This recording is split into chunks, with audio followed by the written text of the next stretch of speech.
Chairman, we go for a live scoring today. Right. So what we can do is we can almost give you an end by end update of what's happening with the team. Right. So whenever we have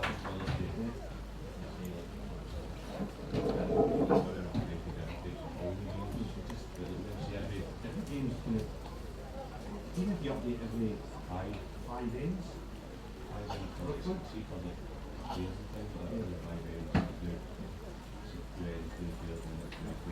what I'll do, I'll do a running job and I'll give you a 5 end update across all the games, so you can read them out.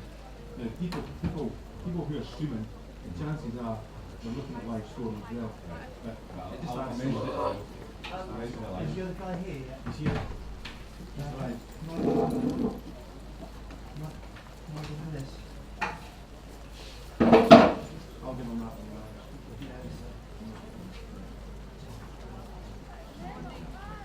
The only piece of feedback is we need to watch that night before. Picked up some last week. I think it might be an idea. I think maybe in future, maybe.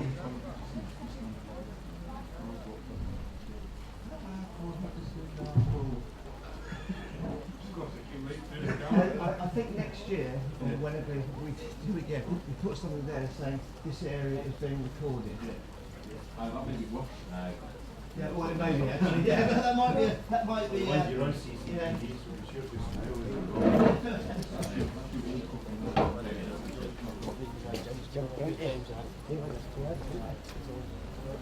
That's just going to get out. Upload another one and sort of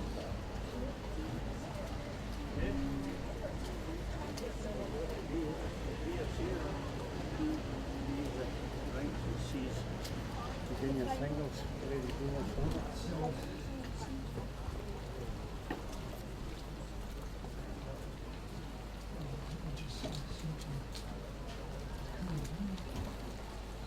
I've only gone to the 2 cameras today. I need covers to put over the monitors. I didn't use that one at all yesterday, so.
to the camera team. Camera 1 is going to be the far end. Far side from camera 2 will be the near end. Are both of you there? Can you confirm?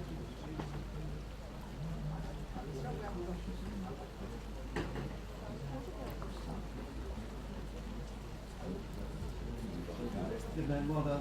Great. I think we're about to start actually now. We'll do some times. So, far end is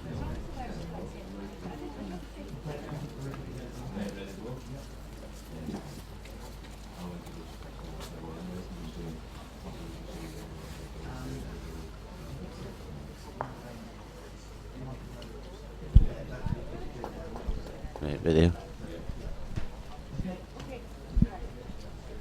Hello and welcome along to Northfield for our finals day, our second finals day of this week. Of course, we had the finals on Thursday, but it's a ladies singles semi-final to start us off with here. Lorna Smith taking on Kirsty Ann Gardner, and joining me in the commentary box for this first game is Gary McCabe. How are you, Gary? It's Derek, but never mind. So it is. You can call me when you want, Paul. I know it's early on a Sunday. Yes, so just to excuse myself there, it is a Sunday, it is Derek Guy. It's Derek today. Yes, it's nice to be here at Northfield, Stadia de Northfield as we call it here, on a nice Scottish wet summer's day, which is a bit of a shame after the glorious week we've had. So setting up nicely for a good semi-final this morning.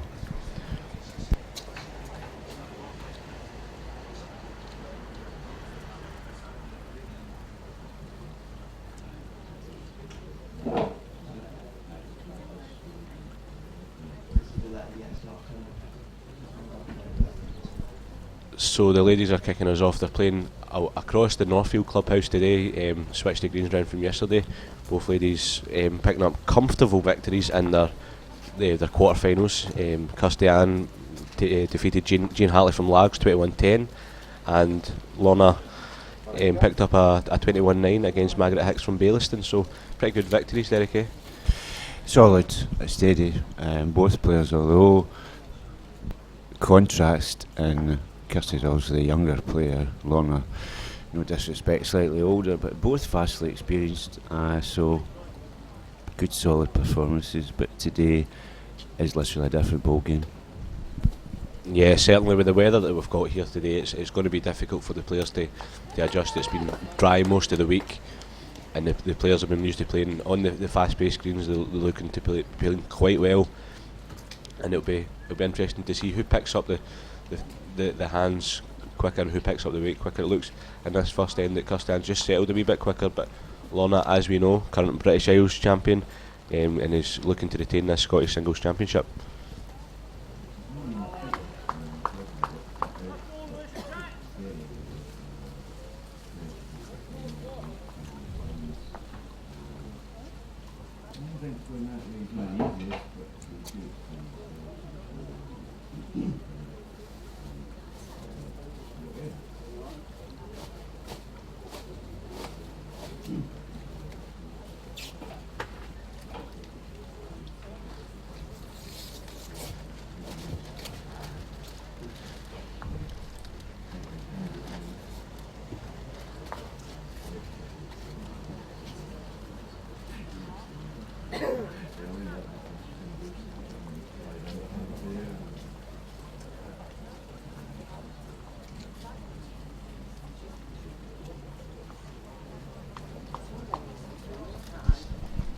Lovely shot there from Lorna. After 3 pretty loose balls, she draws the shot off the backhand down inside.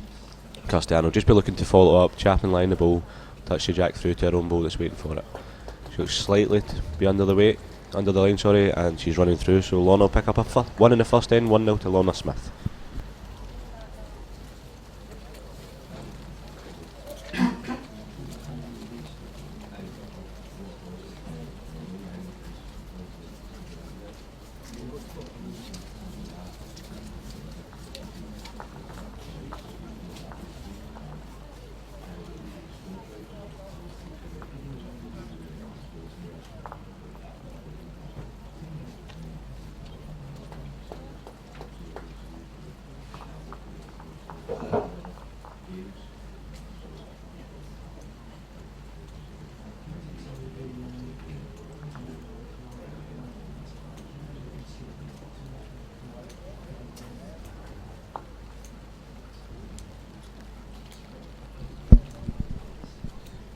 This is our first game that we are covering this morning, Lorna Smith versus Kirsty Ann Gardner.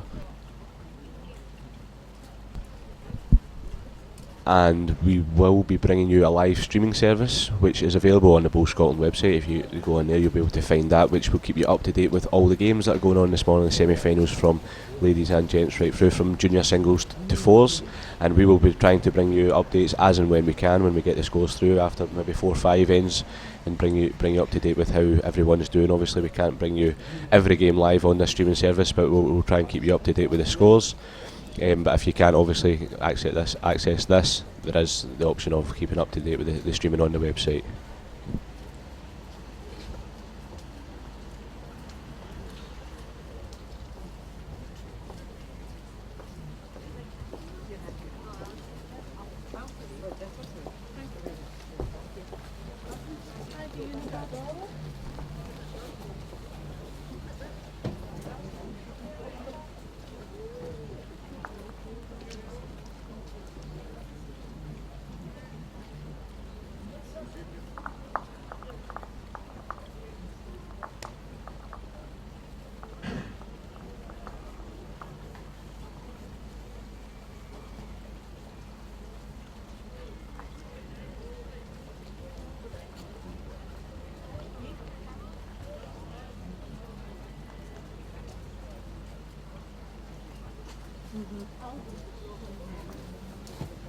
Morning, Fiona. Morning.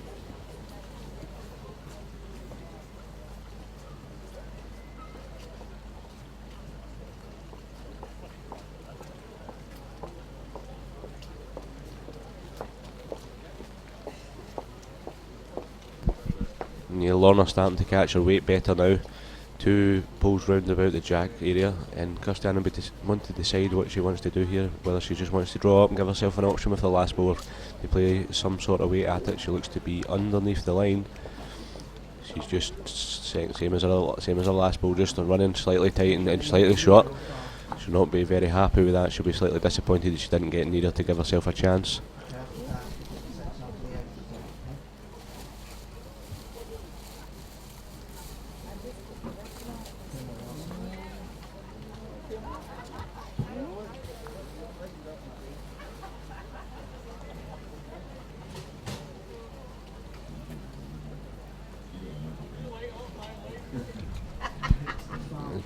Kirsty looks to pull it under tight again, and Lorna's got a great chance here to pull herself into a decent lead after only 2 ends.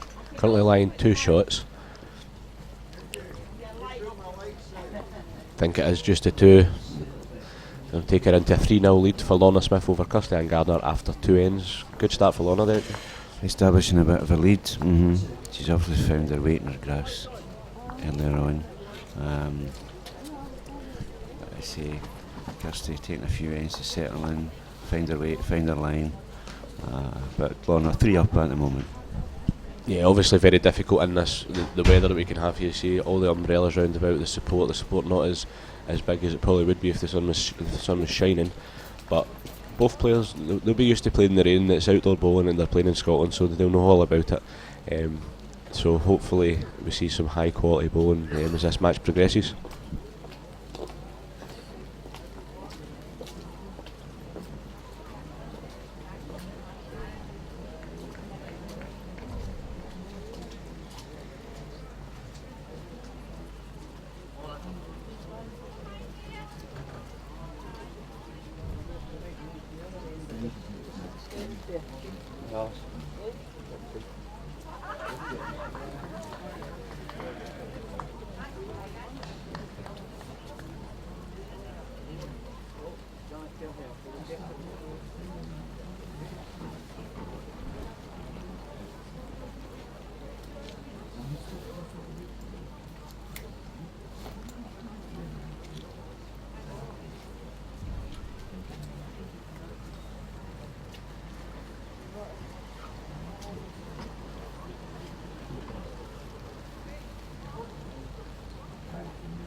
Kirsten just slightly still struggling with her weight. She'd been the high line there twice. It doesn't seem to be given much of a swing on the backhand coming up here away from where we are situated, and just behind the camera there you can see Lorna opting to play the forehand.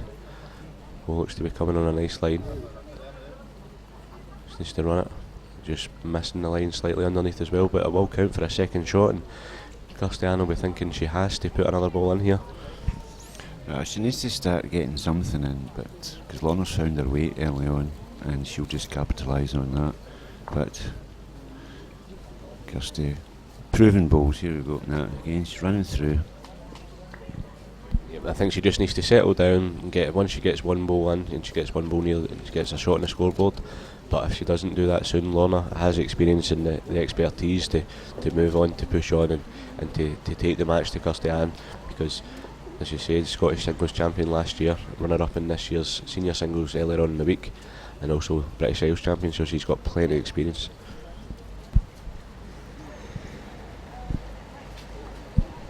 Just missing the line slightly again and just running through. Looks as if she could be line 2, possibly 3 with the ball on the left hand side. Kirsty will fancy her chances here. I think she's got a good chance here. Just to give it the grass that she's been giving it. Drop a bit of yard away and she'll be counting for the first shot. She looks to slightly tighter than the last couple of balls. She needs to run, and she's just dropped that a wee bit short. As far as I can see from the camera angle, that Lorna will still be lying to 1 shot at the moment, possibly 2, depending on how far Kirsty's is sitting behind.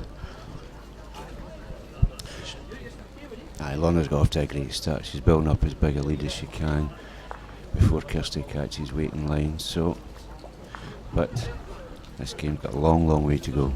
Yeah, it was 2 indeed to Lorna, so takes on up to a 5-0 lead. You see Kirsty there shaking her head, she's disappointed. So the camera angle's deceiving us again there, so it is actually 4 shots to Lorna Smith. She takes a 7-0 lead. No wonder Kirsty's shaking her head there. 4 shots, and the chance she had, she had an open draw on both sides of the rink there to draw in, to cut down or to draw first shot, and she couldn't manage it. Yeah, to lose a full house early on. Mind you, some say that's the best time to lose a big count, because then there's only way back. So, yeah, 4 it was.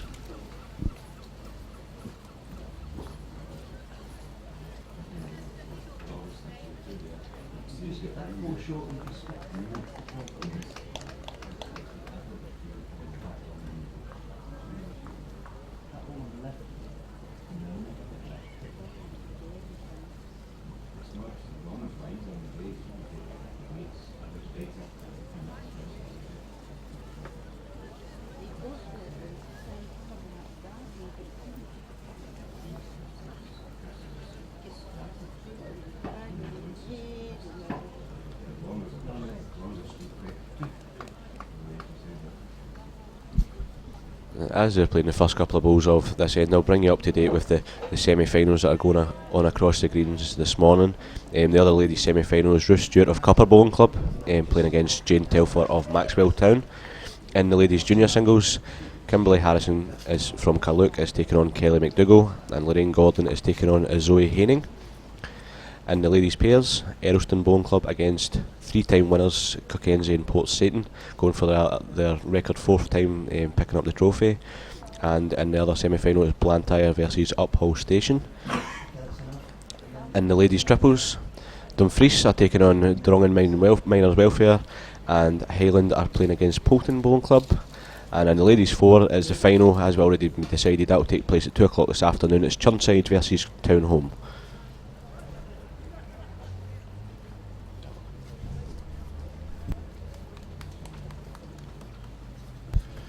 Lorna's got a nice, no Lorna, Kirsty got a nice draw in there. That's her first within a foot of the jack.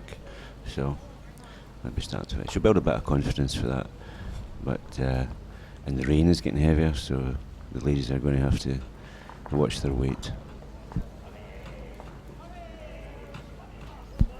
Lorna looks close here. Just needs to run the last wee edge of it. Very good effort there from Lorna Smith. She's got one close to it. That's what Kirsty hasn't been doing when Lorna's been lying so far in this game and putting the pressure on. When Kirsty is lying the shot, she's given herself a great chance there to follow the ball up again. Kirsty's just pulled it underneath, and Lorna just seems to have settled quicker than the two players.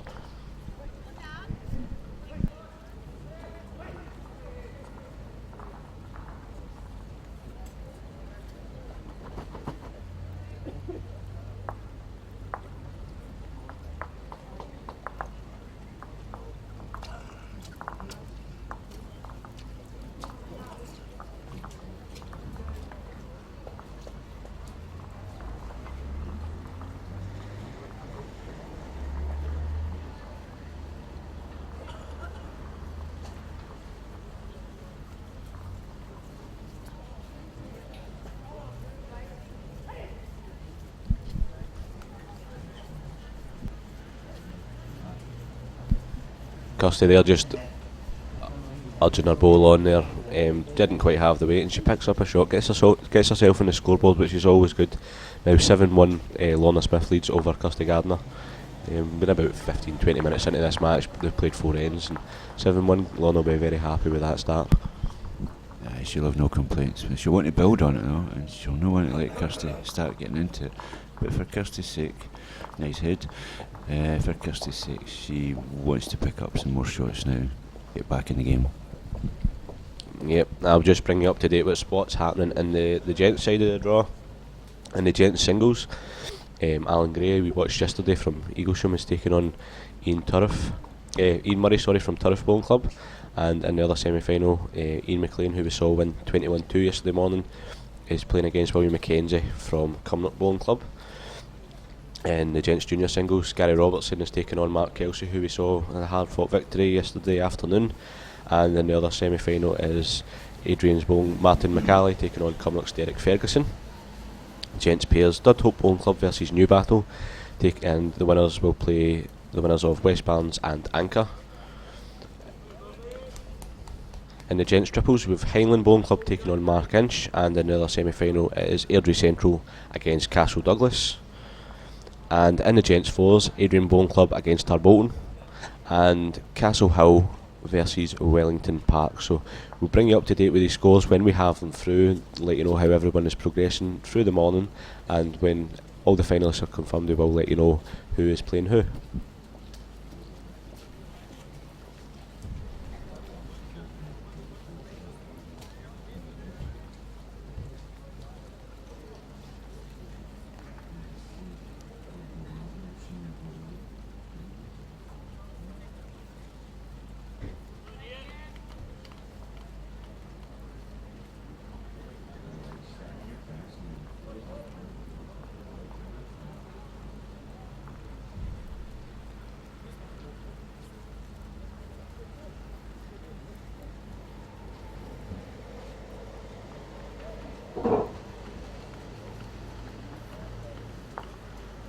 Decent effort there from Lorna. She just come down in the forehand, trying to miss the ball on the outside, got the full contact on it, but she's opened it up for herself, and now she has given herself a decent chance to come down the forehand again.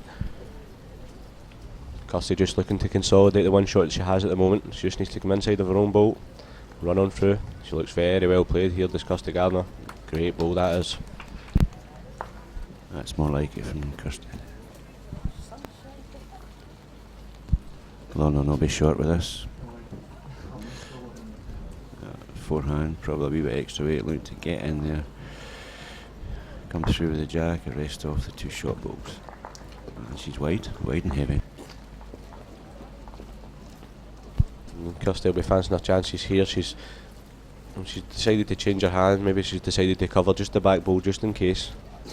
Sensible play at this stage in the game. You don't want to be making the target any bigger, but she's just dropping short there. I think maybe the line that she gave it out in that wide grass not been really played on that much, apart from the try lenses, maybe just caught her out slightly. And Lorna's here, she's got another chance. She's getting herself ready. Currently got a 7-1 lead, and she's got a great chance here, taking the jack through for a couple. She needs to hold that line. I think she's going under. Lips thin, yep. Yep, and runs past the head once again. So Kirsty Ann Gardner takes a 2, takes the score to 7-3 to Lorna Smith in this ladies singles semi-final for the Fanders Trophy. Game on, Paul. Yeah, it's Kirsty's coming back in now.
If you are just joining us, you are watching the live streaming of the Ladies Singles Championship semi-final between Kirsty Ann Gardner of Albiston Bowling Club and Lorna Smith from Linlithgow.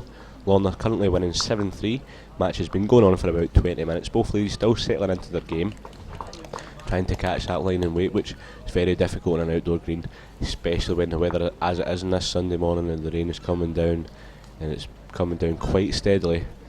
Both ladies putting on a decent show of bowls, especially for the weather that they're putting on. Kirsty just in the last 3-4 ends, just starting to settle into her game a lot more. She was 7-0 down, now bring it back to 7-3, and she's lying a couple at the moment.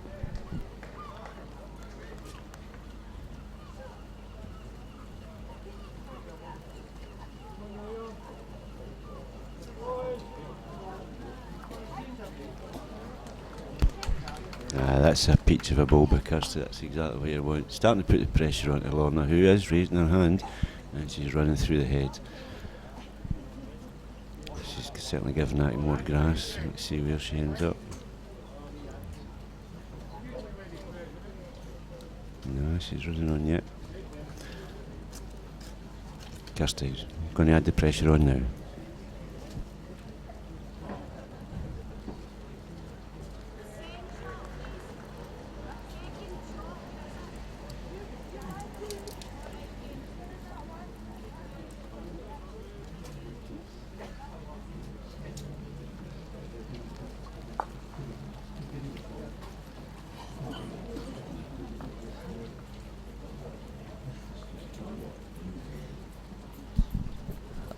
Another excellent bowl from Kirsty there.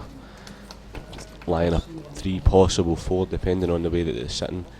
Lorna coming up to have a look at it. Sensible thing to do. I think she'll come up and she'll see the way it's sitting. So I think it'll be a backhand shot here for Lorna. There's plenty of options there. There's a bowl that just on the high side of it, Kirsty's last bowl to come in off of, and she can also turn the jack through with the punch in the bowl. You see a wee bit of weight here from Lorna Smith. She's definitely on a tighter line. She'll need to run more. She'll need to run.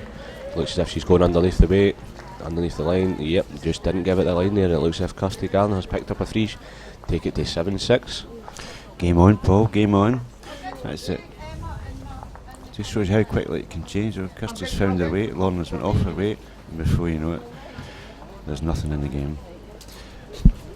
Crowd's starting to pick up a bit now. You can see a lot of umbrellas, a lot of happy people in there, I'm sure. I'm not complaining. We're sitting inside, we get a good view of the game, and we're very, very dry. Very, very dry, Paul. In fact, I'm just waiting for my full English breakfast being delivered at any minute by Bowl Scotland. That would be much appreciated.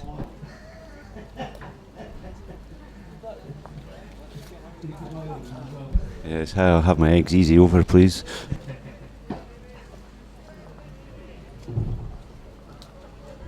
So after about 25 minutes of this match, it is currently 7-6 to Lorna Smith. I know yesterday when we were having the streaming, the feedback that we got from people who were watching, they did have a small bit of difficulty making out the score and making out who was playing, so I'll keep you up to date as much as I can. You can see the scoreboard at the back there. Lorna is the blue and Custey is obviously the red. So the bowls coming up there, as Custey's bowl is with the red bowls and Lorna with the kind of purpley colour bowls, so easy enough to distinguish between the two players, but it is 7-6 to Lorna at the moment.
Up until that point it was a loose end from both players, but Custey just looks to have played an absolute peach of a bowl there. She's come right down the forehand, perfect weight, just turned the jack a couple of inches and looks as if she's picked up 2 shots at the moment.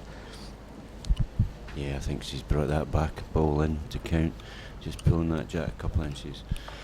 It is loose, Paul, it's a loose head, but the weather's taking its toll on one of the trickiest drinks in the direction of play of that green, so the head as it is now is slightly improved, but Kirsty, 1 shot picked up there. Yep, so 1 shot to Kirsty Gardner and the game moves on to back to even 7 each after Lorna Smith had a 7-0 lead. You can see the marker there walking up with the 1 shot pointing to red, so Kirsty and Gardner 7, Lorna Smith 7 after about half an hour of this game.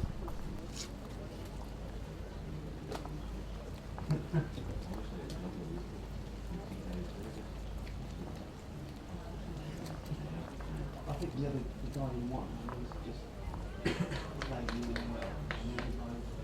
Didn't do it at all. As soon as you get half, you probably almost get the mindset. Shit, I'm gonna get stuck. Yeah, it's not my day.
That's about 2 or 3 ends in a row you've seen Kirsty there, just over the weight, but getting the line bang on and coming down and swallowing the jack clean. Lorna will be looking to stop this run of shots for Kirsty. In the last few ends she's picked up 7 shots, and that was the way it went in the first few ends for Lorna, so 7 shots each here, and it's very evenly poised. Lorna just going off it slightly. I think she's maybe struggling just with the weather is raining quite heavily here and there, so difficult conditions for these ladies to be playing in. But they will be used to it. Obviously, being from Scotland, it's something you have to contend with most of the time. Not in the last few weeks, but these days it's always going to happen, and it's sod's law that it'll happen, especially in finals day. Well, Paul, that's Scottish Outdoor Bowls, eh? It's all part of the pride though in winning, because if you're not only dealing with your opponent and their bowls, you've got to deal with the various aspects of outdoor weather. I say it's the purest game, the outdoor, but it can make you look very silly, but it's no, the girls are vastly experienced, but the weather's taking its toll. Yeah, it looks like Kirsty's holding one, possibly two here, and she'll be looking just to put another bowl in the head, inside of her own bowl, and the backhand here coming up. She'll not be wanting to make the target any bigger for Lorna. She'll be wanting to run just through, just sit in its place, and count for another shot. She needs to run more, no, but it's finished in a decent enough place for Kirsty. Lorna maybe have to think about this slightly. Don't think the draw's there, so she'll come up, she'll have a look at the head, she'll decide what she wants to do. I think it's going to be difficult for her to pick up a shot here. She could be one down, she could be two. I think there is a slight shot, Derek, off the backhand down inside to jab the bowler to take the jack through herself. Well, that forehand certainly blocked by Kirsty's last bowl, and it's a tight hand. She plays it tighter, she'll swing off the head.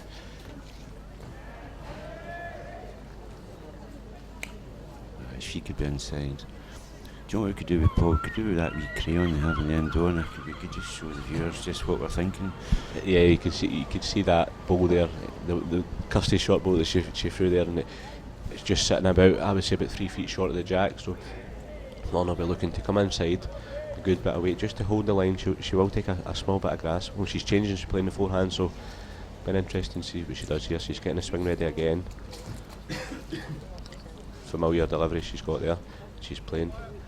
Looks as if she's coming at it with a small bit of weight. She needs to get a good result here. She's sailing away through once again as Lorna Smith. That's about 3 innings in a row that Kirsty hasn't been right on top of the jack, but she's been good enough that she's making Lorna work for the shots, and she's just not happening for her so far. Yeah, Kirsty's picking up the shots now.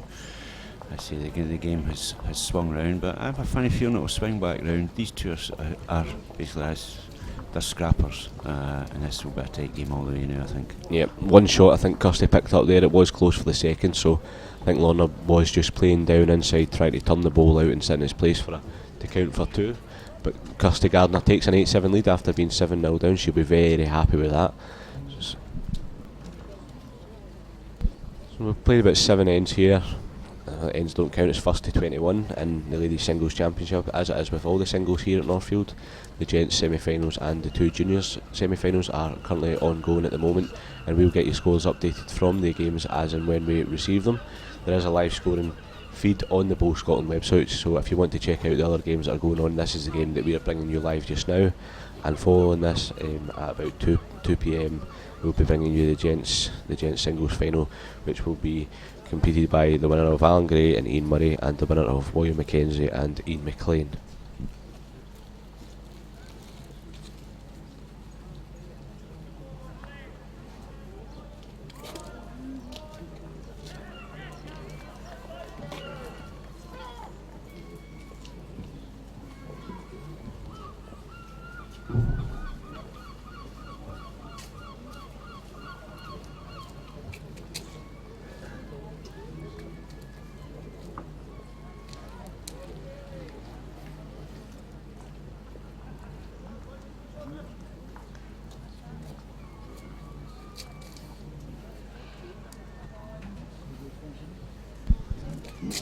Loose start from both players here, but Lorna will be looking just to capitalise on the fact that Kirsty's threw 2 balls and they're both through the head. She looks to be in a slightly tighter line here. I think she'll just be looking to get one close to the jack. She's not running at all. Very loose start here in this end. I think it's the 8th end for both players. 8-7 at the moment to Kirsty Gardner, and she'll be hoping she can put one very close. She looks to be in a better line than Lorna. She's coming down the backhand. She can run inside. Still not as close as she would have hoped to get it, and you would imagine with the experience that Lorna's got, she'll be able to draw a shot here. You would think so, Paul. Problem is, it's a full length jack they're playing now, and none of them have coped with the change, but anyway, 2 balls to come.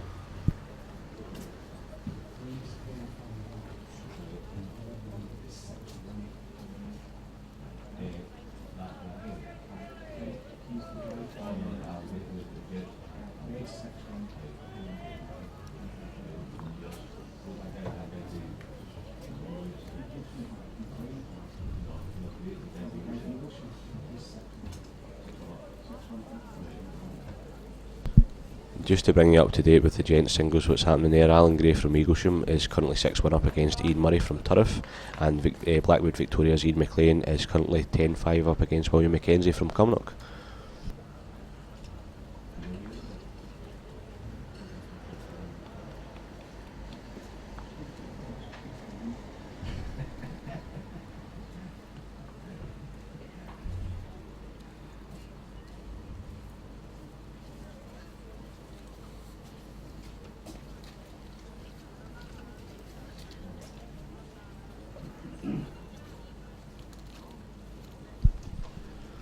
Looks like she could be counting for another shot. Look at the end is very, very loose. I think that's a very cheap 2 for Kirsty Gardner to concede if it is indeed 2. She'll be disappointed that she hasn't taken that opportunity. She could be 4 balls within side of that there, and it does look like. What's disappointing is Kirsty threw the jack. It was her jack. She threw it full length and didn't catch it. So anyway, Lorna's capitalised on it. Further 2 shots.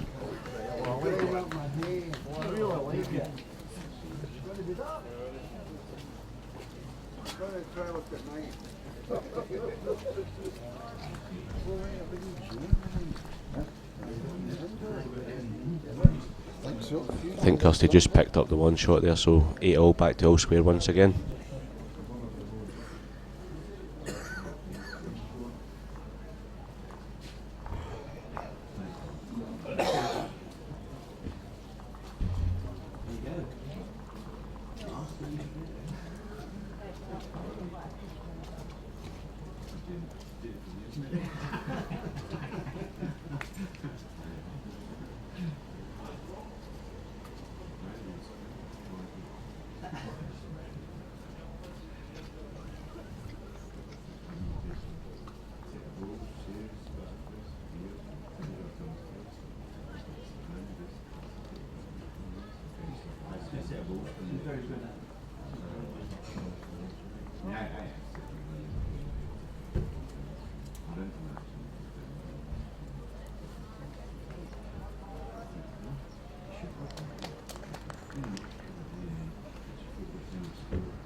The powers of B must have listened, just been delivered with rolls and sausage. How about that, Derek? Eh?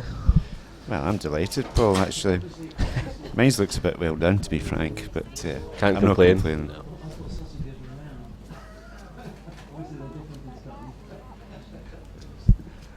Our engineer here's saying that his sausage is usually round, but this is square sausage, Scotland style. Kirstian's very close here to drawing another shot. To run by her own and punch it through. Yep, very well played there. She looks to be lying 1, possibly 2 at the moment, but it is slightly more open than she would have hoped it would be when she finished. She would just probably looking just to sneak by that there and sit on the white. So Lorna, you would imagine, come up to have a wee look at it. She'll look at that and she'll see that she has 2, could be 3 down. The way that the camera's sitting there, she'll look at that and she'll think, well, if I'm 3 down, I can only get 1 more worse off. So a shot off either side, come down, turn the jack through, or take one of the balls out, or take two of the balls out. It'll be a difficult shot for her to play, especially in this weather. It's difficult to get your ball away properly when it's raining if you want to play like a running ball.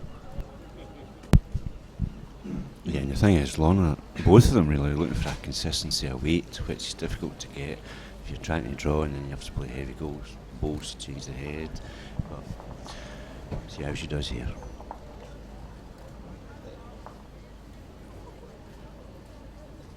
Oh, she's starting to pull. I think she's over again, Paul. She's going to slip through for nothing. Yep, she's gone.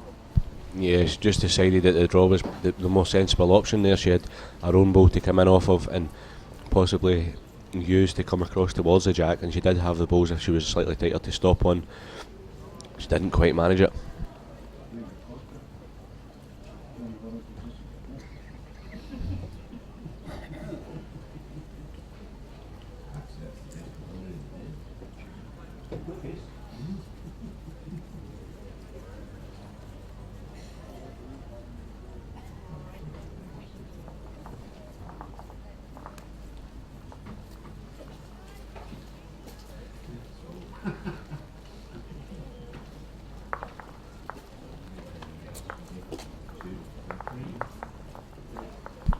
Kirstian Gardner picks up 3 shots there in that end. It did look like 2, possibly 3, so 11-8 it is now to Kirstian after being 7-0 down.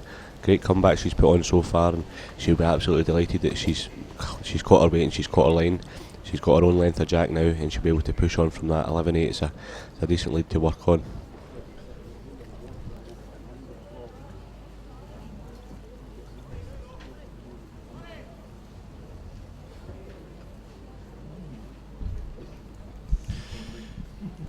Kirsty's throwing that jack long again, so see if she deals with it better this time. But anyway, she's in the lead now. She's got the ascendancy, so let's see how Lorna responds.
Oh yes, well, friend of the water, what's good?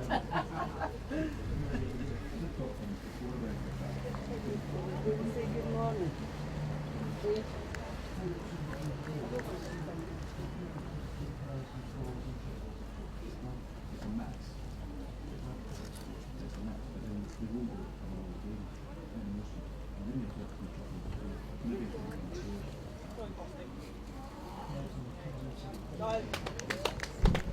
It's a great response by Kirsty, because Lorna did get a ball within a foot there, but on that length, that's the closest the two of them have been.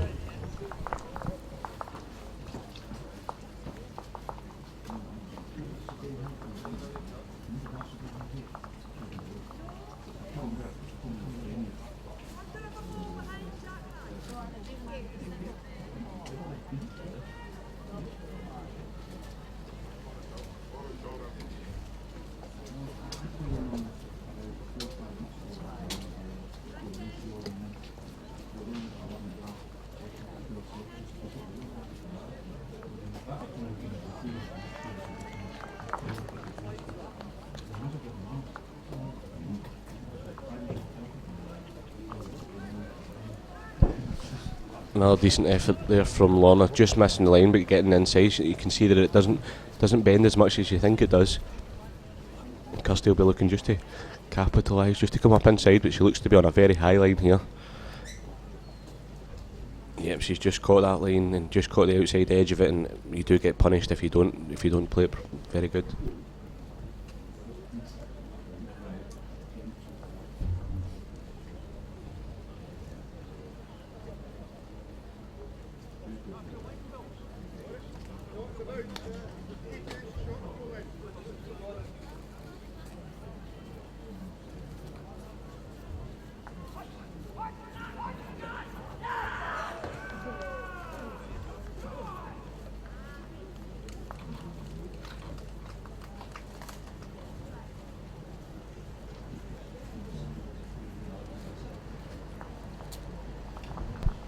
Another one shot there to Kirsty Gardner. Moves on to a 12-8 lead. She's pushing on from being 7-0 down, and she's playing her own jacks, and she's starting as long as she gets one ball, and she's relatively happy, because Lorna has been struggling ever since about the half hour mark, the last 15 minutes or so. She has been struggling with her weight, and the line hasn't quite been there. She looks a bit angry with herself there. You can see her just trying to settle herself down. She's been here before, she knows what to do, so you wouldn't expect Kirsty to run away with this match. You'd expect Lorna to get back into it at some point in the next few ends. Aye, definitely. Lorna's not going to lie down. Lorna doesn't lie down. She will scrap now as well. But Kirsty, for her age, lots of experience, and she'll try and maintain that lead.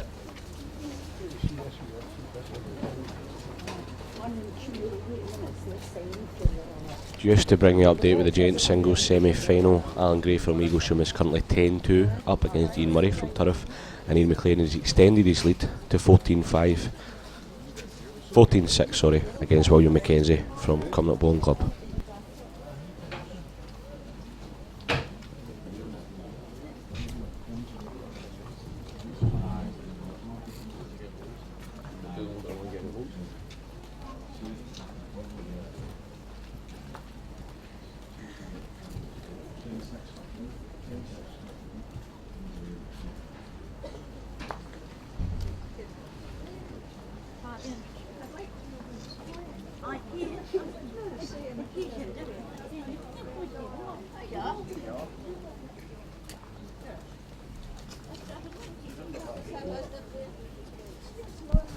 And just to bring you up to date with the other semi-final, we're watching semi-final 2 and semi-final 1. Jane Telfer is currently 10-6 up against Ruth Stewart, so a pretty tight affair in that one as well. That's on the rink next to this, so both ladies will be thinking they've still got a chance of making the final.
Yep, another decent bowl there from Lorna Smith.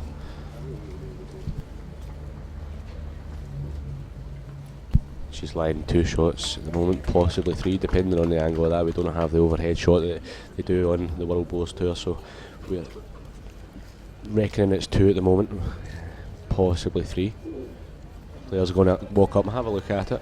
It's definitely 2 shots to bring to bring Lorna Smith back into the match. Kirsty has 1 bowl. Lorna will have 1 bowl left to save if Kirsty can draw the shot here. It'll be a difficult one to do because 3 bowls are sitting there. It's very difficult.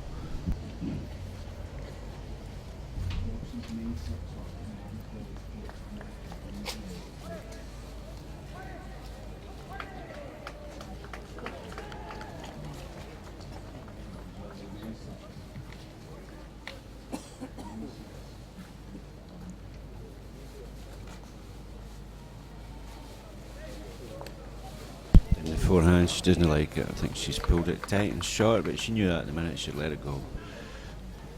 So at least a 2. Lorna back in the game. Just before Lorna plays a bowl to bring you updated with the Gents Junior Championships, the singles for the under 25s. Mark Kelsey of Rutherglen, who we covered last night, is currently 9-6 up against Gary Robertson from Lockerbie, and Martin McCalley from Adrian Bowling Club is currently 8-5 up against Cumnock's Derek Ferguson.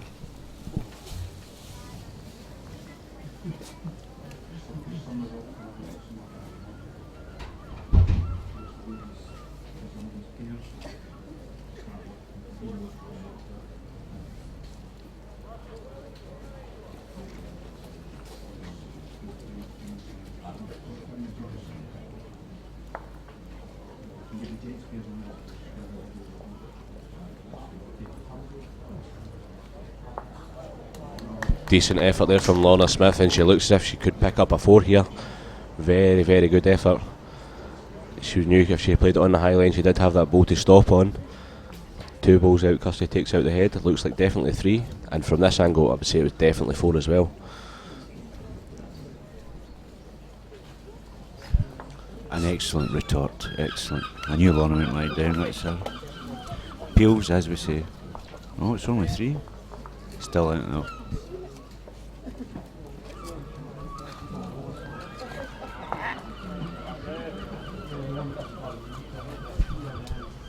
Sorry, sports fans, we're no good at the math. It was a 4. Peels at 12. Bring you up to date with the ladies and gents pairs. In the gents pairs, Dudhope Bowling Club are currently 6-3 up against New Battle after 4 ends, and West Barnes are currently 4-1 up over Anchor after 4 ends as well. And in the ladies pairs, Kickenzie and Port Seaton, the last year's winners and 3 times winners going for the 4th, are currently 7-2 up against Earlston after 4 ends. And Uphull Station are currently 4-3 up against Blantyre, again after 4 ends. Long way to go in the matches.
Decent effort there again from Kirsty, just slightly on a wider line. She is lying one shot at the moment.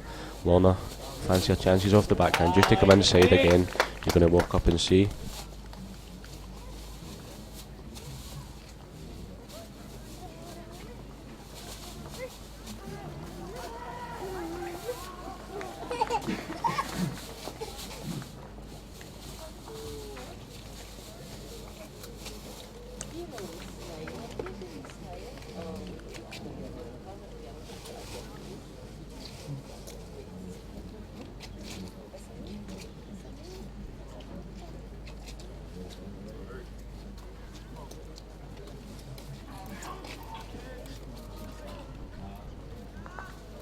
Very good effort again there from Lorna, just coming inside, and there was an option there for the bolt or the jack.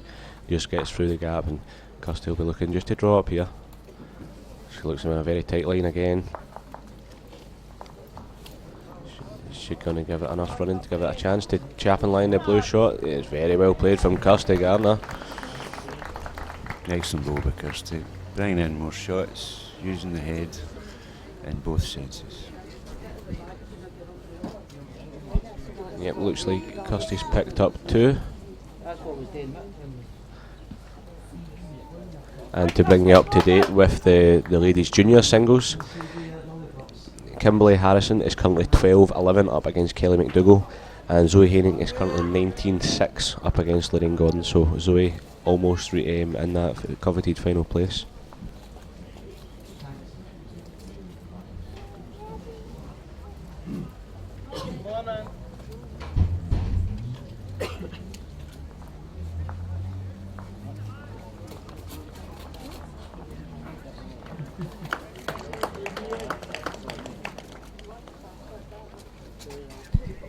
So currently 14-2 to Kirsty Gardner here in this ladies singles semi-final. They played about 13 or so ends. The game's been going on for about an hour or so. Lorna did have a 7-0 lead. Kirsty pegged her back, and now it's just keeping her nose just in front. So it'll be very interesting to see the next couple of ends. Will be going to be crucial in the way this match is going. If Lorna can get the jack back, it'll be see what length she plays at.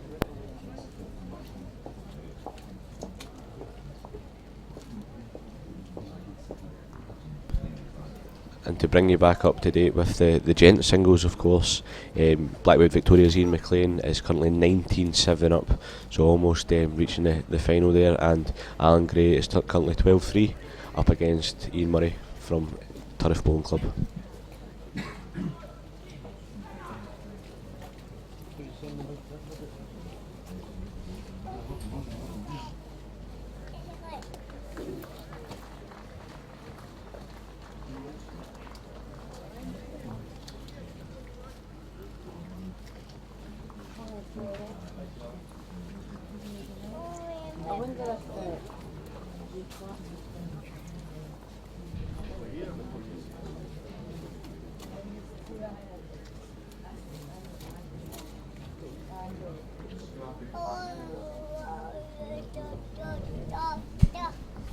Lorna looks to be close here.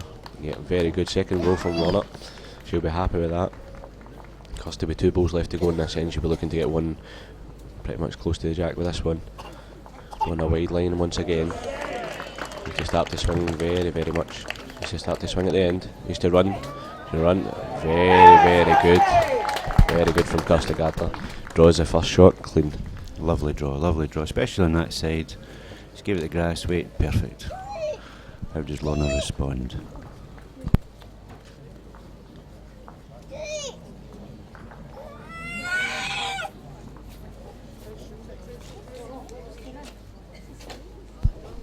Lorna looks to be on a high line here, just running through, same as her first ball. She's about 2 feet wide of the jack there.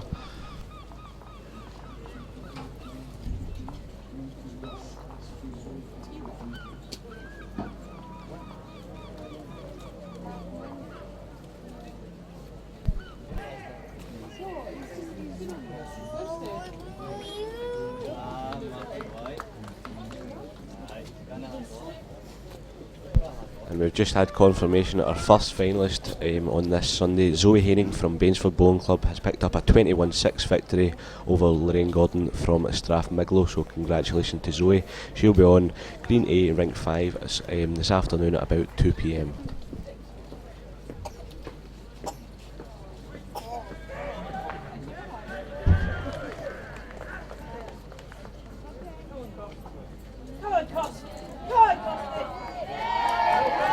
Very good bowling again from Kirsty there. Slightly behind the jack, it's perfect. She didn't want to disturb it. Lorna will just be wanting to come down, draw onto the back bowl and fall in, hopefully get herself a shot. In a tighter line. All depends on her weight here. She doesn't like it. Doesn't like it.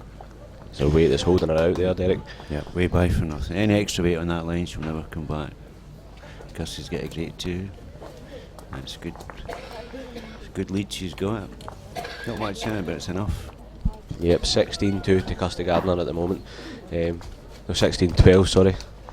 And it is a very tight game, 16-12. It's a lead that can change in one end, as we know. First to 21 here in the ladies singles. To bring you up to date with the triples that are going on around the complex at the moment. In the ladies, Dumfries Bowling Club, the triple from Dumfries are currently 11-1 up against Strongen after 4 ends, and Poulton Bowling Club are currently 11-0 up against Highland after 4 ends.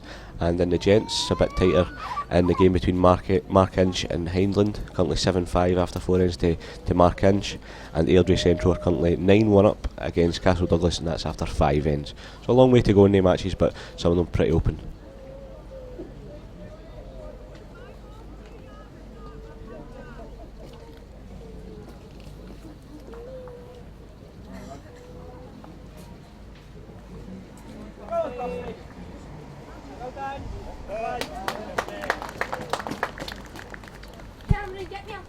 Lovely start there from Kirsty.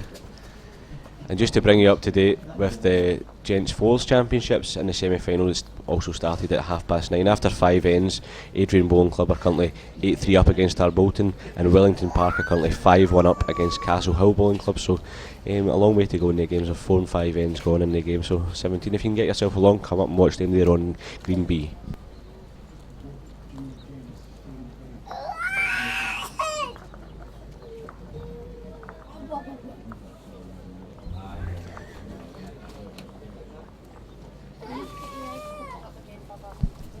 And just to bring you up to date with the Gents Junior singles, the last time we checked, both Mark Kelsey and Martin McCalley were winning. Both games now 10 each, evenly poised at 10 each. So first to 21 in their games. Their games are currently being played on rinks in Green C, rinks 3 and 2.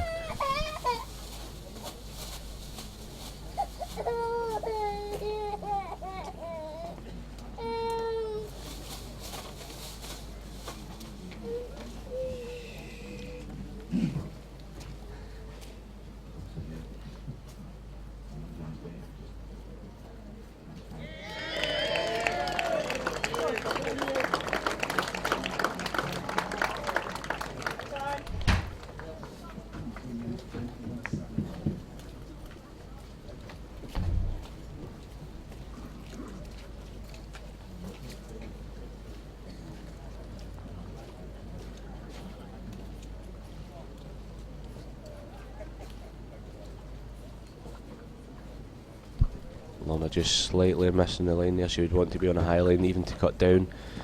Kirsty Ann, she'll be up here. She'll be thinking she can draw a third shot here, put the pressure on Lorna Smith. She's currently 16-12 up. If you can draw this in, she'll be lying for 19. Lorna obviously been here before, but surely she'll be feeling the pressure. She's not catching the green as well as she did at the start, and the rain is still continuing to fall.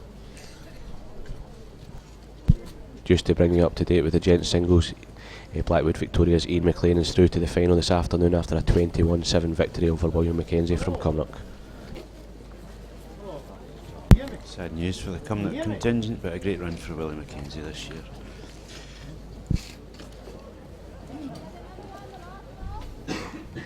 Kirsty does indeed draw the third shot, so Lorna will be thinking, see what she can do here. Kirsty's totally exploited the long jack coming down this way. She's not close herself, but she's closer than Lorna, and she's picking up big counts. And I tell you, it's getting close for her. Lorna Smith, you can see the pressure on her now. She knows she's got to get a score in.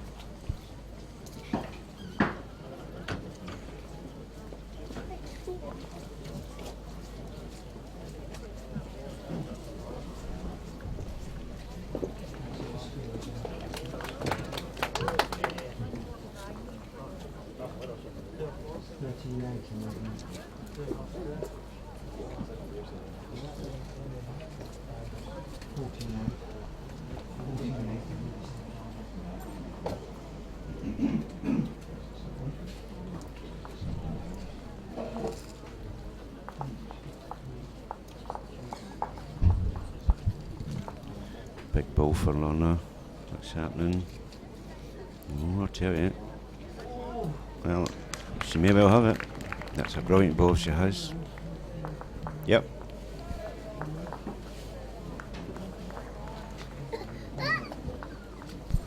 Lorna Smith picks up the shot there. Excellent finishing ball to get her on to 13. Score now 16 to Kirsty Gardner and 13 to Lorna Smith. If you are just joining us, we are live from Northfield, the home of bowls in Scotland, as they say. It's semi-final and finals day for the main championships, the singles, junior singles, pairs, triples and fours. If you can get yourself along this afternoon, finals will be starting around 2:30 kind of time, and if you get yourself a programme, you'll be able to see where the games are being played. We will be bringing you live the game between Ian McLean and the winner of Alan Gray and Ian Murray. Ian McLean has confirmed his place in the gents singles championship with a 21-7 victory.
Another loose end here from both players.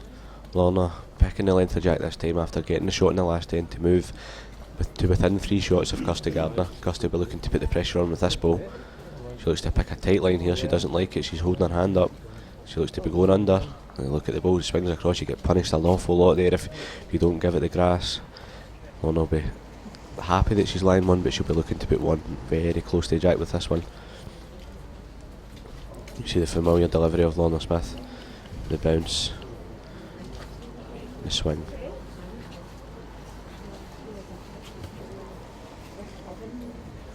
Just looks to be under the line as well. She's holding her hand out to the right hand side too. It's following Kirsty's ball across there. Weight wasn't bad.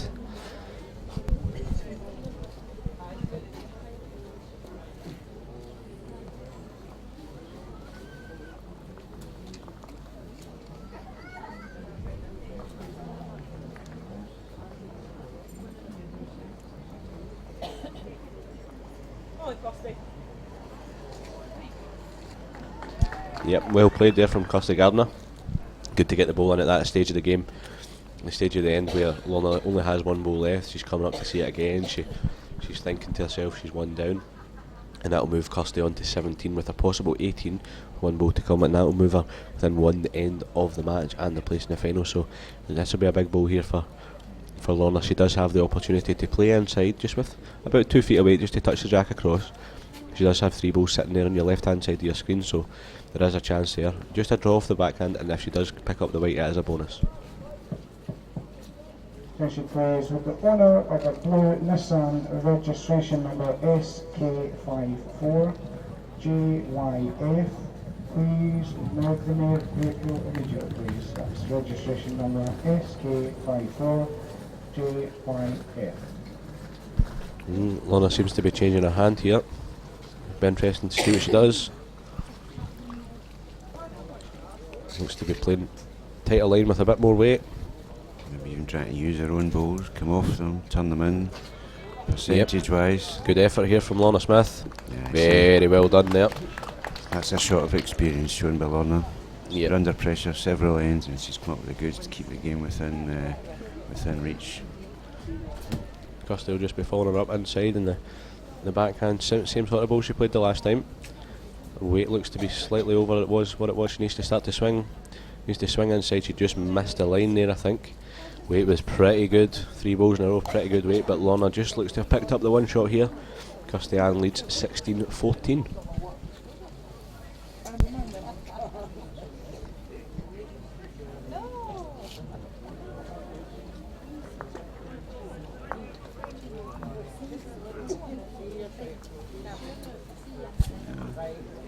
Just looking, wants a measure.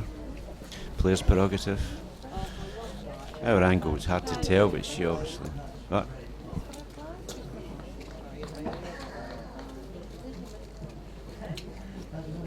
Not even close. Not even close.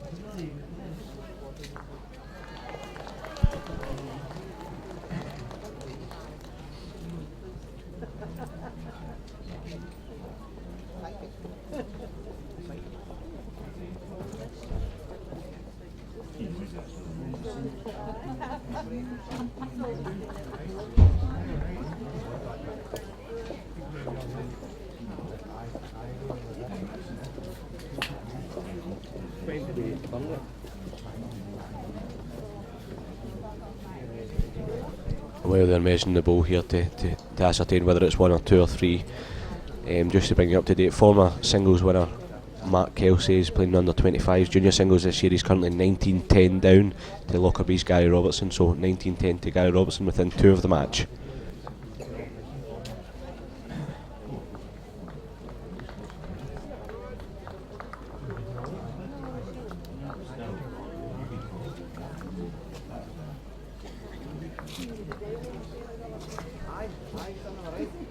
So Lorna does pick up one shot as we thought it was. You can see there, the marker holding up the lollipop to show the fans.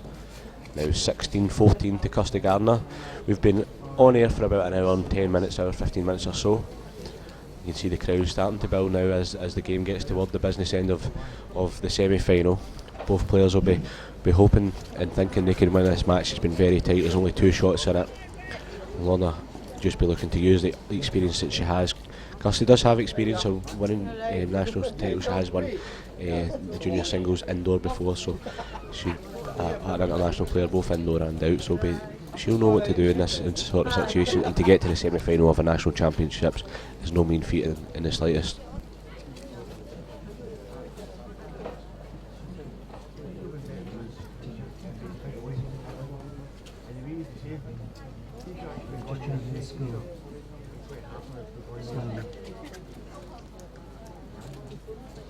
Very slowly.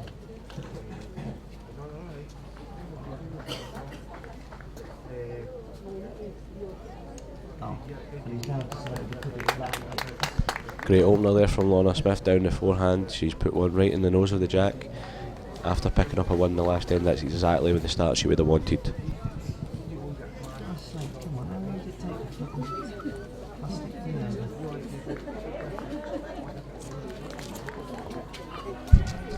that's a great response by Kirsty. Hard to tell exactly who shot when with the lollipops up, but we can't see. 3 balls each to come. It's getting tight.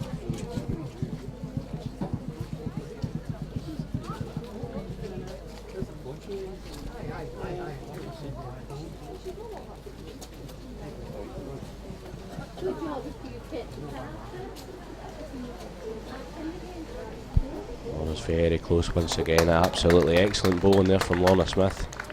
She draws down, touches the jack as she goes, knocks it towards. 17 blue,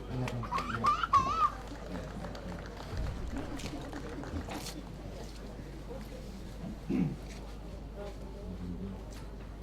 Just to bring you up to date with the other semi-final in the Ladies Singles Championship, Jane Telfer of Maxwell Town is currently 17-11 up against Ruth Stewart from Cupper Bowling Club.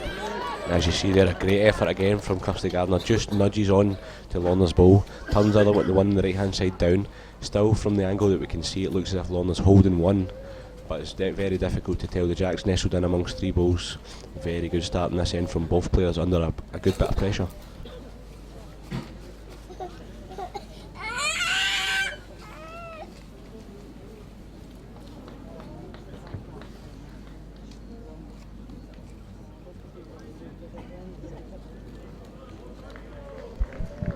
That's definitely their best head coming down this way so far, Paul. Yeah, I think the length of this is good for the forehand draw, and both players are showing that they are catching the green. The rain's kind of eased off slightly.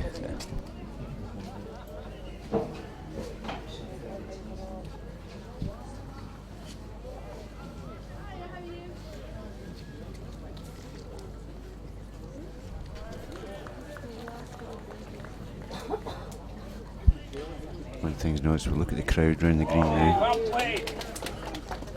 Paul's fans know it's getting close. This can go either way. Because this is the stage, the national championships. You don't want to lose, you want to at least make the final. All at stake. Evenly poised, 16-14. Good tight head.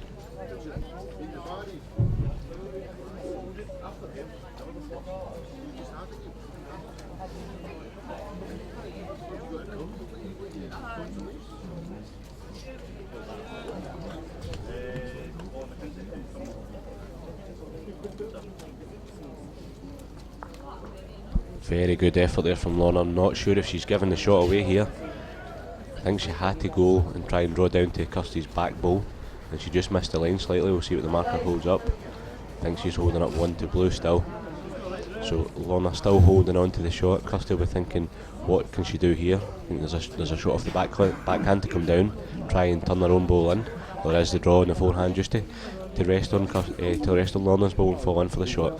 Very difficult, very tight head this one. Very difficult shot to play.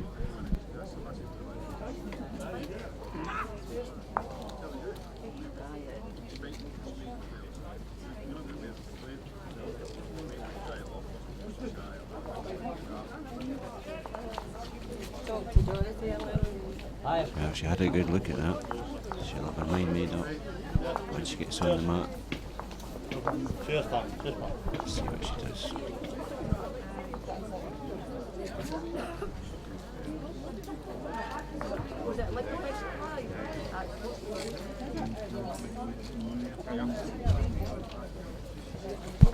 Backhand shot for Kirsty. She has to pick the line perfectly well. She looks to be under. Yep, she's missed the head completely. I think Lorna's picking up a 1 here.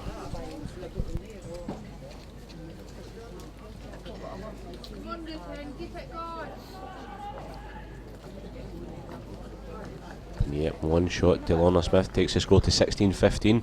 Very, very tight game. In the other ladies semi-final, Jane Telfer has moved on to a 19-11 lead. So that game a bit more open, but 15-16 here.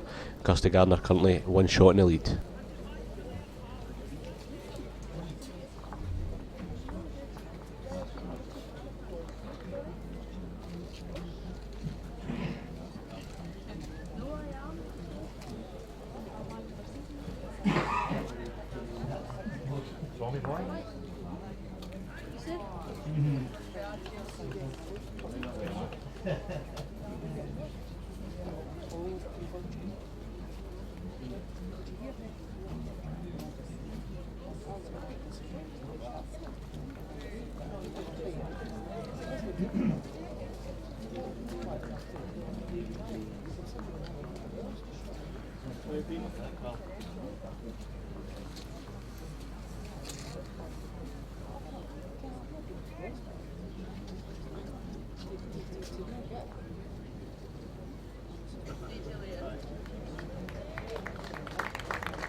Excellent open bowl again from Lorna Smith. That's the last 3 ends or so that she's put the pressure on with her first bowl. That's what she wants to do.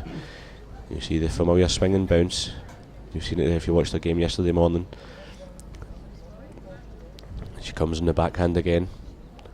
Decent line. She must like that. It's coming down absolutely beautiful. Yep, just on the wrong side of the jack to open it up slightly, but she'll be happy that she's lying 2 shots. She would prefer that to turn around the corner, maybe just miss the line by an inch or so. Kirsty will be looking to capitalise on that small mistake there from Lorna. She looks to be on a higher line. She's starting to swing now. See, if you just catch that high line, it just starts to stay out there. She falls in, she could be counting for the shot. I think it's still possibly 2 for Lorna Smith at the moment. She'll be looking on that jack back round to where it was. Yeah, Lorna was unlucky with her last ball that she didn't tuck the jack in. She just got a slight half of it.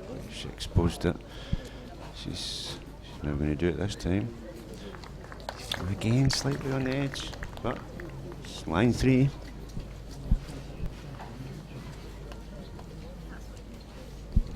Interesting to see what Kirsty Gardner decides to do here.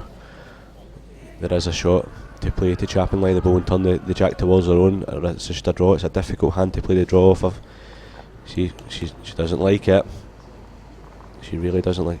I think it's too high. It's starting to come. I don't know why she doesn't like it. She's got it. She looks as if she's picked up the shot. She didn't like it out of the hand.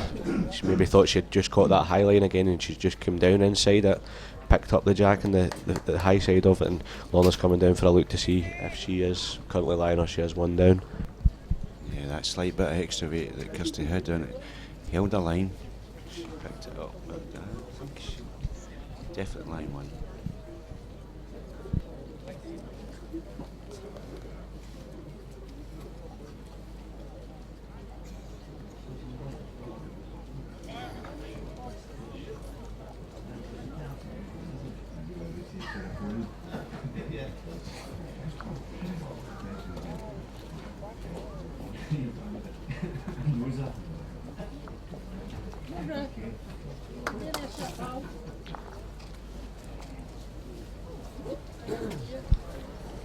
Lorna looking just to draw down here. Looks to be on a decent line. Needs to come down inside the ball. She's played an absolute cracking ball here as Lorna Smith, and she's turned Kirsty's ball out while she did it. Absolutely brilliant ball there for Lorna Smith after line 3 shots. She could be line 2 again. Yeah, good recovery by Lorna again, showing her experience. She's not phased. She's been here before, knows how to play the big balls.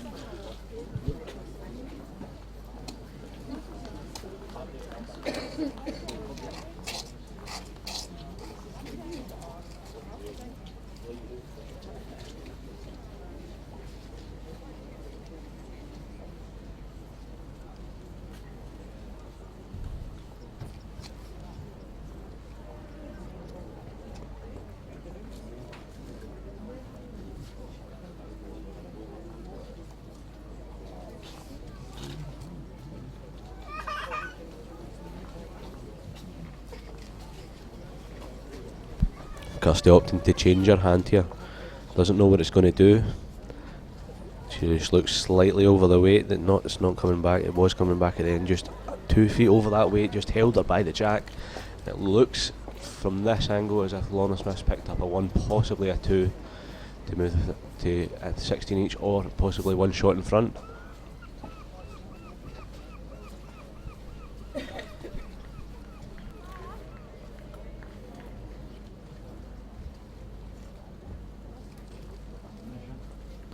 I think they're calling on the umpires again to measure. 4 balls still left in it.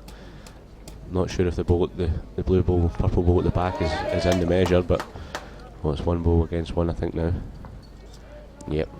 This is to see. Currently the score will be standing at 16 each as 1 ball. Lorna's out, currently out the head, so this is to see if Lorna can move back into the lead and take a 17-16 and go within 4 shots of the game. Looks very close from this angle. Slightly favour the purple ball myself.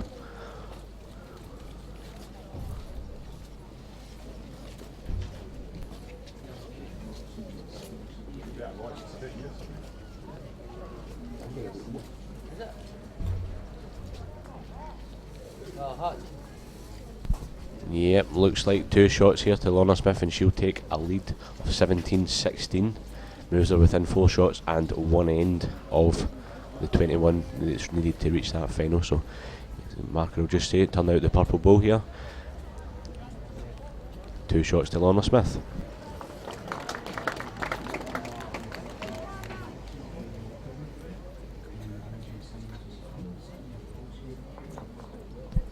Just to bring you up to date with the gents semi-final that's still currently underway. Alan Gray against Ian Murray is currently poised at 12 each, And 2011 Scottish singles champion Mark Kelsey is out of the junior singles championships. He loses 21-13 to Gary Robertson from Lockerbie.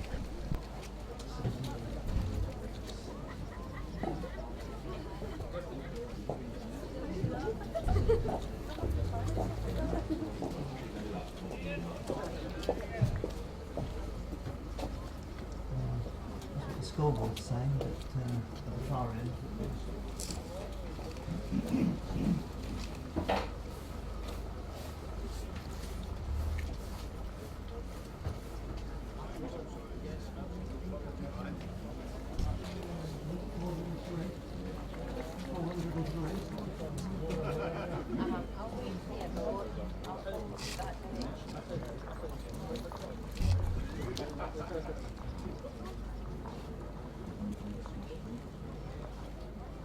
Another good opening ball from Lorna Smith there. She's just about a foot past the head, just catching that line there on the backhand down towards running adjacent with the Northfield Clubhouse away from the Newton Park Clubhouse. Just to let you know that we've broke 400 viewers on the stream for the first time over the last couple of days, so thank you very much for everyone who's tuning in at the moment. Hope you're enjoying the match, and it's evenly poised here at 17-16 to Lorna Smith, so about maybe a couple more ends to go and to see who can reach the final of the Fanders Trophy. Well, we're certainly getting to the business end of this tie now, Paul, so you couldn't ask for it closer. You can tell by the gathering crowds, they're starting to sense it's going to one way or the other, and Lorna's certainly establishing this head here. Yeah, very good start in this end from Lorna Smith. Kirsty will be looking, this ball will be key here. She'll be looking to get one close, cut it down, because if she doesn't, Lorna has a chance to draw for three and cut and put the pressure right on Kirsty. She looks to be tight. Maybe I'm just getting slightly tighter, but Lorna has the experience, she knows what to do here. She draws down for three. All sorts of pressure will be on Kirsty Gardner.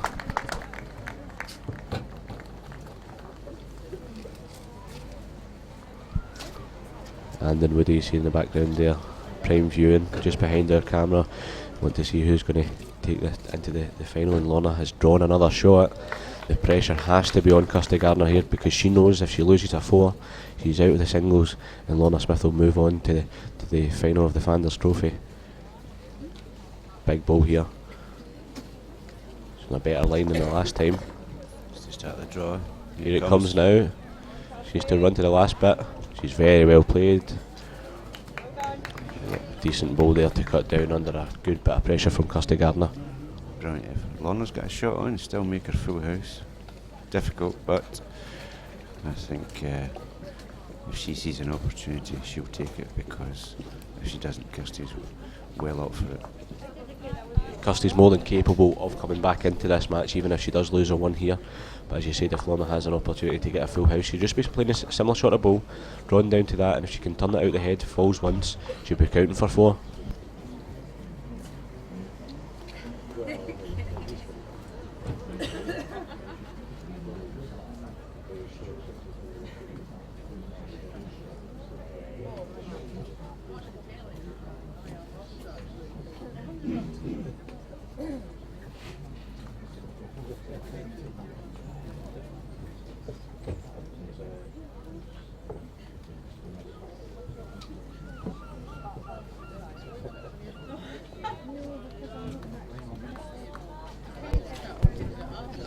Looks to be drawing a second shot. Yep, very good from Lorna Smith. If she wasn't reaching, she knew she had that option to draw for a second.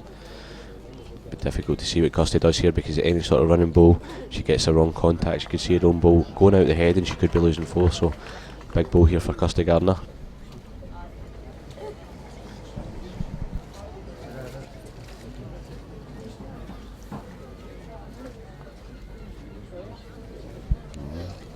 She's running at it, but she's tight.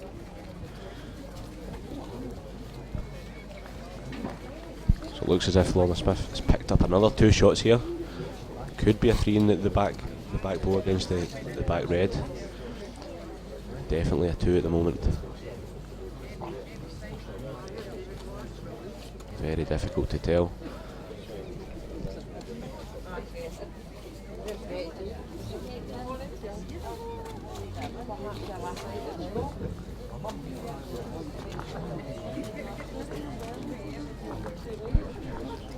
Three shots to Lorna Smith, and she moves within one shot of a place in the final of the Founders Trophy. I'm being called, it's a misprint in our programme. It's the Founders Trophy for the female singles champion.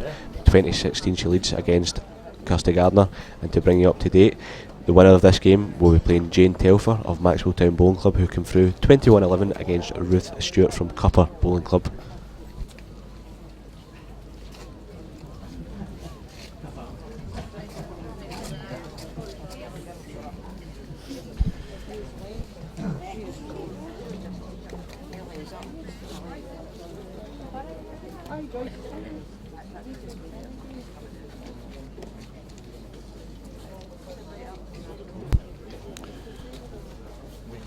Lorna Smith sitting at 20. She wants to start with a good bowl. She can get a noser straight away. Pressure's on Kirsty.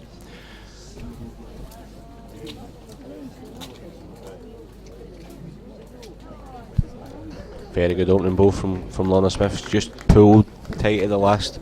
She's about a foot past the head. She'll be happy with one bowl close to it. Just to bring you up to date with the Pairs Championships that's going on at the moment. After 9 ends, Dudhope Bowling Club are 13-6 up against New Battle, and West Barnes are 13-3 up against Anchor. In the females, Kenzie and Port Seaton are 9-5 up against Elston, and Blantyre are currently 6, and Uphall Station are currently on 9 after 8 ends.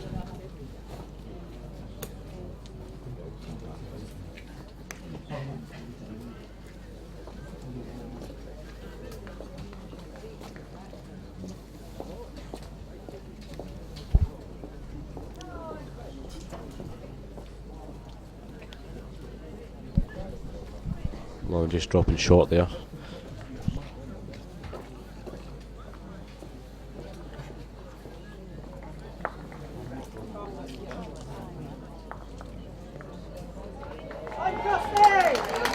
Well played, Kirsty and Gardner. Absolutely cracking bowl under all sorts of pressure. She knows that Lorna's on 20. She's going to have to pick up 5 shots without reply, and she's done that with absolute precision, lying 2 crackers. What do you think? Brilliant response for Kirsty. Keeping the pressure on, not lying down, but like I say, she's a Bells Hill battler.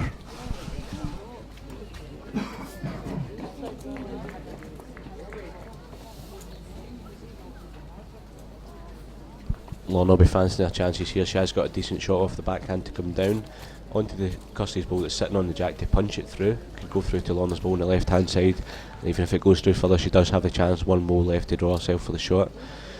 A big bowl here, if she can move it, gives herself an option with the fourth bowl of the end. I'm sure you'll see her, she'll be reaching here, she'll be guaranteeing she's up to punch it through.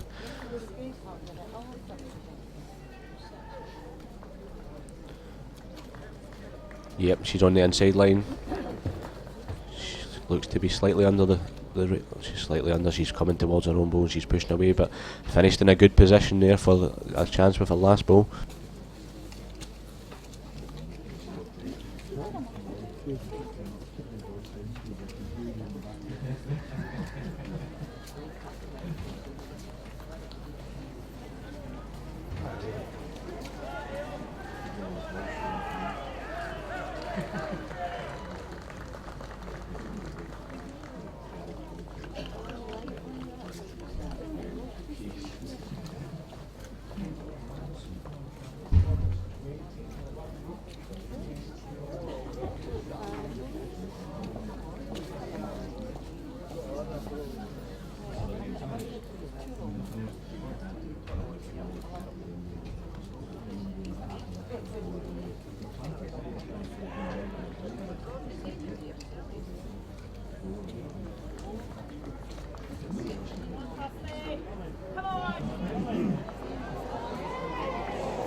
Very good effort again from Kirsty, but Lorna does have this option here. If she can come up, play a bit more grass, turn the bowl through, punch the jack, she will be lying one to the left hand side as your screen as you see it. She's gave it the grass this time. She needs to run, she's close to her own bowl, she's underneath. There's a chance here for Kirsty to pick up a 3, possible 4 to bring the match very, very close. Imagine she'll be up in the forehand and close to Lorna's bowl. And she walks up. She knows what she has to do here. She was very close to it the last time.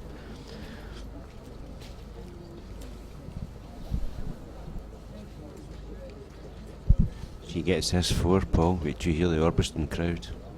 Game on, tension mounts.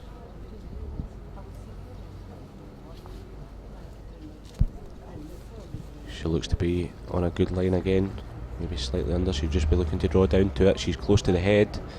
She doesn't want to touch it. She doesn't want to touch it hard. Very good ball from Kirsty Gardner.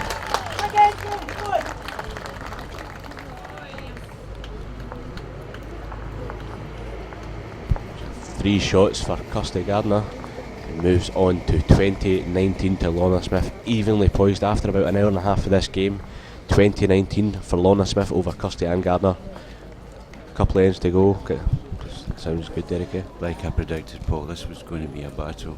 The two of them experienced, different ages, but vastly experienced. They'll work it all the way, and it's gone all the way. Kirsty's back with the long jack. She wasn't getting close, but she was getting closer than Lorna.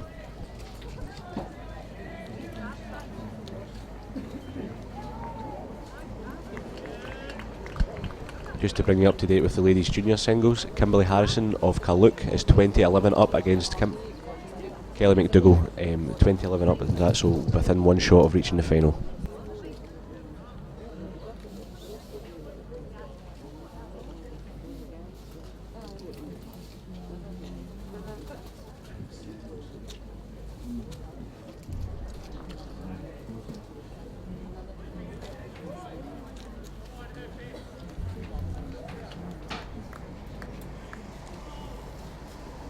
To bring you up to date with the gents singles semi-final, the two gents fighting for a place against Ian McLean, Alan Gray and Ian Murray, currently tied in 13 each. Very tight affair there, and that's on Green A Rink 5 if you want to go and watch that one.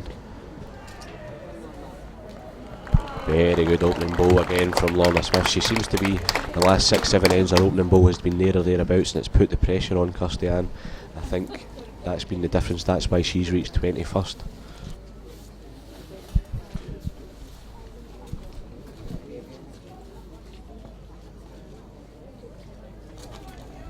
Kirsty's chasing now.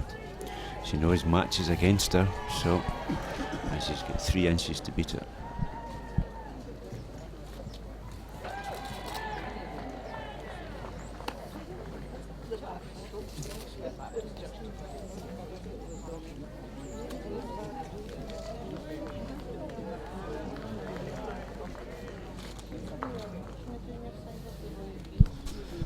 Another bow in the head there for Lorna. She knows she only needs one shot. She's currently 20-19 up.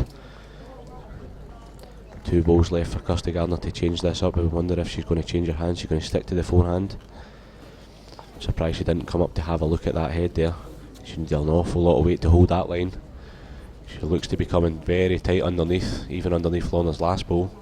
That's not a very good effort from that type of bow, but she does have 3 bows sitting behind the jack now. She gives herself an option with her last bow. If she can change her hand, come out and get 2 shots, she can win the game as well.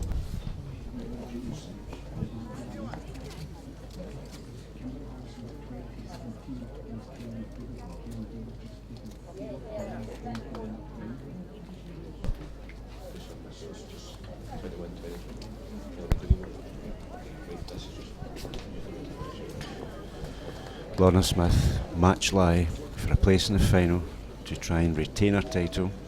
Kirsty's got one last bowl. Does she draw at it? Does she run at it? Either way, big decision. While the ladies come up to study the head, I'll bring you up to date with the ladies junior singles. Kimberly Harrison from Carluke Bowling Club was 20-17 up against Kelly McDougall, and in the last end Kelly managed to pick up a 4 to pip her 21-20, and she takes on Zoe Haining about half past 2 in the final, Green A, Rink 5. Kirsty studied hard, makes her way very slowly to the mat. I think it'll be a backhand shot here, Derek.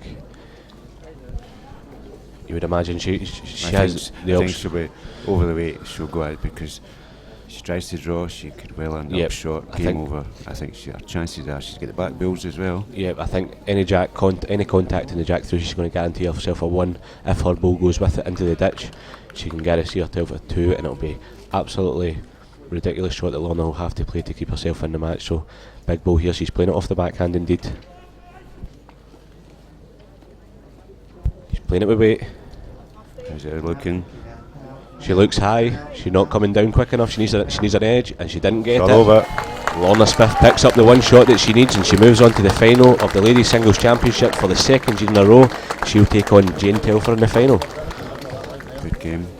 Congratulations to Lorna, unlucky to Kirsty, but good game in the conditions. So, but it's Lorna that makes it through. She's going for her second title. Look forward to the afternoon, folks. Thank you. 21-19 victory. It's very, very good win. Kirsty not quite getting that last ball to come inside and take through the jack, but Lorna very deserving of the win.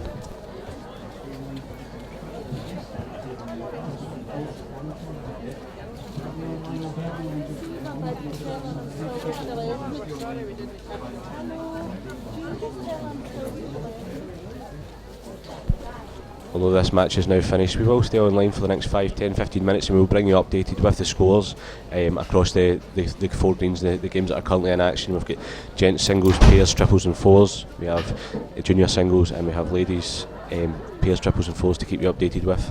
And we will bring you again, if you've just tuned in, we'll bring you the final lineups of the ladies junior singles and who's already reached the finals of the other competitions so far.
Just to bring you updated, folks, for this afternoon, we will be bringing you live coverage of the gents singles final.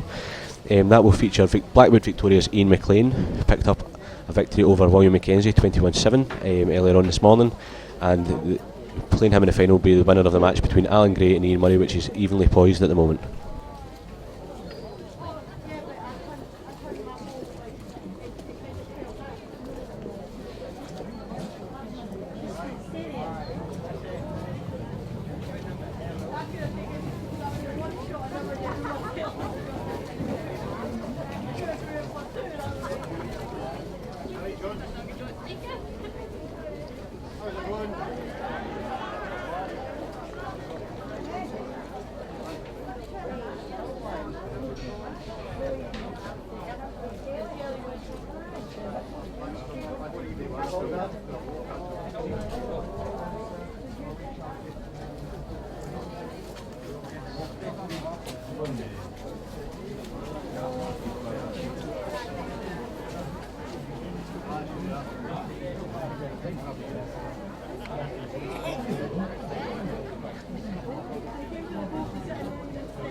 Joining me now is Betty Farsay, she's the team manager for the ladies section in Bowls Scotland, and obviously after that's ladies semi-final there between Lorna Smith and Kirsty Ann Gardner. Lorna picking up the victory, she'll go on to play Jane Telfer in the final. Do you think that'll be a very good match? It'll be a tight affair? Yes, I think it'll be very tight. Knowing both the girls, Jane's an ex-internationalist, and in the team played very, very well.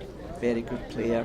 Lorna's, as we all know what Lorna is, so it never gives up. No, I think it'll be an excellent game. Yeah, it's been a very good week for Lorna, obviously getting to the final of the seniors, but Jane knocked out the senior winner Isabel Isabel Lang in the last round last night with a very tight victory, 21-19. So both players have shown that they can win the matches, and they're now into the final. So I think it's going to be a really tight affair. After that one there, Lorna, she played well, but she struggled in the middle of the game.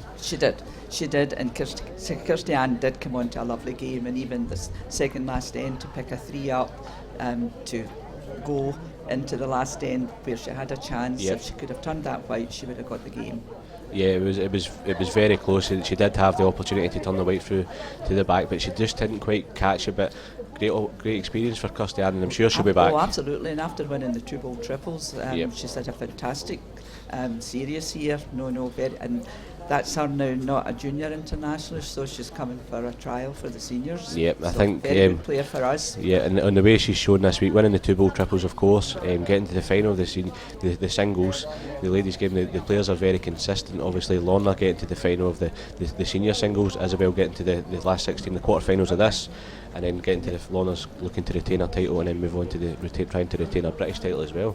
Absolutely, but I think as far as Kirsty Ann's concerned, I think for Bowls Scotland, a young girl coming through and playing as well as she has played this week is great for Bowls Scotland. Yeah, and talking about young ladies, the junior singles final has been confirmed. Kelly McDougall picked up a 21-20 victory over Kimberly Harrison, picking up a 4 in the last end. It must be a tough one for Kimberly, but great result for Kelly. And great result for Kelly, but also great experience for Kimberly. Absolutely great experience, and obviously that girl will come on and just leaps and bounds, I would think, and they'll be a great asset for Scotland. Yeah, definitely. And in the other semi-final, Zoe Hayning picked up a win against Lorraine Gordon, so Zoe moving on to the final to play against Kelly. How do you see that one going? To be very close as well. Do you know, and I don't really know Zoe that well. She came into the junior international team this year as the reserve, got a game in the last game and played very well, so I think she's one to watch. Yeah, she picked up some very good wins on the way to the final. She did. 21-18, 21-12, and now 21-11 in the semi-final. She must be going in as a slight favourite. Although don't underestimate Kelly. Certainly wouldn't underestimate, because coming back from being 2017 down and managing to pick up a 4 is no mean feat, especially in the last end. Yes. So 2 finals this afternoon. Obviously we've got the pairs, the triples and the 4s to go as well. A lot of good players on show. Which games will you be watching? You'll just be dotting about looking to see which players are playing well and who's... Well, obviously I want to watch both the senior and the junior singles, especially the juniors, because I think they're the ones, obviously the future for us. Definitely.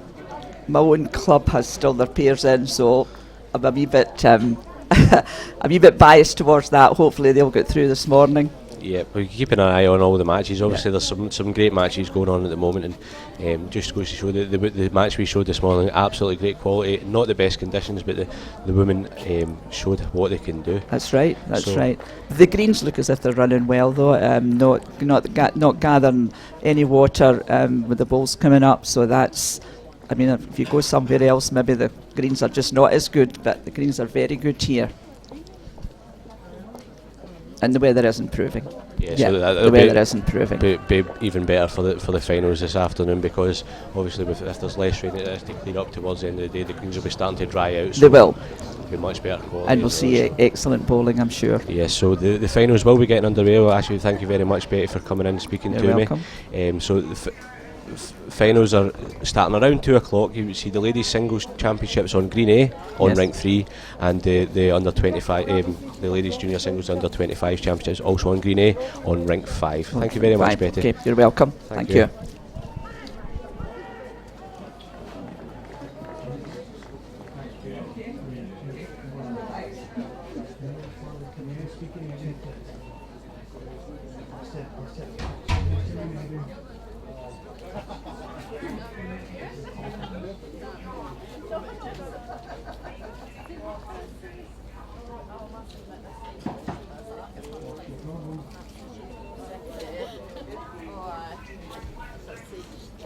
For being in the first time she's been in what you call the older ones. Yeah.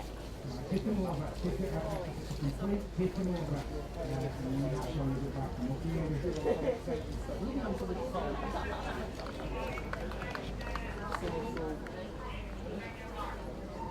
yeah, just put down the reports for and say it's not reports, okay? James, Aye. I need for the piece. James,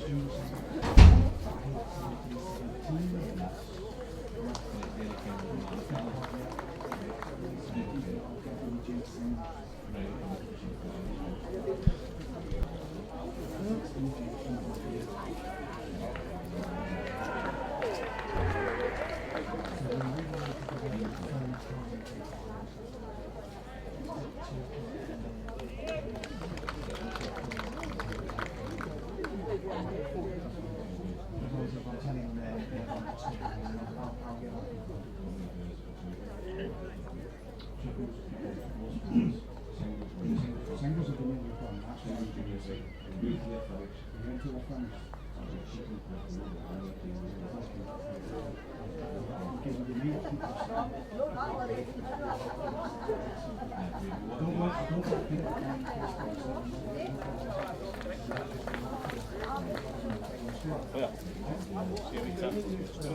Special singles.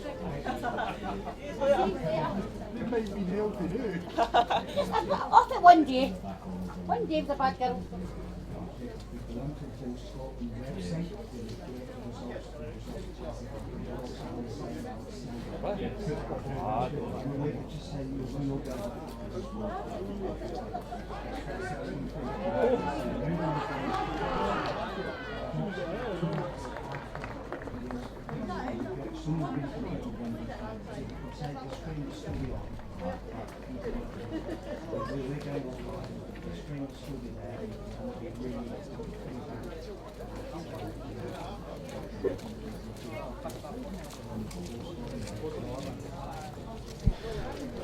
Just to bring you up to date, folks, on what's happening round about the greens, the gents singles, Alan Gray is currently 16-13 up on Ian Murray from Turriff Bowling Club, and the gents junior singles is currently 17 each, very evenly poised between Derek Ferguson and Martin McCalley.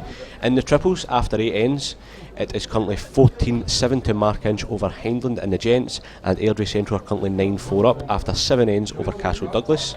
In the ladies triples, Dumfries are currently 13-1 up over Druggan after 6 ends, and after 10 ends it is 16-4 to Poulton. In the gents fours, Adrian Bowling Club after 12 ends are currently 14-7 against Tarbolton, and Wellington Park after 9 ends are currently 11-3 up over Castle Hill. And the ladies fours, of course, the semi-finals were played yesterday. The finals already been confirmed. It's Chuntsine Bowling Club against Town Home.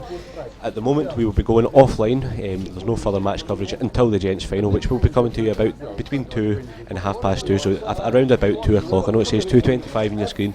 Around about 2 o'clock we'll be coming back online, and when we come back online we'll bring you up to date with the scores that are happening. But in the meantime, you can check out the Bowl Scotland website, where after the match is finished you will get the score results straight in up to date. I know there's not long to go in the 2 singles games that are left on, but as soon as the games are finished we will bring you up to date, so check on the Bowl Scotland website for that, and we will see you around 2 p.m. Thank you. Goodbye for just now.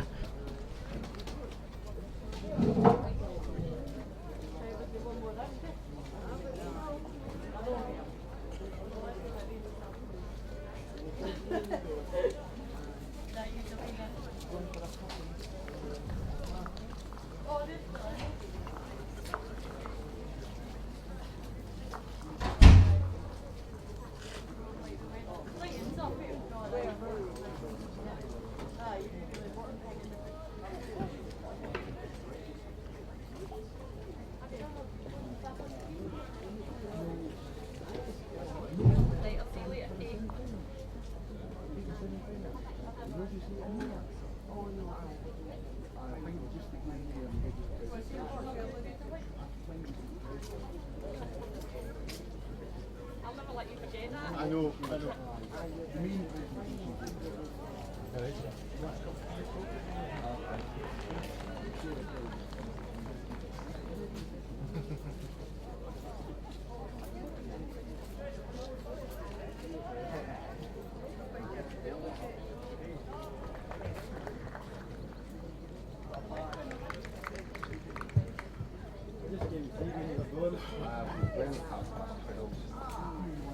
Brilliant. Too much to be honest with you.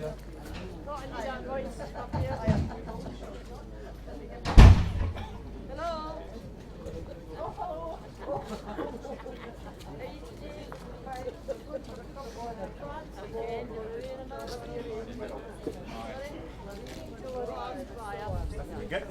If we get there.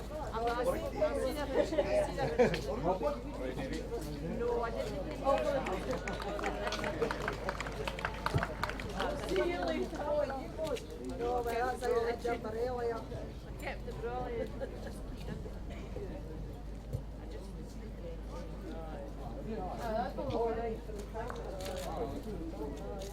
Right, I'm going to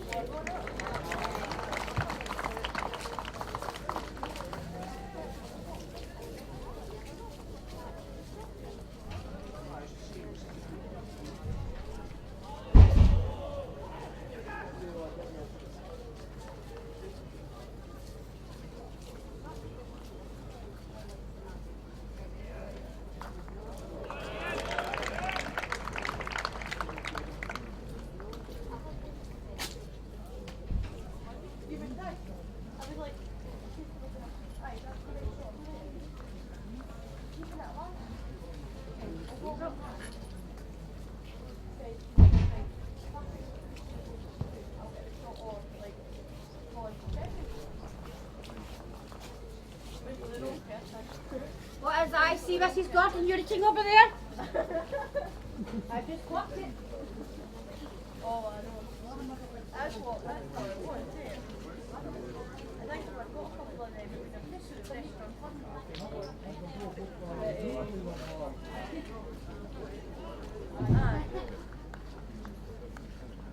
No.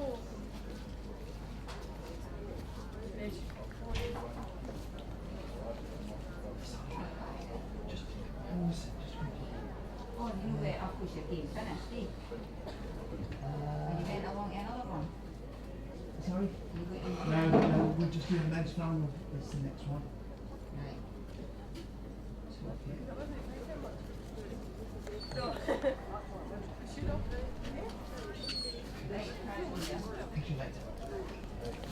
Just a quick update, folks, on the timing for the men's final. We did actually say that it was going to be at possibly 2:25. It has been confirmed at 2 o'clock, not 2:25, so 2 p.m. for the men's singles final.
Yeah, you don't mind?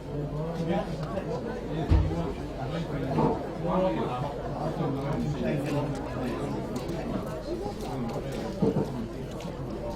No.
Click on whatever it is. Live streaming can be all the little things on live streaming.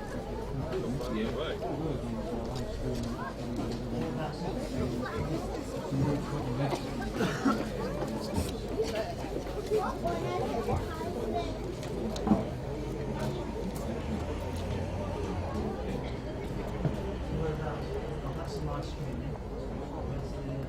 Where's the stream?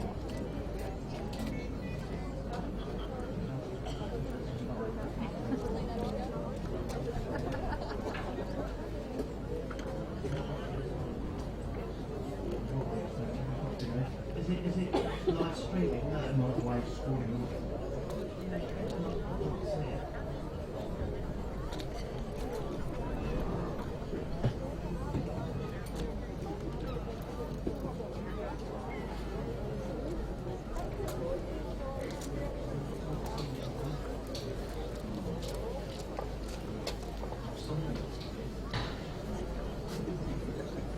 It needs to be in your face for it to.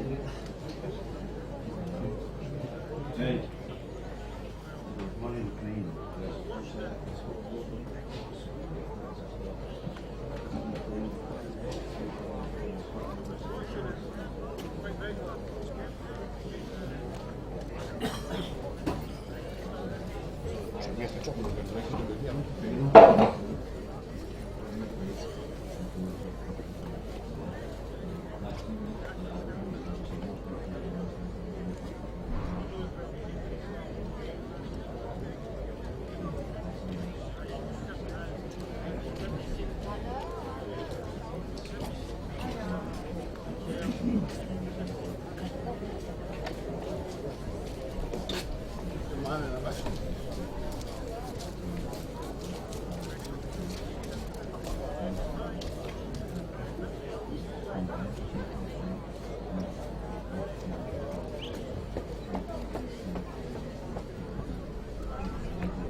there.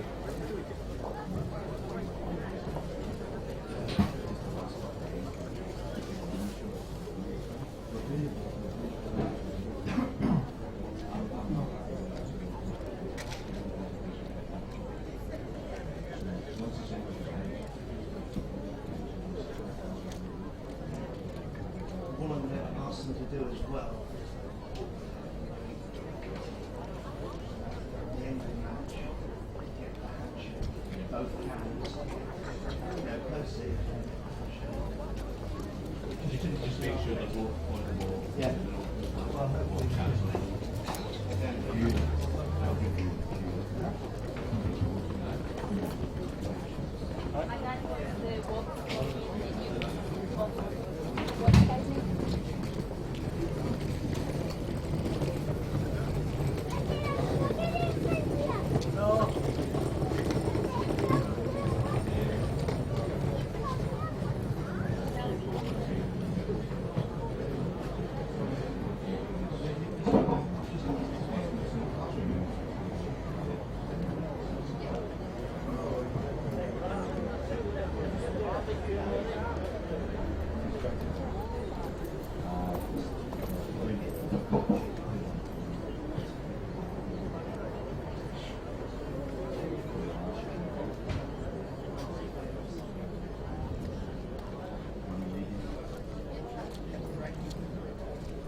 seen it. Omar.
Right. Right. Oh, is it? Oh, I forgot to check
talking to the camera team, just checking the communications are working. Camera 1, can you confirm you're there? Cheers. Camera 2, can you confirm you're there? Great. You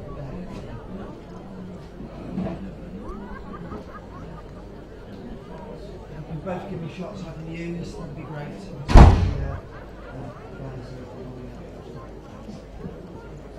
Give me some crowd shots, stuff like that.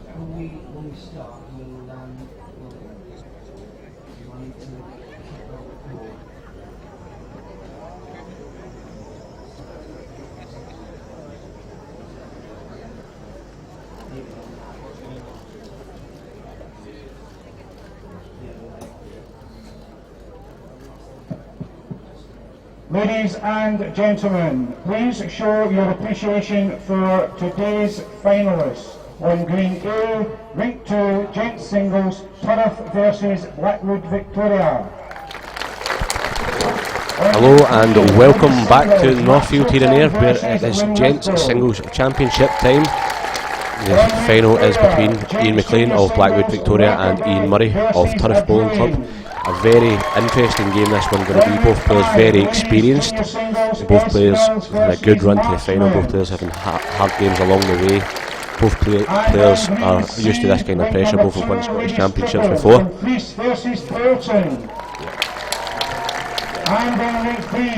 And both players have won Scottish Championships before. Both players have been recognised at international county level before, so it's going to be a close game. I'll bring you my co-commentator in here, Derek. Not Gary, Derek McCabe. Derek, what do you think this game? How do you think this game is going to go? Rink 3, Ladies Pairs, Cockenzie Port Seaton versus Uphill Station. And on Rink 4, Gents Pairs, Dudtrop versus West Barons.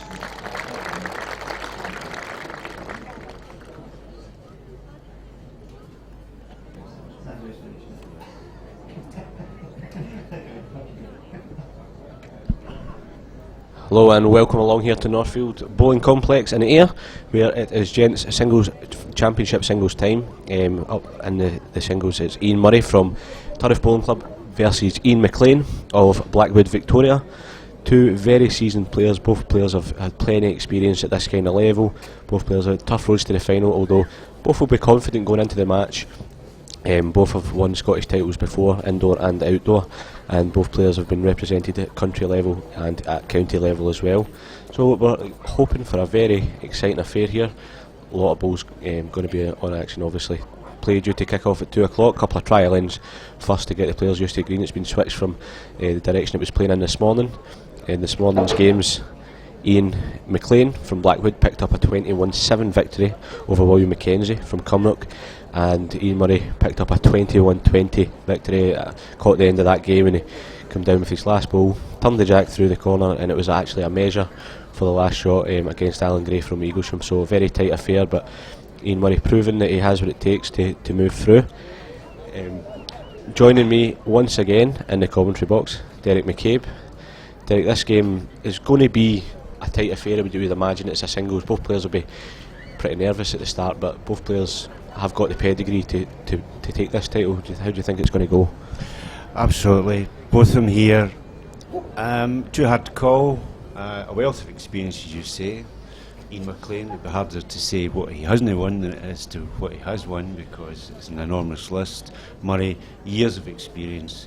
It really will be, I think, who catches the pace first and take it from there. But looking forward to it. Yeah, you can see the two players starting to warm up with their trial ends there. Ian Murray with the blue, the like kind of turquoisey coloured bowls, as you can see them coming up there, and Ian McLean has the darker bowls, the green bowls. So it'll be easy for us to differentiate between the two. Just to give you a wee rundown on how the players got here. First of all, we'll start with Ian Murray. He played 5 games in his district, obviously to qualify. Won his championship last year, which informs me is the 11th time he's done so at Turf Bowling Club. In his first game at Northfield, he played Alan McDade in round 1, won 21-12, and then moved on to the last 16 with a very comprehensive 21-4 victory over Fraser Grant. In the quarter-final, he played Paul Foster's conqueror, Campbell McNeil, and managed to defeat him 21-10. And as I said, semi-final 21-20 this morning against Alan Gray from Eaglesham after being 10-1 and 12-3 down. So he has got the grit and determination to come back from being down. Over to Ian McLean, Blackwood Victoria player, very seasoned player, as Derek was saying. In round 1 he took on Alex Marshall, and this was probably the pick of the games from the round 1 matches in the singles. I spoke to Ian before the game and he was saying he put a lot of pressure on himself. He knew if he won that game he had a great chance of getting to the final. But he knew also if he won that game a lot of pressure would be on him. He managed to come through that one against Alex 21-16. He moved on to the last 16 game, which we covered yesterday morning, which didn't last very long. Ian was playing some sublime bowls, managed to come through 21-2 against Graham Stewart, and Graham played absolutely brilliant, but Ian was just phenomenal. He was getting 3 balls within a foot and guaranteeing himself 3-4 shots every opportunity he had. In the quarter-finals he played against Colin Mitchell, whose match we also covered yesterday. You've seen the balls that Colin was playing. If you watch that alongside us, Colin was playing very, very good balls. Ian brushed him aside 21-14. Did say it was a difficult match, but he just had enough to come through. And then in the semi-final, as I mentioned, William McKenzie, 21-7 winner, and William said it was a difficult game. He was drawing balls at both sides and going up both games, and he still couldn't get anywhere near Ian McLean. So Ian's certainly playing very good balls, but Ian Murray can't be disrespected at all here to get through to the final of this gents singles, especially at his age. Obviously he's been around for a very long time. We spoke to him before the game as well. He's been playing Highland. He's playing with the Highland team, the county team, since 1972, so over 40 years of experience at county level. He took a small break in between, but he's actually back in the county team now. He played internationally for Scotland in 1984 and 1985, long before I was born. He was playing, so it just goes to show how long he's been experienced for. He's now as an indoor selector for the Scottish Indoor Bowling Association for the gents team, so he knows Mr McLean very well. Both players obviously know each other through the indoor bowling more than the outdoor, and he was in the part of the Highland team who reached the Hamilton Trophy final in 2000. Unfortunately they lost that game to their county, but that's the only time the Highland team have managed to get that far, and he was part of that team. As for Ian McLean, as Derek said, he's got a whole host. It'd be easier to say what he hasn't won. Outdoor, he's won the under-25 singles twice and went on to be runner-up in the British outdoor under-25 singles in both the occasions, 2002 and 2007. Indoors, where did he start with Ian McLean? He won the under-25s in 2005. The same year he won the singles. He also won the Scottish Indoor Singles in 2011, the 2-bowl pairs in 2008. He's also won the triples and the fours, so he's only really got the pairs missing from that roster, so he said he was hoping to add that in the next few years if the opportunity arises. In Lanarkshire in the county, he's won the singles, that was last year, and this year he's already won the under 45 rinks which he play up in Lanarkshire. And also probably one of the best things he's got in his CV for the bowling is he was World Under 25s runner up in 2007 after winning the British Isles, going through representing his country and representing the island of obviously the United Kingdom. Outdoors, he's played with Scotland under 25s for 6 years, indoors played for 4 years, and he's been a full international for 7 years, 8 years indoor, and for 6 years outdoor. So very, very experienced player. He's captained the 2005 under 25s team when they went on to win the series. It was at home in Scotland, so obviously a very experienced player. 2 players just walking up the green. They'll be thinking, this is a big game, there's a big crowd as you can see. So Derek, do you want to make a wee prediction of how this game's going to go? Well, the one thing I will predict is there will be an Ian on the trophy tonight. Which one it will be, we don't know. But it will be an Ian in air today. They're about to start, but this has been a road to get here. Has been nearly 2 years. They've won their club singles, they've won their district, and they've now reached the final of the Scottish singles, a Blue Riband event, and they would love that in their CV. It'll be interesting to see who gets off to the better start. And first 10, we're about to get underway. Okay, brace yourselves, folks, we're off.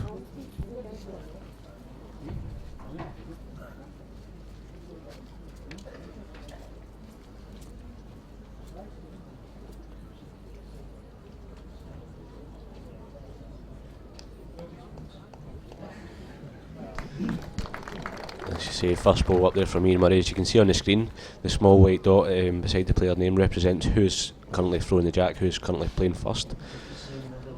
So you can see that on our scoreboard that you have Ian Murray in red, Ian McLean in green, and you see on the scoreboards outside on the green that it is blue, so the green is the facility we have. Both players off to a very good start. One, Ian McLean choosing for the forehand, and Ian Murray opting for the backhand draw. I think this game could be very, very close. Both players very consistently good. Both players very steady. I think whoever gets off to the better start will be happy, but I don't think there's any room for error because both players are very capable of punishing the other if they don't get the balls in there.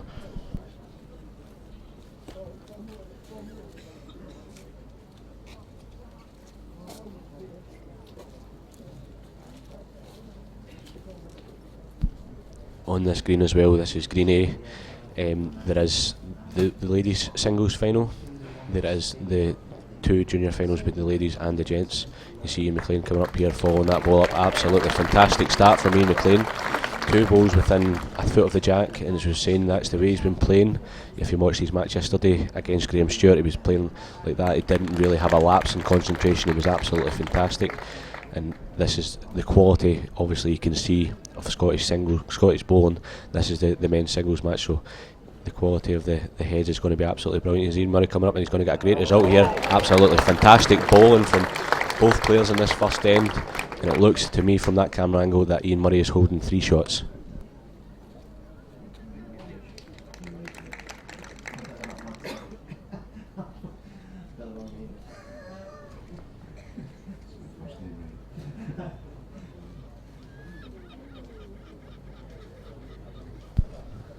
Ian Murray will be looking here to capitalise on the slight mistake there from Ian McLean.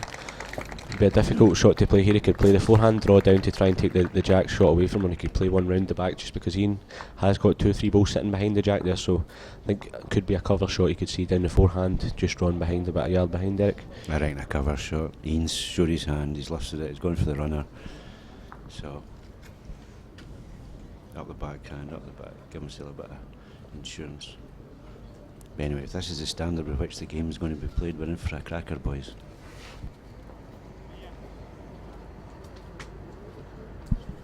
Yep, as you can see there, absolutely cracking start from Ian Murray. 3 balls round about the jack and a great covering shot as well.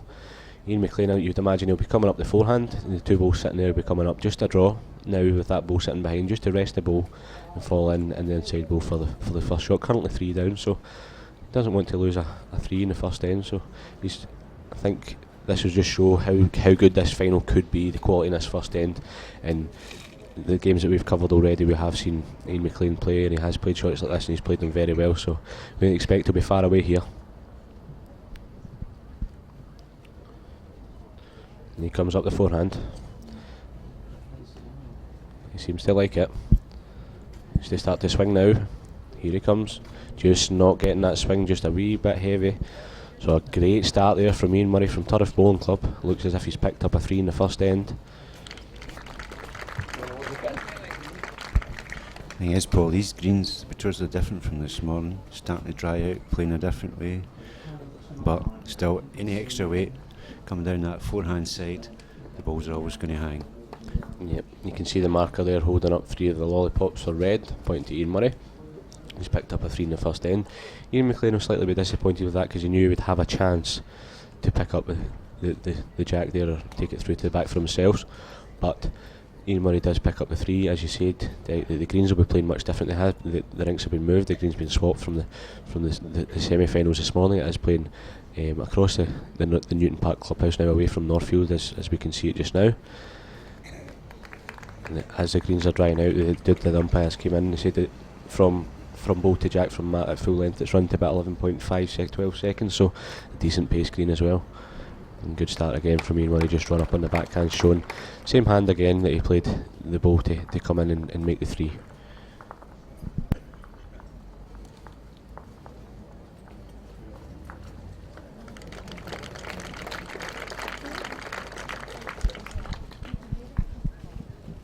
Both lead bowls, very good. But these guys will be looking for their first or second bowls in to be running about the jack and build up the head for them. And then the onus is on the opponent to try and change it.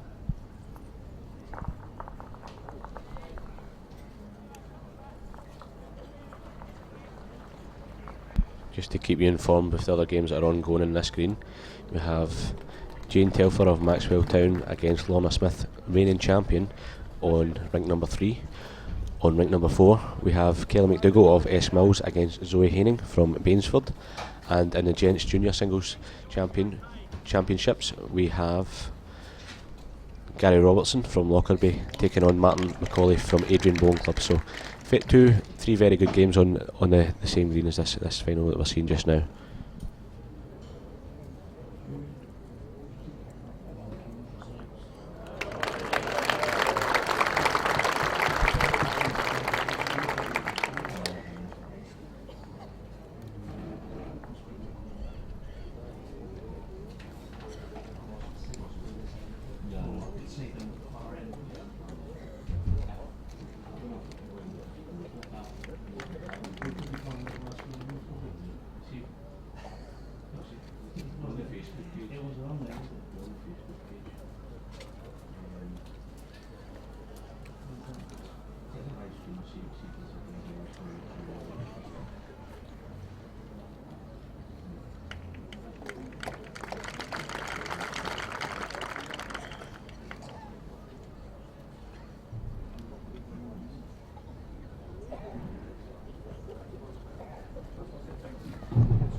Difficult shot here for Ian.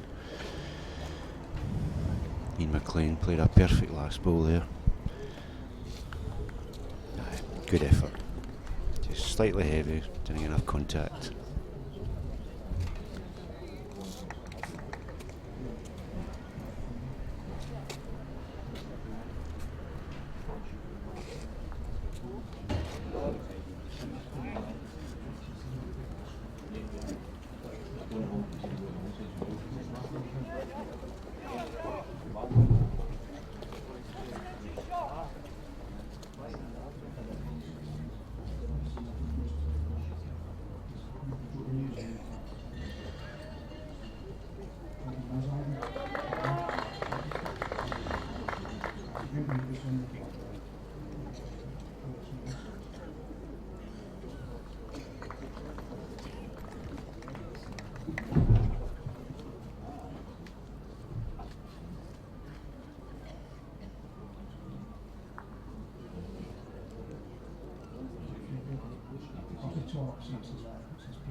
Again, a difficult last shot for Ian, the Turf Terrier. Let's see what he can do with this. Ian's line really a compact two. Yep, he's going with the heavy. He's going to try and hit his own front blue and split the two green, but it looks tight. Always a difficult shot this early on in this kind of match. Yeah, it looks as though Ian McLean's holding one, possibly two. I think he's just going to take the shot. I think it's a difficult shot for him to play. Unless he does, there is a shot there come down off either side. He could turn you can see the blue ball there sitting in the middle. He could turn that to punch the jack through and he would guarantee himself the two. There is a difficult shot to play though. I think if he's going to play the ball, that's the ball he's going to be playing. I think it's to play it off the backhand down. Derek, would you play that shot yourself? No, I'd probably put it right up my jumper. Yeah, I think he's sticking to the forehand, so maybe be looking for his own ball to turn onto the jack. So you just hear the stadium announcer there just putting Ian McLean slightly off just as he was about to play his ball, but he'll compose himself, professional enough not to let that affect his bowling. He's choose the forehand shot. He looks around a wide line here. He's coming down. Yep, he's coming down nicely. He just needs to run. If he runs more, he just needs to run. He just needs to get by his own ball and turn it. Just not enough weight. Absolutely perfect line there. Just enough to turn it onto the ball. But it looks as if he's lying in one shot, possibly two. It could be a test here for the umpires to come in and measure that with the calipers, because it looks very, very close to the jack and it'll be very tight, and it'll be interesting to see how they do that. Well, in Ayrshire we get cigarette paper and we put it through and we see what happens then. But these umpires are slightly more technical than that. They'll get some chops and there'll be very little calipers, but that shows the standard at which this game I think is going to be played. You can see the umpires are just putting the wedges underneath the balls because the two balls are sitting against each other. It could be a fact that if they touch the ball with the caliper, it could move. So just making these upright, making them steady so that they won't be moved at all. At the moment here, it looks from our angle that we have that the back green ball of Ian McLean is lying the shot, but obviously we've been proved wrong in the past here, so it'll be close.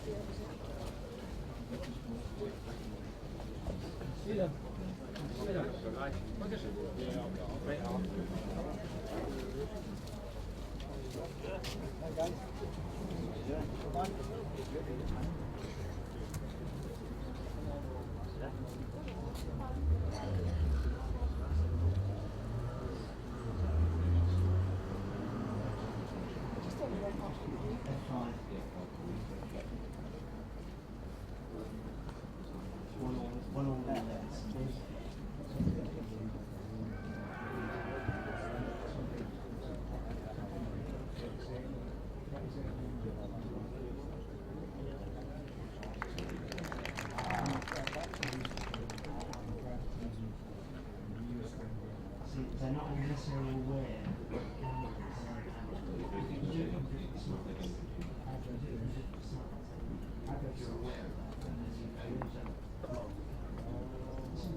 Hi there. Chip.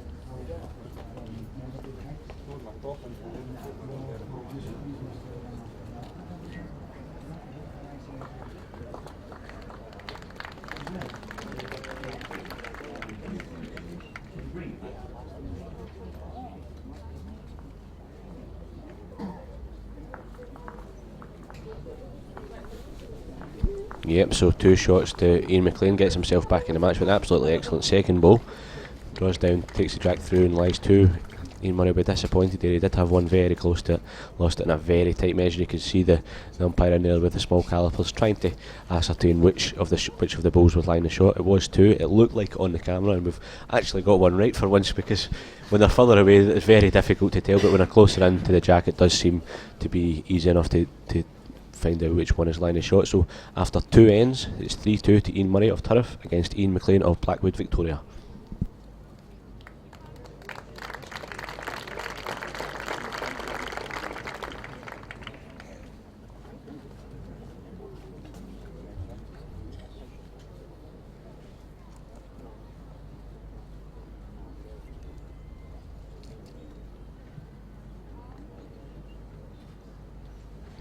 You can see Ian Murray sticking to the backhand.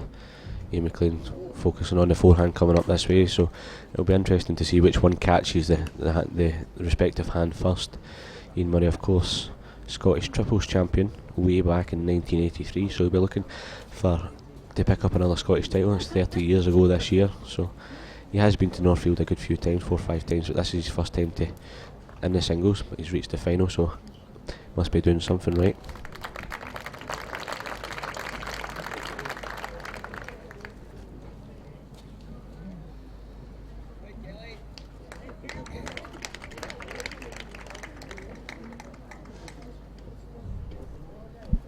Ian Murray electing to change to the forehand this time. Saw the way the ball worked for Ian McLean. He looks to have good weight here. He looks very, very close to the jack. Excellent bowling from Ian Murray. Straight behind the jack and fall back. Absolutely perfect.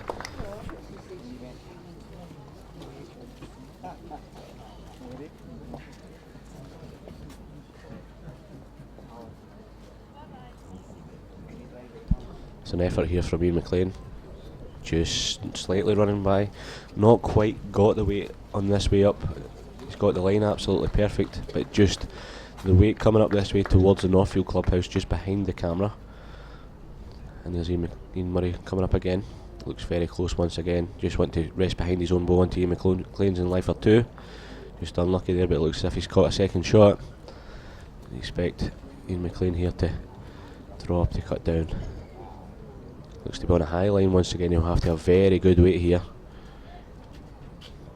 Here he comes now. He's very close to it. Certainly looks to be cutting down to just the 1.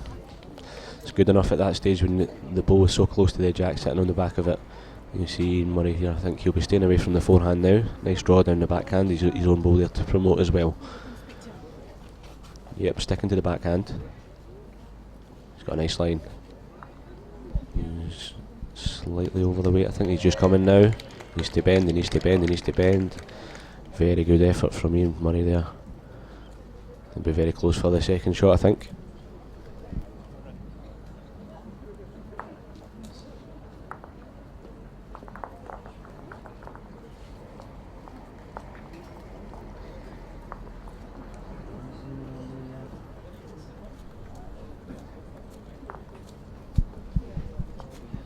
So Ian Murray picks up a further shot to move 4-2 into the lead after 3 ends of this Gents Singles Championship game.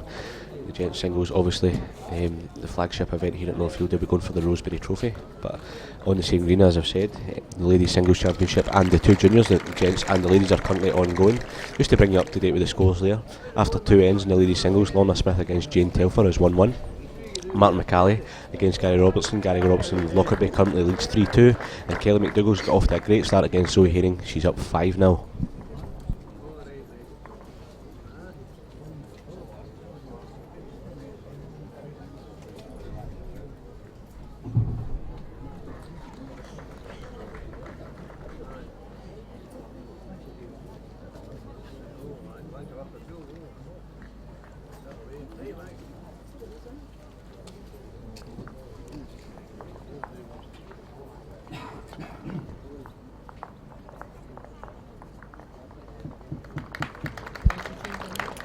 McLean punishing Murray's short first ball there. The man of that calibre, give him a yard, he will draw, especially his first, because that's the object. First one in. See what Murray does here. Murray just sailing through there, giving Ian McLean, he can sniff an opportunity, I think. Murray with a ball not within a yard of the jack. Ian McLean, and the games that we've seen so far, is punishing his players, the players he's playing against who can't get within a yard of the jack. He likes it, he's sitting halfway up the go. He likes the ball, he just needs to bend at the last bit. Very good ball, and that'll count for another shot, just about 2 feet to 3 feet behind the jack. Ian Murray has to get this one in, unless he'll feel the pressure with his force ball if he doesn't get this one in close to the jack. Looks to be on a decent line. Here he comes now, very close to the jack. He runs the last, but that's good enough, I would say, for second shot, if not first. So Ian Murray will be happy with that.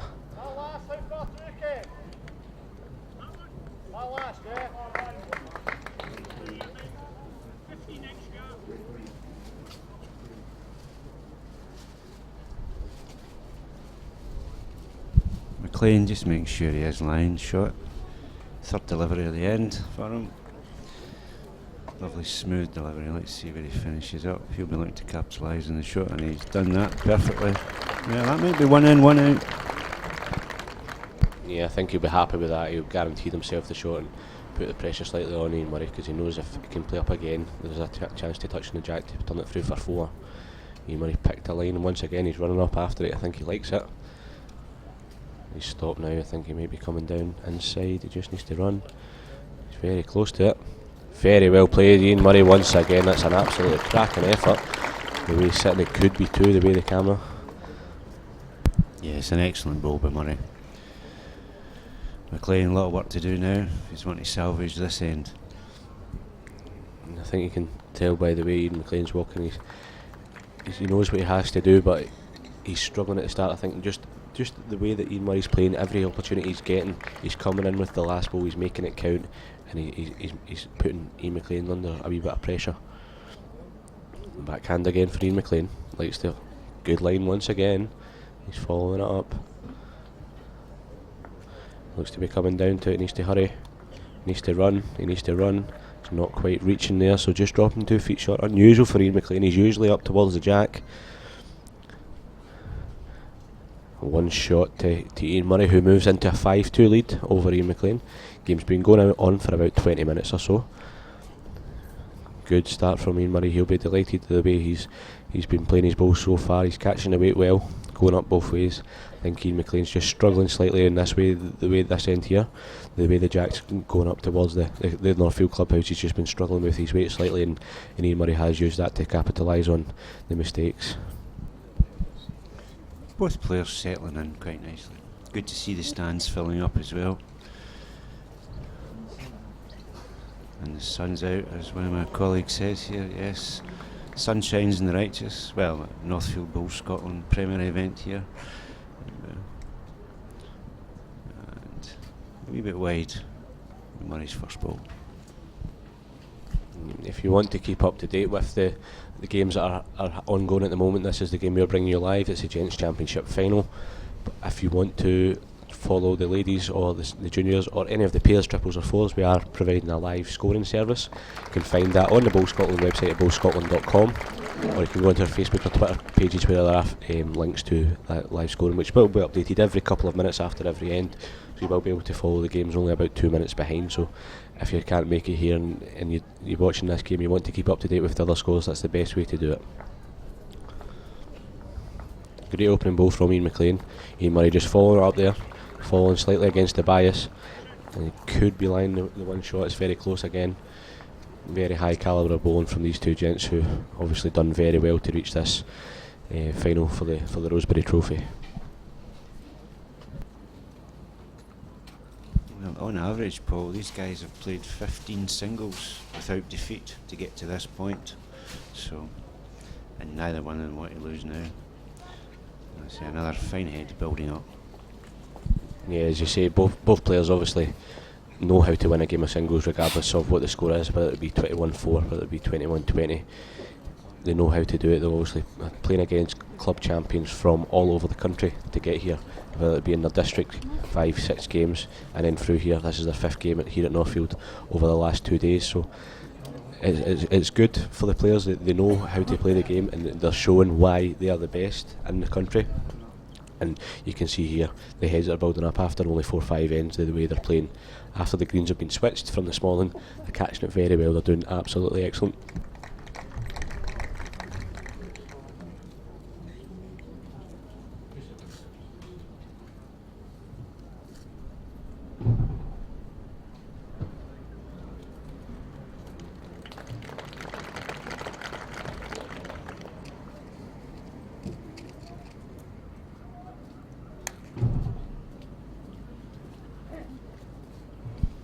If you are just joining us, we are live here at Northfield covering the Gents Singles Championship final between Ian Murray and Ian McLean. At the moment, Ian Murray currently winning 5-2 after about 25 minutes or so of the game. Been very high quality bowling from the 2 gents so far. Ian Murray obviously representing Turf Bowling Club, and Ian McLean, if you watched yesterday morning, he representing Blackwood Victoria. Both gents very, very good players, very seasoned, very experienced. We're hoping for a very intriguing final. It's got off to a good start. It's proven to be very, very good so far. McLean just missing the line slightly. His weight's very good there. Very difficult to tell from the angle that who's actually line the shot. Ian Murray will just be looking to give it the grass here, come up and turn his own bowl in. Looks to be on a half decent line, just needs to run. He's slightly under, doesn't want to turn Ian McLean in. He was very unlucky there not to get his own bowl as well, just slightly under the weight to hold that line that they had. He had 2 options there, turn Ian's out or turn his own in. McLean with his last delivery. Doesn't like it, he's puffing. I think he realised he's just slightly over the weight, but good line though. I think he's holding one.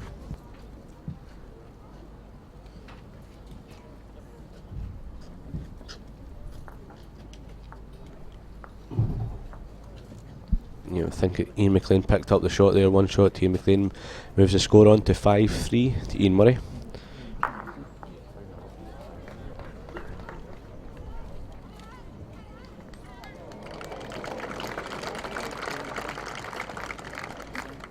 You can see there the scores there, both players obviously representing Scotland in the Scottish Singles final.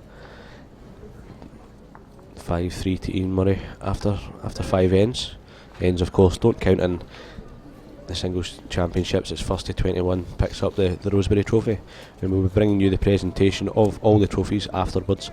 The singles are being played here on Green A, and you can follow the updates of the other games online on bowlscotland.com, where we'll be bringing you live scoring from the pairs, the triples, the fours, and the ladies final, and also the junior singles finals as well.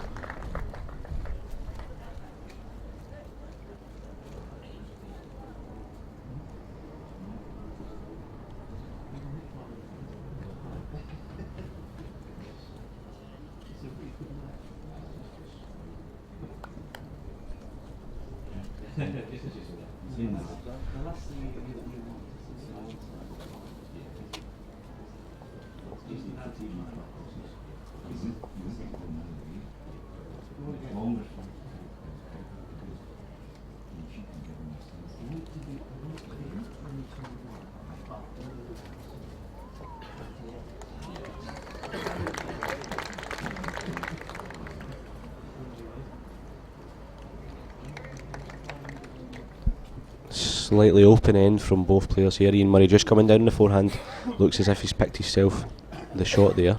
Ian McLean will be looking to adjust his line, adjust his weight slightly just to come inside the blue ball. You can see it coming up here, he looks to be on a decent line, just needs to run the last bit. He's very well played here, just about reaching for the first shot. In a very difficult place here for Ian Murray. He knows that he has to play the forehand still because Ian McLean's ball's sitting pretty much on the line. Just have to miss outside, come to his own ball and rest it, as you'll see when he plays the ball here. The camera will follow the ball up the green, and once it zooms out you'll be able to see the head. He looks to be on a good line. He just wants to come by Ian McLean's short ball down to his own ball inside it, It's very much what he's trying to do, and if he plays and falls in back, it looks as if he's got himself the shot there from me.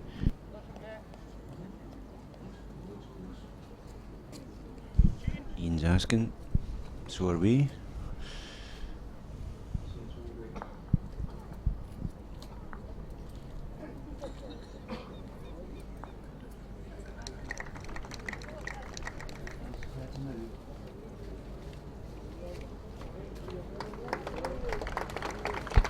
Yeah, Ian McLean just drawn down on the forehand there. Looks to have just caught inside, and he's lying possibly 1 or 2.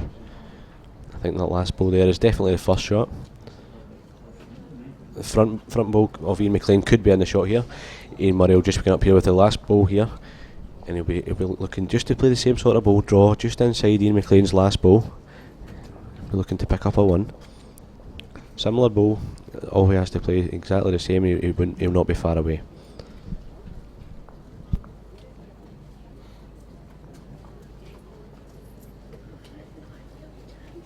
Oh, he's playing a running ball. That's a bit different. Looks tight. He needs to run. Officially, the retail marking will be closing at 3:30.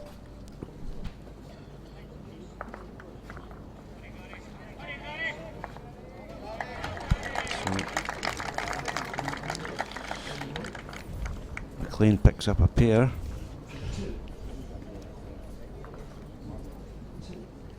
Right. Yep. Okay, so evens at 5. McLean on the mat. Okay. Evenly poised for the early stages of the match.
Decent start in this end for Ian McLean. He's just turned that ball slightly, make it a slight bigger target for Ian Murray. He'll be looking just to come down the backhand again. He judged the line.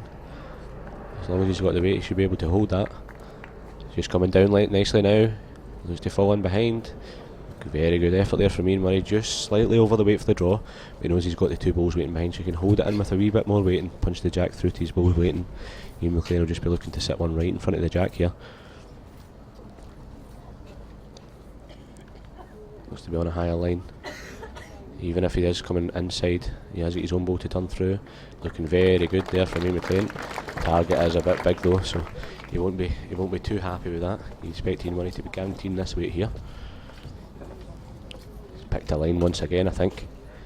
Looks to be very, very close to Ian Murray. Here he comes now. Swinging hard. He's slipping by again.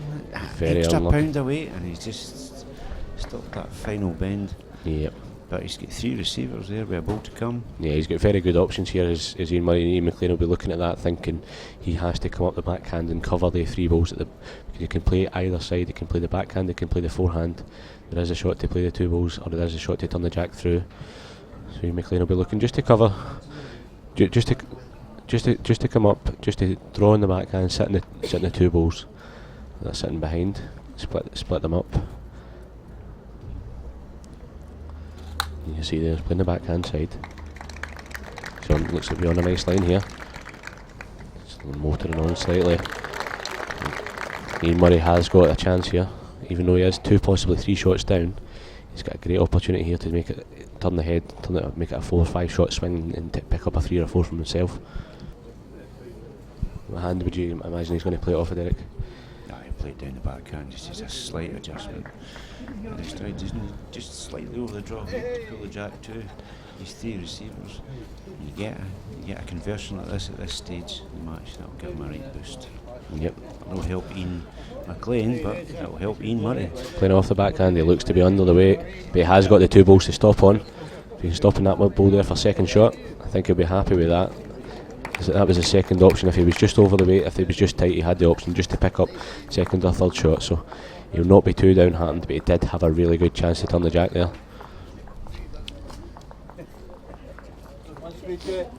So the score after 7 ends, Ian McLean 6, Ian Murray 5. Ian McLean moves into the lead for the first time.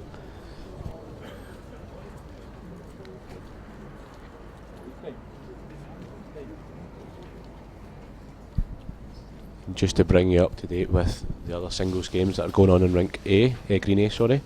Lorna Smith is currently 4-3 down to Jane Telfer. Gary Robertson is currently 7-3 up against Martin McCallie. And Kelly McDougall has been pegged back by Zoe Hennings, currently 5-4 in that match. So all very evenly poised, same as this game that we're currently watching here.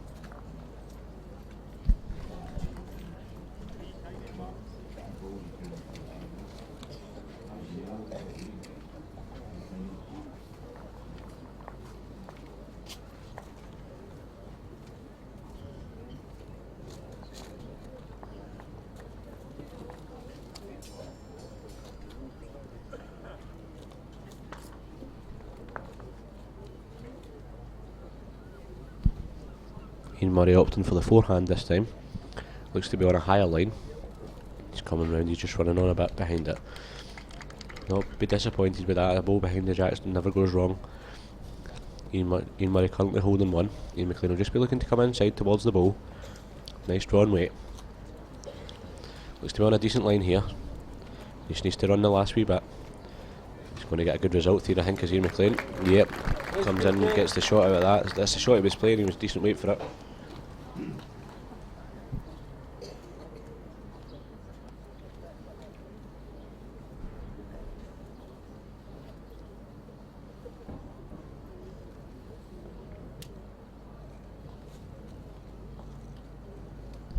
Murray's just pulling up short here, I think.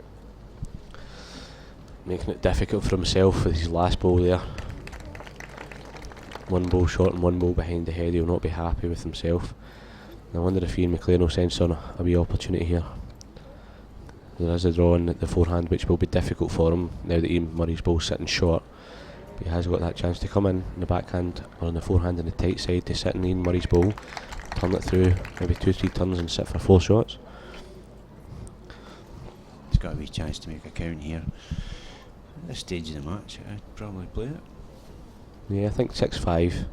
You expect Ian McLean here to be on the tight side. Yep, he is. Forehand line looking for Murray's ball to turn out. Looks to be on a good line.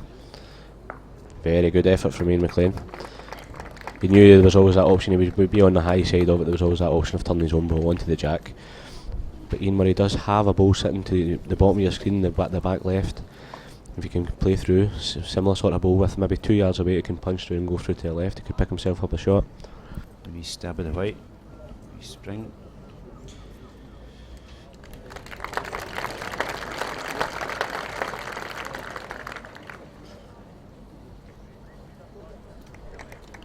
Yes, please. Lynn Wallace from Both Scotland contact the competition office. Lynn Wallace of Both Scotland contact competition office.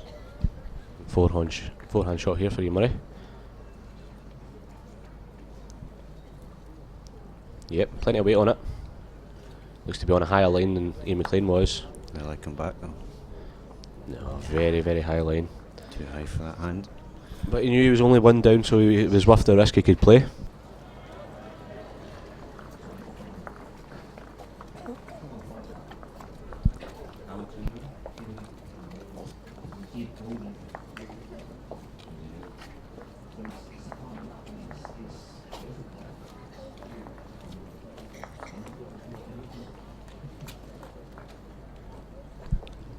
So after 7 ends of this game, it's currently Ian McLean 7, Ian Murray 5.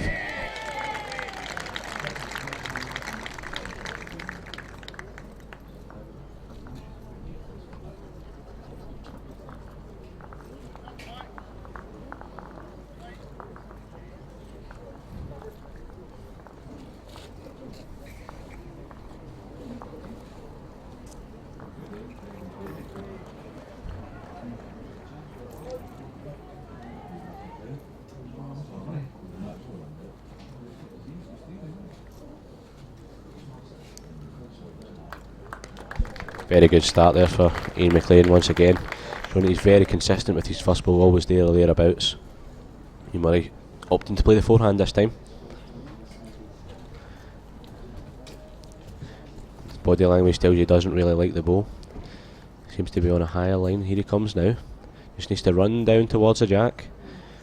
It's a decent opener as well for Ian Murray. Both players showing why they're in this final.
Here comes Ian Murray up. Doesn't want to get the gap. Very good ball there. And looks to fall back in. He should be lying the shot there. Ian McLean under a slight bit of pressure. He's only got one ball in the head, and he knows if Ian Murray has a chance, he will be up towards that ball. You would think it'll be a backhand draw for Ian McLean. Just down to the 2 balls to rest on, fall in, get himself another ball within the head. I think it's currently one shot to Ian Murray, by the way that the ball fell in there. Ian McLean will just be coming up to rest on the 2 sitting behind the jack to the right hand side, and to fall in back to give himself a decent option, because if he falls in onto the blue ball, he'll be locked in there, and Ian Murray won't be able to play a running ball. It'll just be back to a draw again. Slow, deliberate walk by McLean. He's got in his head what he's going to do here. Let's see if he can do it. That Murray will have a chance to make a count. He looks tight for here. Looks to be tight. He could be giving away another shot here if he's not lucky. That looks to be the first shot, and Ian Murray has an excellent opportunity here to bring himself back into the match. He's got a draw down here. He can touch the white round the corner. He can chap and lie on Ian's ball sitting to the right of the head. As you can see there, the ball on the right hand side, the green one is very lonely. I think he'll be drawing down. McLean knows he's disappointed with that. Yeah, it's a difficult shot to play, but he didn't play it anywhere near as consistent as he has been doing. Now, Mr. Murray, what are you going to do?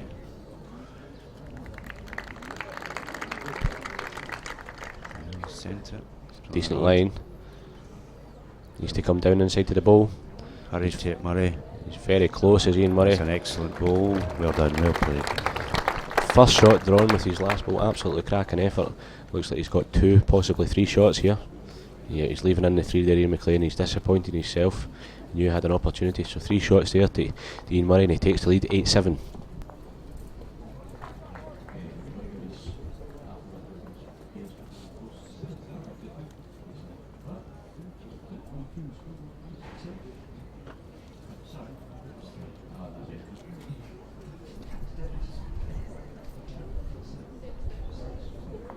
Scoreboard correction there, it is actually, it was 2 there to Ian Murray, so we're back at Peels at 7 each.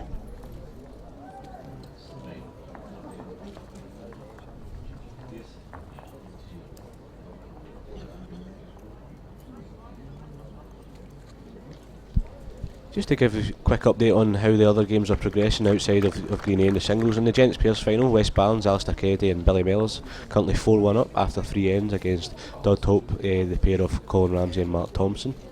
In the ladies pair, Uphill Station, Sandra Stephen and Kirsten McClelland are currently 3-1 down to the Bailey sisters, Leanne and Lauren, who are going for a record 4th win in the pairs from Cockenzie and Port Seton. In the Gents Triples final, Airdrie Central are currently 4-5 down against Mark Inch Bowling Club, and in the ladies triple, Polton Bowling Club are currently 3-1 up against Dumfries. In the fours, Gents Wellington Park are currently 6-3 up over Adrian Bowling Club, and Town Home are currently 6-2 up in the ladies final over Churnside.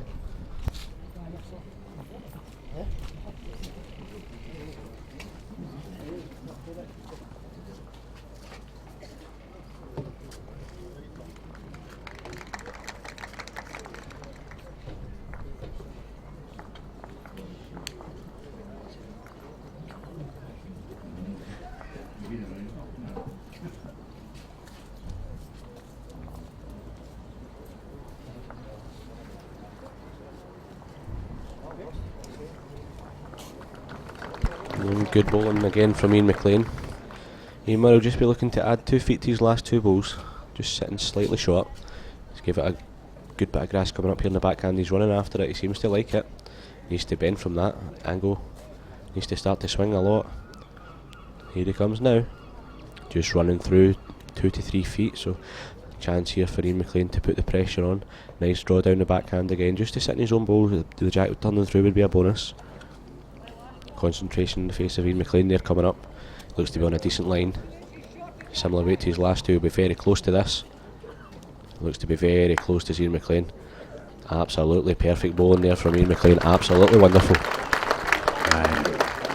Good bowling from McLean. He's definitely got his game face on now, because he knows he's in a match, and if he knows if he's wanting to go home with this title tonight, he's going to have to play some good bowls. And Murray, likewise, he's going to have to stay in the pond. Yeah, in the last end, Ian McLean did let Ian Murray have a chance. Lost a 2.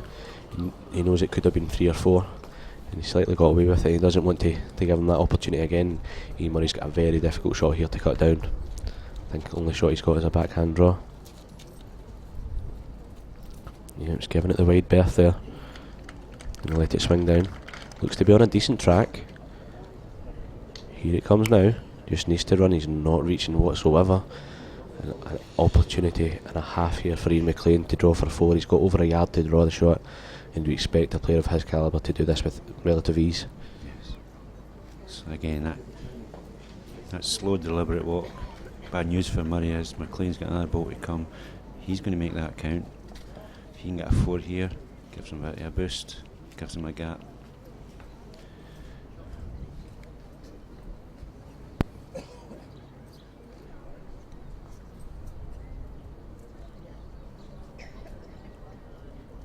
Seems to be on a decent line again. Here he comes now, does Ian McLean. He knows he's got about a yard to draw the 4th shot, sorry. And just inside the bowl there, counting for 4. Moves into an 11-7 lead after about 45 minutes of this match. And the bowler behind there just been slightly looked at. I think from this angle it looks like 4 to Ian McLean, but could just be 3. And the umpires are out again, putting the tapes on this one.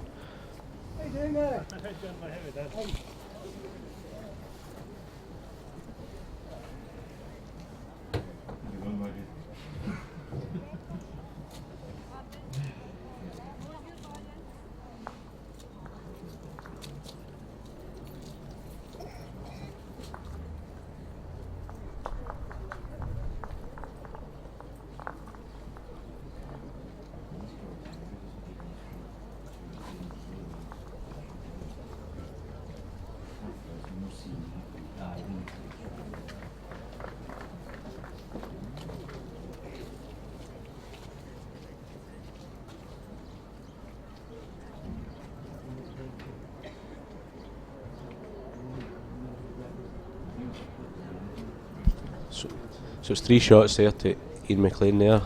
Umpire showing there was about an inch or so in it. So Ian McLean picks up 3. He'd probably be kicking himself there. He had an excellent opportunity to pick up 4 shots and didn't quite take that. So it's one of these things you need to be doing, isn't it, Derek? Well, at the end of the match, if McLean was to lose by a shot, that could haunt him. But anyway, he should have taken that opportunity. But still, he's got a lead, 10-7 after 10 ends.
Cracking opening balls from both players, but Ian Murray just getting the better of the two rubs.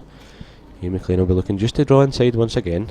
He's been playing this forehand well. Looks as if it's a shorter length jack this time. Yep, you can tell with the distance and how long it's taken to come up the green. Looks to be just down on that high line there. It's a decent effort from Ian McLean. It's definitely still one down, looks to be close to two.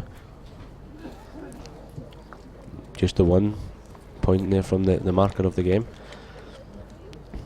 Ian Murray might be sensible to come up and have a look at this, but he's just going to play away. Nice draw once again. He knows if he can get inside his ball, he'll be sitting, he'll cover the jack with it as well. A decent line once again. It's up after it. Yep, he likes it.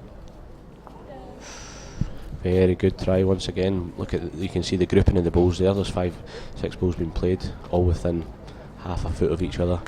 Excellent consistency from both players. He's just going to see who can get within that last final third. The 2 balls to go in this end, very close. Ian McLean looks close with this one. He looks very close with this one. He needs to hurry onto the jack or he's going to pull away.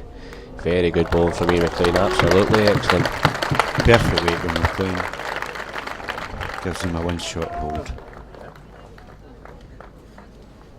Imagine Ian Murray is going to stick to the forehand here.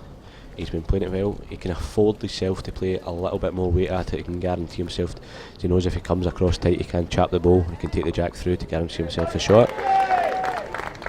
It's a difficult shot to play at this length because you don't know what the hand's going to do if you play a wee bit more weight at it. It could just be drawn down nice, maybe just a foot of weight by.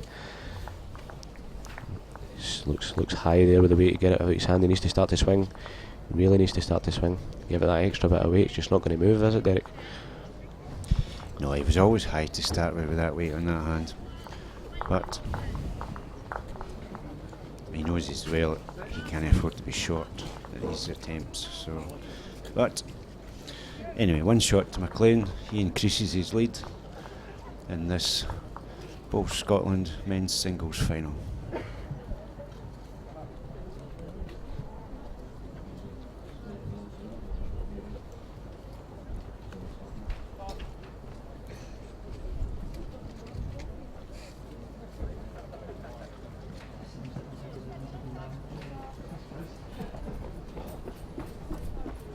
Just to bring you up to date with what's going on the rest of the rinks of this green. And obviously in the match we're covering, it's 11-7 to Ian McLean at the moment over Ian Murray. And on rink number 3, Lorna Smith and Jane Telfer are tied even at 7-all.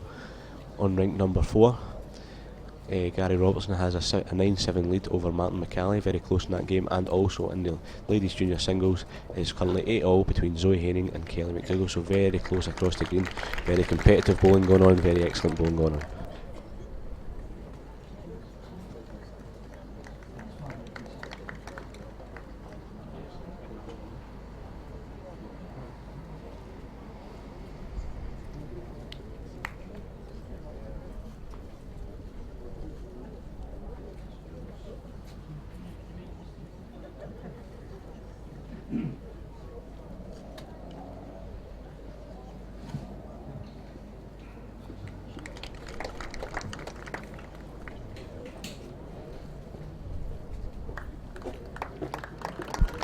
Good adjustment there from Ian McLean. He seems to be moving up a gear here. Ian Murray's first ball, couple of yards through the head. Doesn't want to be doing that, doesn't want to be giving him any opportunity to move further ahead, and he looks to be on a decent line here. Just needs to run. He's very well played. Decent second ball from Ian Murray, making a very good adjustment as well.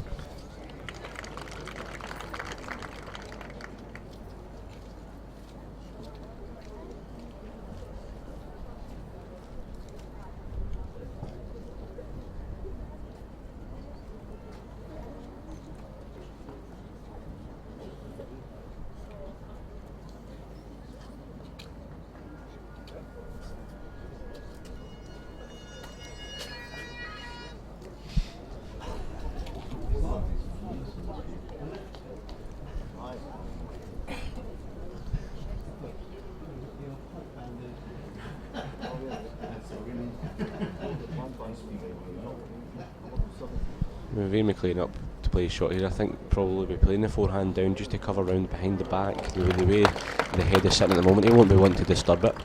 He'll just be playing just to be maybe 2 feet behind the head on the wide line. He knows if Ian Murray comes down, tries to spring the jack in the bowl, it'll move over towards that side. He's just lacking a bit of weight. He wanted to be just about a yard further than he was. So Ian Murray has the opportunity. It's a difficult shot he has to play here. He either plays the draw down, try and face the ball and turn it out, or he plays to hit it very hard, at running ball down the middle, the backhand side. If he gets it, he gets the right contact in the green ball on your right hand side there, the jack should spring out the rink and should burn. Think it'll be the backhand shot here, Derek? Aye, I think a backhand. I think I'll just go for the draw just now. Maybe look for a bit of a spring, open up the jack and give him a chance with his last ball. Yeah, I think it's either a draw down to move it, or it's a full out. Go for it with 2 balls, hoping to get it with his first. We'll see how he plays it. I think a wee bit of weight, not full weight to try and burn it, just wanting to move it. He likes it, he's running after it, looks to be on a decent line, just needs to run. He passed his own ball, very, very unlucky, but he's got a good result there. He's got an opportunity with his last. He's still lying 2 second shots.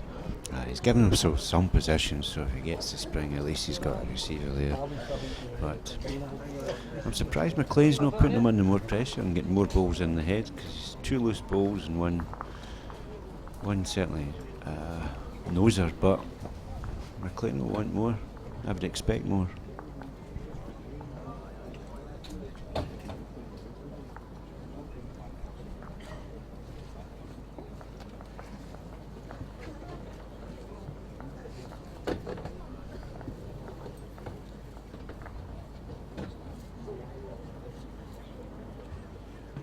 Yeah, I think that's where he wanted his third ball. Ian McLean, he knows if Ian Murray comes down with any sort of weight, the jack looks as if the angle it will hit the ball, it will spring out to where Ian McLean's ball is exactly at the moment on the left hand side of the screen there. So you'd expect him just to come up with just maybe a foot, 2 feet of weight past the head, just to punch the ball onto the jack and move it to Ian Murray's ball sitting on the left hand side. A very difficult shot to play, especially in an outdoor green, to play with just a bit of weight just to punch. It's very difficult, but that's the shot you're going to have to play here.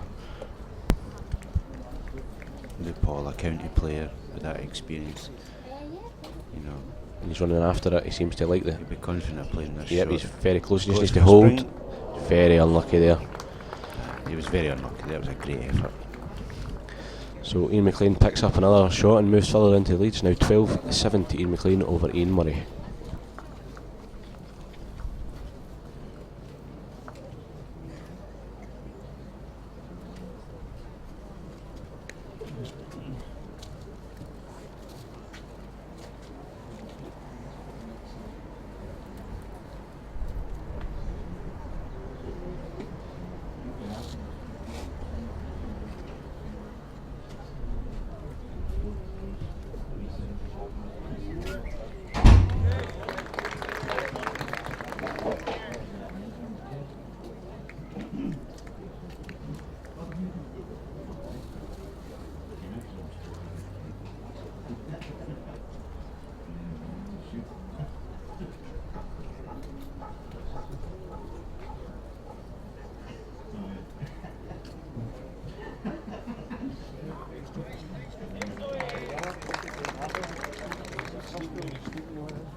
McLean building up ahead nicely. Starting to put the foot on the pedal a wee bit now. How's Murray going to respond?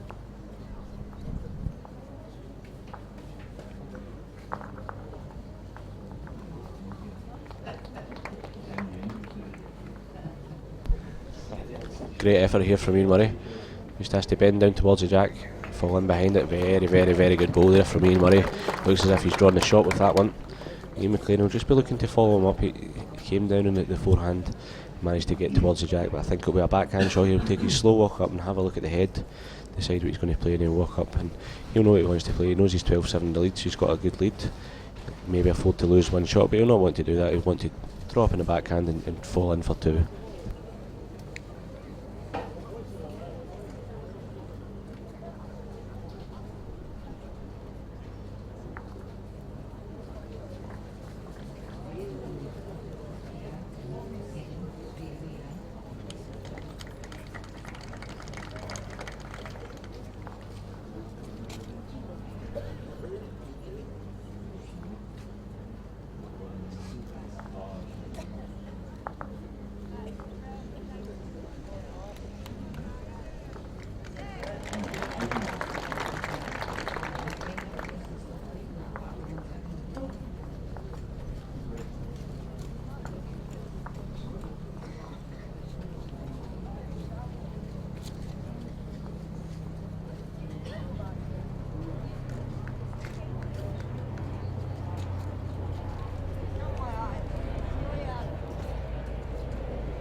I think Ian Murray will just be playing the similar shot here down the backhand.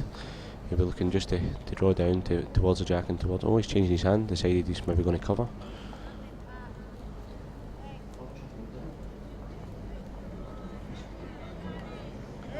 Looks to be in a tight line here. Doesn't want to disturb the head. Sitting in a good position for him, doesn't want to be sitting across. Well, strange ball that. I don't know what he was trying to do there. I'm not quite sure what he was thinking there, but he obviously had a plan. He had the shot that covered at the back there with his ball behind the jack, and maybe just in case Ian plays down and tries to spring it, he was maybe playing one. Ian's balls just fell there. I hope he notices that before he plays his ball, because it could change his mind on the shot he's going to play. I think the marker will tell him. Yeah, marker's just told him. I don't think he's much of a shot, and I think he just has to try and draw and beat the draw of Murray's. Yeah, backhand draw for Ian McLean. Looks to be underneath the line. He's a bit to hold it. He's coming now. Most of it. Just slipping by. Very good effort again from Ian McLean. Just about a foot past Ian Murray. Difficult shot here. You would imagine him back onto the backhand.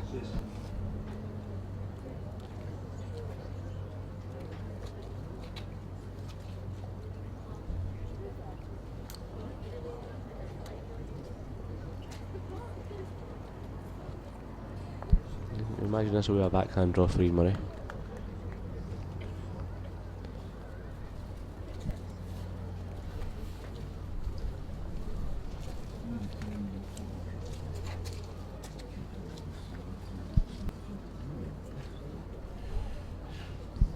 Decent enough effort there again from Ian Murray, just lacking about a foot in weight. Looks like he's picked up one shot to get back into the match. 12-8 it currently is to Ian McLean.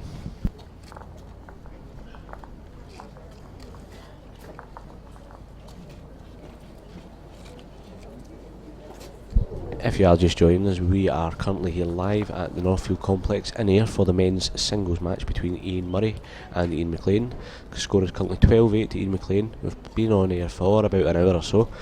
Both players settled into the match nicely. Very high quality balls, obviously you would expect for a gents Scottish singles final. Both players have never won this before, so there's going to be a new name on the trophy. Both players know how to win games, they know how to get through to finals. They've been doing it for a number of years now. Ian McLean, as was said, numerous Scottish titles, indoor and outdoor. Mr Murray picked up the Scottish triples back in 1983, so he's got plenty of experience playing for over 40 years for his county up in Highland, and both players have also represented their country in the British Isles series, so both players with plenty of experience know how to win a match, and how to push on when they get into that lead. The lead currently held by Ian McLean, 12 shots to 8.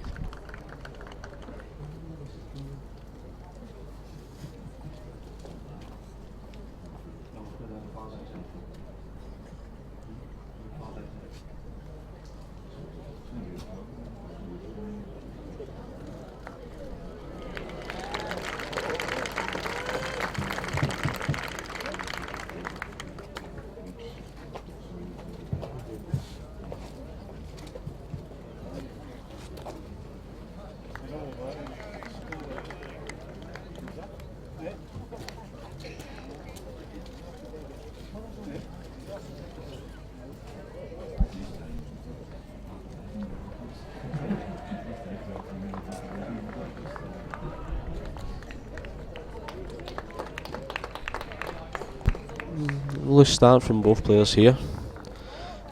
Nearest shot was about a yard away from the jack. Looks like Ian McLean's just holding one shot, but could be wrong.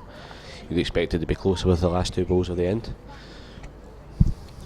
I would think so, Paul, unless the two of them have just went for a little sabbatical halfway through the match, but it's very loose for the two of them. Look out, by helicopter somewhere.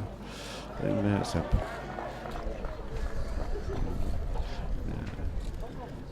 But it's easy done though. McLean, that's him. It's only a matter of time. Yeah, Ian McLean, 2005 captain of the Scottish under-25s team, showing his experience of the outdoor bowling by putting one ball close to the jack. Ian Murray coming up for a look at it now, could be possibly 2 down at the moment, so he doesn't want to move further behind. He'll have a difficult shot here. He knows he has one ball behind the jack there. It'll be interesting to see if he decides to play the forehand inside. It'll be possibly with a couple of yards away just to try and punch the jack through or take the ball's place. I imagine it'll be a forehand shot here.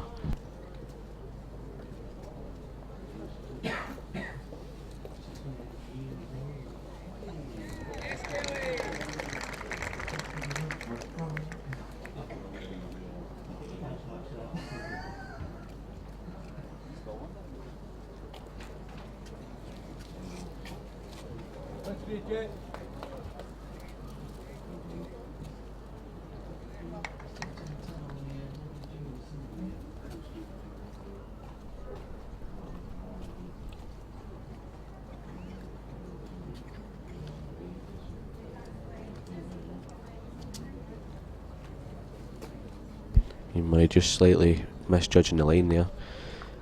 He knows he's had an opportunity there, but Ian McLean will smell a wee bit if he's lying 2 shots here. It's one definitely, possibly 2 on the left hand side. He'll be playing, I would imagine, a draw off either side, and he'll be counting for 2, possibly 3 shots.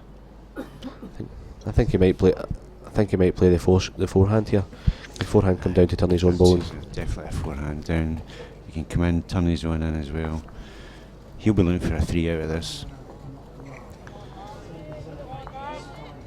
And I'll tell you, that will be a cheap 3 to pick up, but McLean will not be complaining.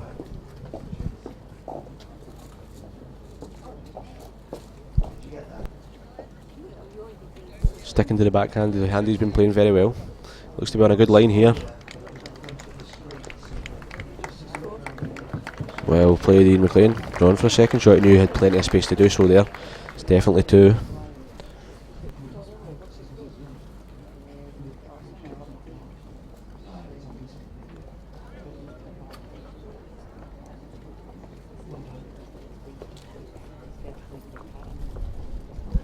The umpire's making another appearance here. Wedges underneath the ball so they don't fall down.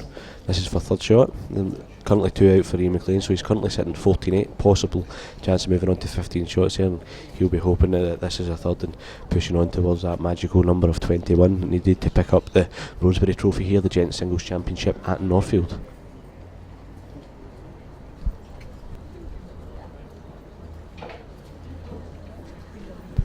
Well, they are measuring this shot. Quickly update you with the other singles matches that are going on. Lorna Smith, current champion, reigning champion, runner up in the senior singles, currently 12-10 up against Jane Telfer. Martin McCalley, currently 14-10 down against Gary Robertson, and Zoe Herring in the ladies junior singles is currently 11-10 up against Kelly McDougall.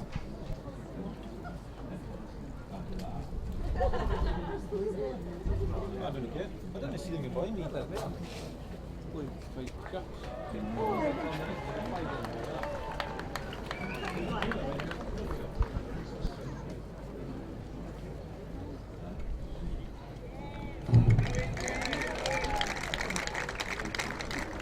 3 shots there to Ian McLean and moves into a 15-8 lead. And while the gents are getting ready to play this end, I'll give you updates on the pairs, triples and fours. And the pairs, West Barnes are currently 9-3 up against Dudhope after 7 ends. Uphill Station in the ladies pairs currently 5-5 with Cookenzie and Port Seaton. In the gents triples, it's currently 7-6 to Mark Inch against Airdrie Central after 6 ends. And in the ladies triples, 6 ends as well. Dumfries are currently 9-4 up against Poulton. In the gents fours, it's 11-3 to Wellington Park over Adrian Bowling Club. And in the ladies fours final, Townholme Bowling Club are 9-7 up over Churnside.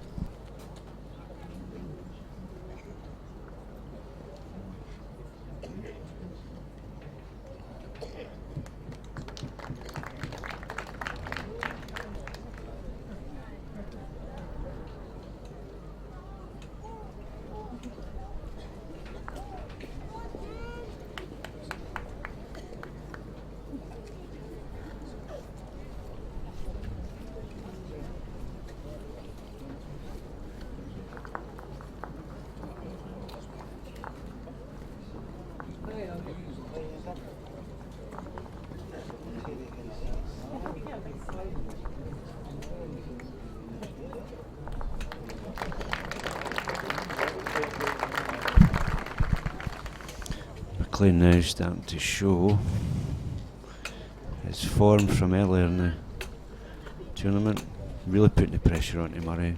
His first and his second balls. Seeing that, Murray's coming.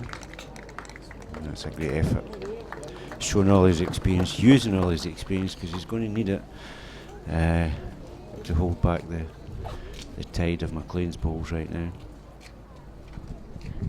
Yeah, McLean sticking to the forehand again.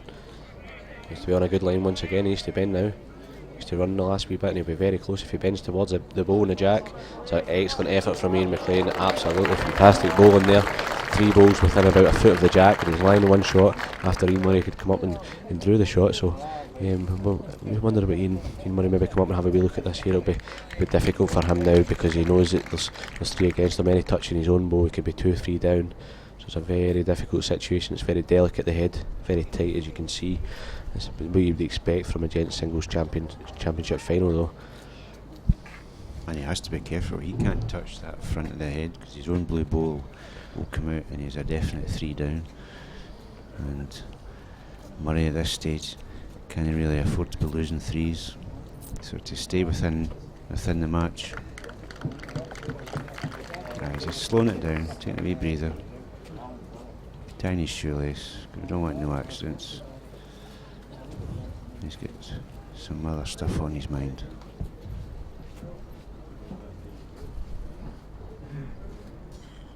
Imagine it'll be a backhand shot here for Ian Murray. It's delicate, the head is sitting, he's deciding to play the forehand. He can't be he has anything apart from perfect here. Looks to be on a slightly higher line in his last ball. He's coming down towards it now. He's trying hard, just needs to bend in and touch his own ball down. A very good effort there from Ian Murray, but he's made it very difficult for himself now. He's not got a target there, he's got his own ball sitting short in front of it. Only shot he's got there is a draw off either side. It's very difficult to do so.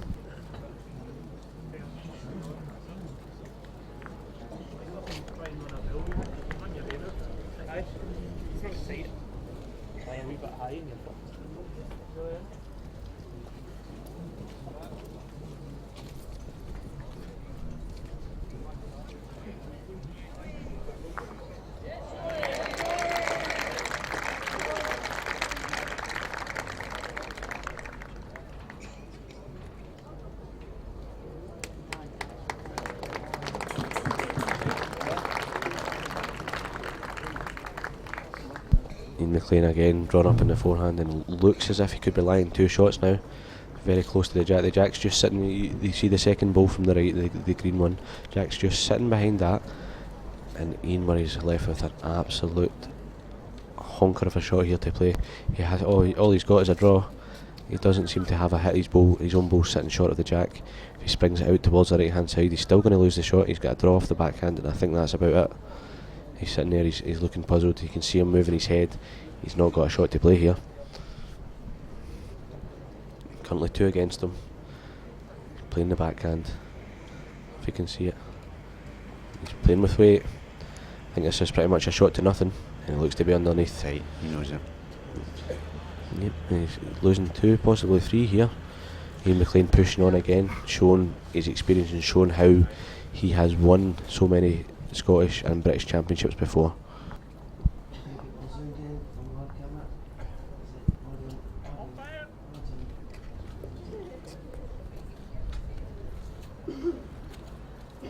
And the umpire is coming on again to ascertain which shot is third. Currently 2 shots out to Ian McLean, so he currently leads 17-8. This is to see whether he can move on to 18-8 or he'll stay on 17, but Ian McLean turning the screw and he's moved within 4 shots, which he can pick up in one end of the Gents Singles Championship, the Rosebery Trophy for 2013.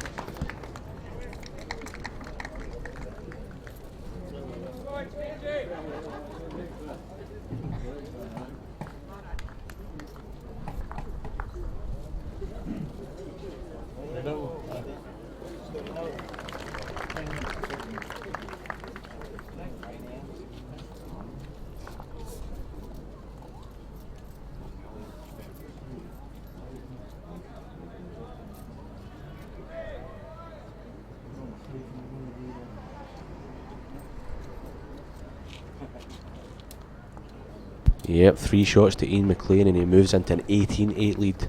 Absolutely excellent head of bowls there. Ian Murray just didn't get the rub of the green that he needed. He's shaking his head there. 18-8, he knows that Ian McLean is within touching distance of this Scottish Championships. And what do you think will be going through Ian Murray's head now, Derek?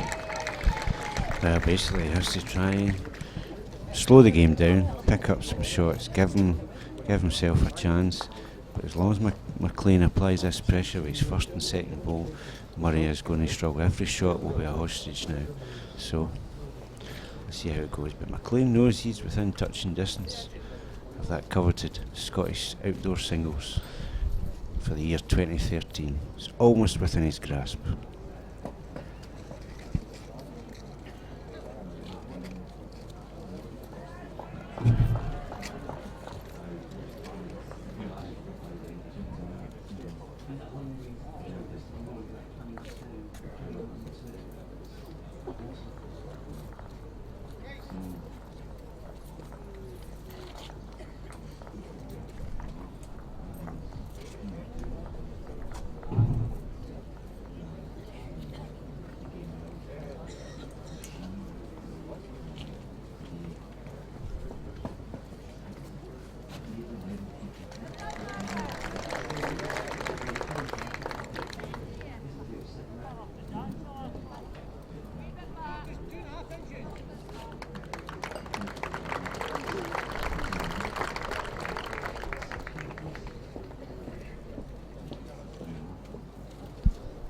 This match looks to be going in the direction of Ian McLean at the moment. Everything that he is doing, he's doing it right. Ian Murray just can't quite cope with the way that Ian McLean is playing at the moment.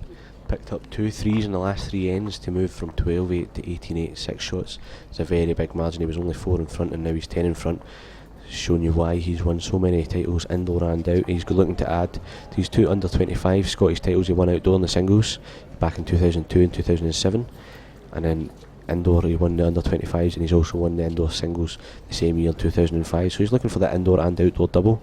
He's lying 2 shots here. He knows that he has 1 shot here away from victory in this match, and he'll be very, very confident at the moment.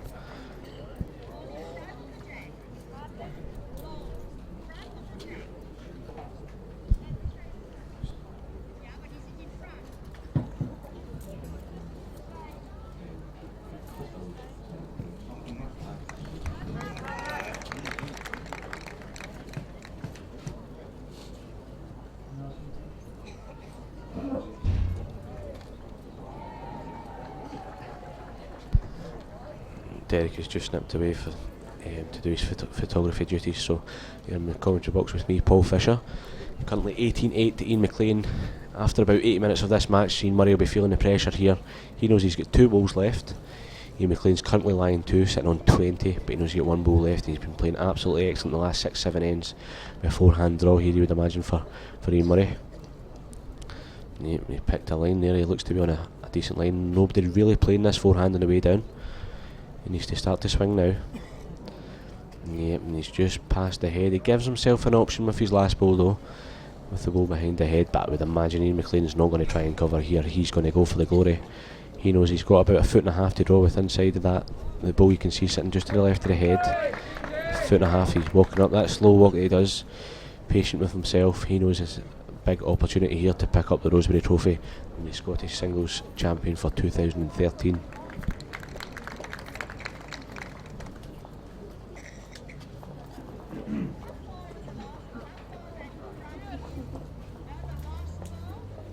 Opting for the forehand shot this time. Looks to be on the wide line, maybe he's just trying to cover. Needs to start to swing. It's a decent covering ball. He knew if he was inside the line he would come in for 3, but Ian Murray left with a very difficult shot once again. He can either play down the forehand inside his own ball on the right hand, on the left hand side of your screen, or he can play the backhand, just missing his own short ball, trying to punch the jack through to his own ball, which is waiting about a yard and a half past the head. He knows he's currently 2 shots down the head, so he's not going to lose the match at this opportunity, but he needs to watch his weight just in case he comes inside, turns Ian McLean's ball in. Doesn't want to be giving away the game in that kind of fashion. Big ball here for Ian Murray.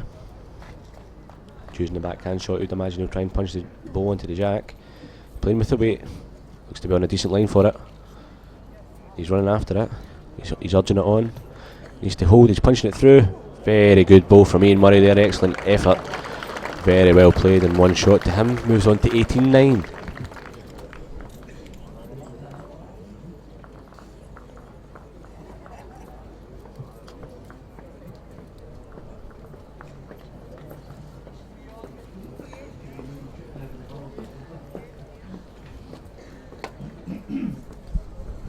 Ian McLean will be thinking, what if there, if he maybe tried to play the backhand shot and put the pressure further on Ian Murray, but he knew he was 2 down. He played the shot absolutely perfectly, punched the jack through to the ditch, and he knew he had the ball waiting for it. Picked up a 1, moved on to 18-9. He knows he's still got the balls, he can play the balls that can win this tournament, but Ian McLean sitting at 18, he'll be thinking 3 shots away from Scottish glory once again. He knows how to do it, he knows how to pick up the title. Full length jack here from Ian Murray, changing it up a bit. If you are just joining us here, we are live at Northfield of the Scotland's Bowling Complex Bowl Scotland final between Ian McLean and Ian Murray. Ian McLean currently 18-9 in the lead. Very good quality of bowls going on so far. See Ian Murray just looking to run on towards the jack here. Very decent opener, just about a foot short.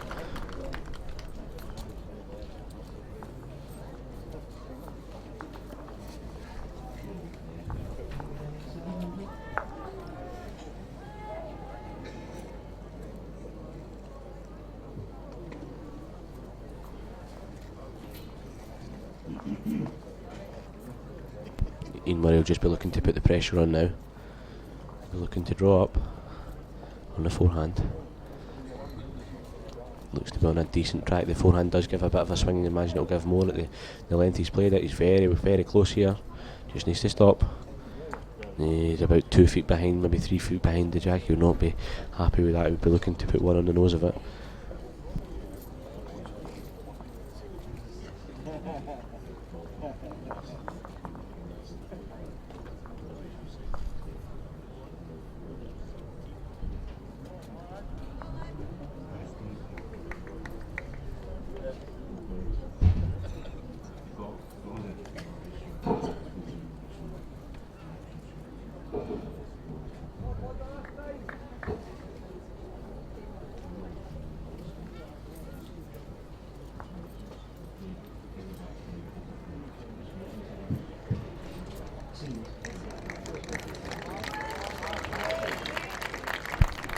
Ian Murray just pulling up short there.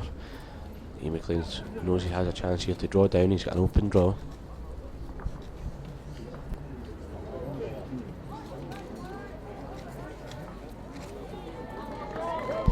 Needs to be on a decent line here. There's Ian McLean. He just needs to run. Needs to keep running. He's going to pull up at the end. Now just running past the head there. Chance here for Ian Murray to put the pressure on him. Move into double figures if you can draw one here. Just to bring you up to date with the other matches in the ladies singles, Lorna Smith's currently 13-12 down to Jane Telfer. Gary Robertson's currently 15-14 up against Martin McCalley. Kelly McDougall's currently 14-13 up against Zoe Haining. Ian Murray's close here. stopping his own ball. Very well played, Ian Murray, and he didn't make the target any bigger. Derek joining me back in the commentary box. Absolutely excellent line he had there. Absolutely, and it's what he needed, to be honest. If he's wanting to give us a chance to get back into this match and give himself a wee shot at this title. How's McLean going to respond? Looks slightly over. Not much. That's a great effort. Going to fall in. Nope. It's very close there. I think if they're going to measure it, they're going to have to put it quickly before Ian McLean's ball falls, because if it falls, it definitely will be the shot. Looks very close at the moment. Yep.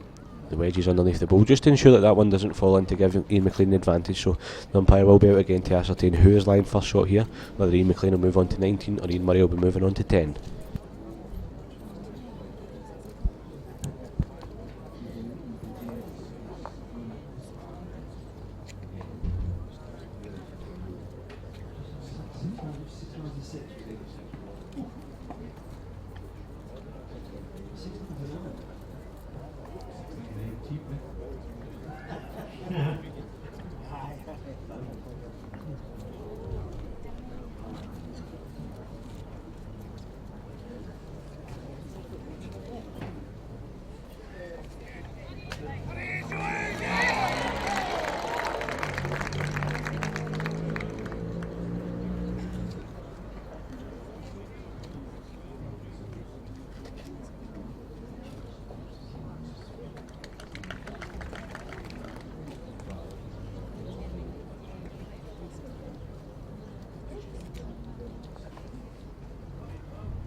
Ian McLean picks up the shot there, moves on to 19. 10 shots, regains his 10 shot advantage. 19-90 Ian McLean. Knows he's only within 2 shots of picking up the Scottish singles title. Very close measure there, and one that Ian McLean will be very glad he's picked up. Yes, and Murray will be disappointed because he did have a head, he had 3 shots, would have brought him right back in. But McLean continues that road. He's nearly there, he's nearly at Leamington next year. 2 shots away from it. He'll be putting on the pressure. He won his first ball in here. Put the pressure right on Murray. He went off at the big cup. If you are just joining us here, we are currently live at Northfield with this gents singles final, part of Bowl Scotland. And if you want to find out the scores of any of the other matches that are ongoing at the moment, we have pairs, triples and fours, as long as the other singles ongoing at the moment. You can check out bowlscotland.com, where there's a live scoring system which is updated every 2 to 3 minutes, giving you live updates of the matches. And if this match is to finish in the next couple of ends or so, not saying it's going to do that, we may possibly have the opportunity to move over and cover the remainder of the women's singles match, which is currently ongoing between Jane Telfer and between Lorna Smith.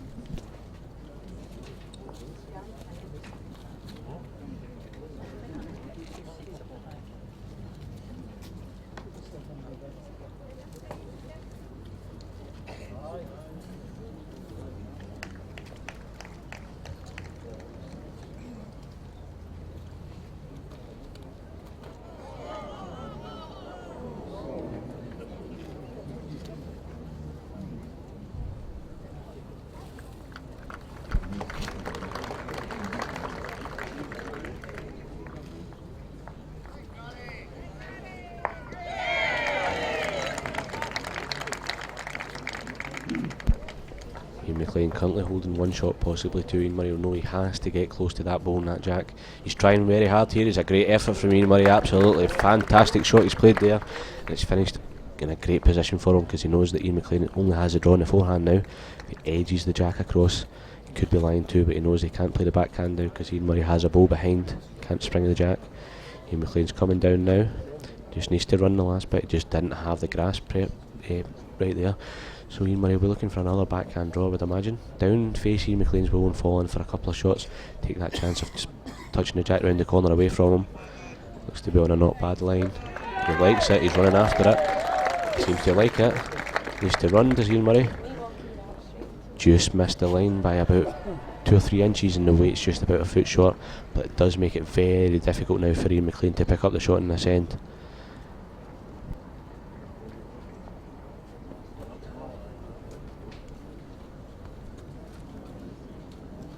What kind of shot do you think Ian McLean will be looking at here, Gary? Hey, Gary, done it again.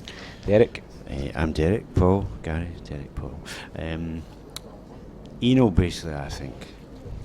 He'll draw down the backhand, probably rest in his own, turn in, maybe lie. But the thing is, he's in a comfortable position, really. He can afford to lose a shot. So he'll not do anything rash, or he'll not go for the big glory shot right now, because he knows he just has to bide his time, play the balls when he gets a chance. Yeah, and imagine it'll be a backhand draw here. As you said, he's going down and resting his own ball, following the possibility of line a shot. He'll not be wanting to lose any more than one. If he gets one close to put pressure on Ian Murray, he won't be able to draw a second shot if he puts one very close. Must be trying with this. Needs to come down, just unlucky there. I think Ian Murray fancies his chances of drawing this shot here, down towards that ball, and if he can turn it once, he can make a 3 out of it. He has got a good opportunity here. He'll be fancying his chances. His body language didn't look that great in the last end. He was sitting in the bank and his head was in one of his hands, so he's feeling a bit of pressure, but he knows that he can get the chances. He needs to take them though. He has to take this chance. He's got to look, try and make a 3 out of this. Get back in his own. Let's see.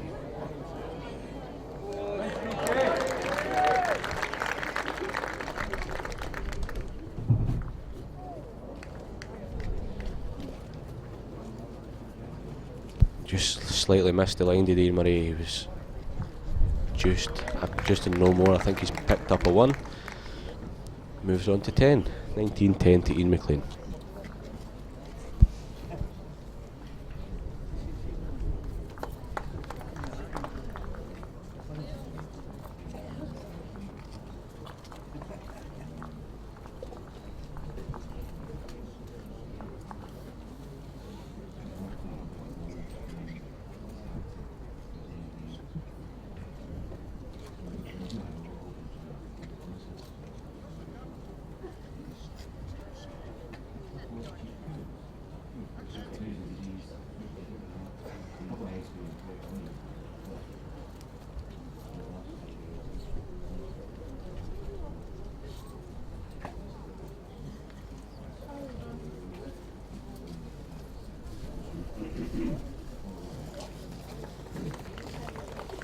Just looking at the scorecard from this match, in the last 5 ends, Ian McLean has managed to pick up 11 shots.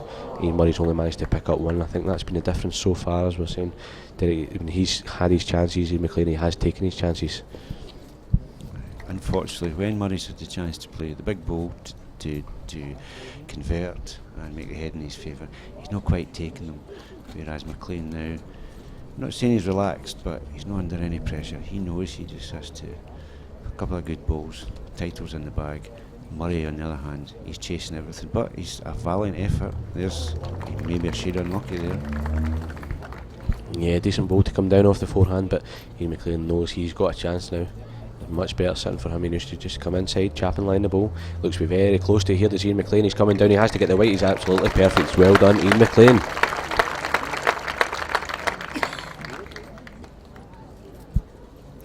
Nice shot, set up nicely for him. Took the chance. Looks to be line 1, possibly 2 at the moment, but he won't be caring. He'll be happy to have got the shot there. He got the jack. Just maybe slightly more weight than he probably had wanted it. Now the balls fell. Ian Murray fancies his chances. He'll come up to the head to have a look at it, looking at whether he can come down, play chap and line the ball, and if he gets the white through, his own ball's at the left hand side of the screen waiting for it. Backhand shot's a difficult shot to play, as we've seen so far in this game though. Both players have been sticking to the forehand, but it's all backhand play for Ian Murray at the moment, so I think he'll be off the backhand with maybe a foot, 2 feet away. I think so. The risk on that backhand is anything over the weight tends to hang a bit. You don't get a quick movement on the ball, but nah, it's a backhand shot. Big ball here for Ian Murray. He's following it up. He looks to like it. He's very close, Ian Murray. Needs to bend down and get the side of Jack. He's very well played as Ian Murray. Absolutely excellent. Could be 2 to Ian. Yeah, textbook shot there. Yeah. He's unlucky not to come across to the jack. He has just sat on the same side of it, and Ian McLean still has that opportunity. He can play backhand or forehand here. So if he moves the jack through anything, he'd be lying 2 shots and put enormous pressure on Ian Murray's last ball. And he opted for the forehand shot here. Big ball again. Seems to be on a decent line. Needs to run, Ian McLean. Needs to run more. I just think he's pulling up short. He's still got the opportunity with his last ball. Ian Murray has to be on the backhand here to cover up to 2 balls with back and lie for another shot, I would imagine. I'm surprised at McLean. I thought he might have a bit more enthusiasm at that, but still, Murray still in the game.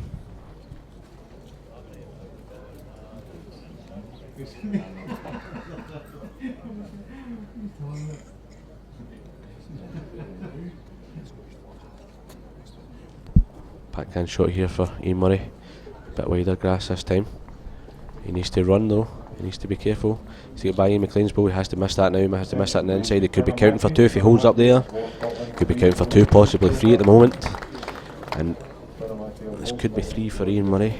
And it's a very big ball here for Ian McLean. He knows this forehand on the left hand side of your screen there. It comes down very nicely with about a foot of weight. If he can trail this through to the balls that are waiting at the back of it, he knows he has 2 balls waiting here and a great opportunity to win the match and win the championship.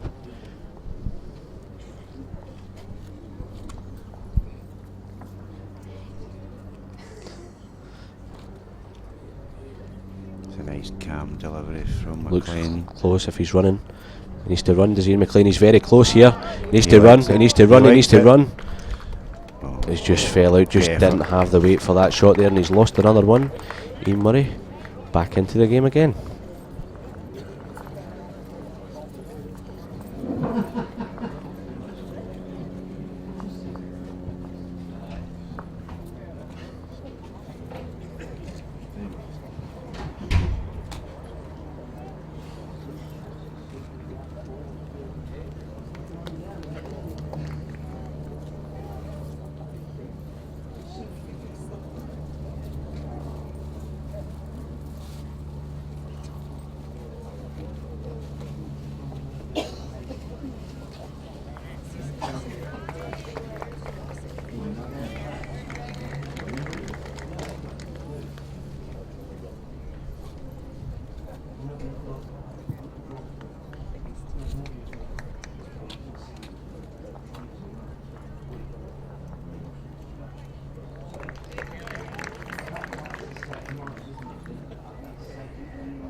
Just to give us a quick update on the singles matches that are currently going on beside the gents singles.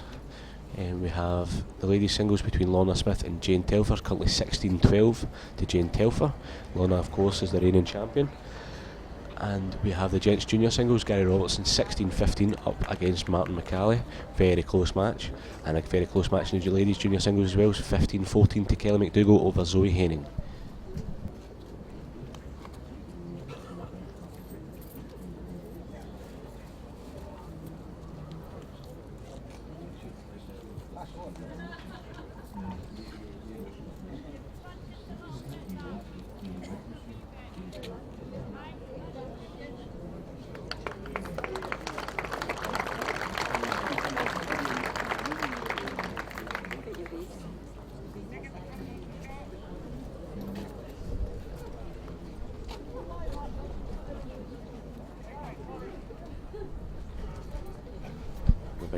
Big ball here for Ian Murray here. Just to come down towards it. Just running past the head there. I think it's currently 1 to Ian McLean, and he'll be fancying his chances off this forehand to put massive amounts of pressure on the last ball of Ian Murray. He knows if he keeps losing ones, he's always going to have the chance to put the pressure on. Ian Murray's going to have the last ball, but the pressure is definitely on him. Ian McLean seems to be on a good line here. He needs to settle a wee bit, I think. Needs to come down towards the jack. He's very well played. Ian McLean, he's currently the line 2, and he's currently the line for the match. Yeah, fantastic ball there by McLean. Gives him championship lie.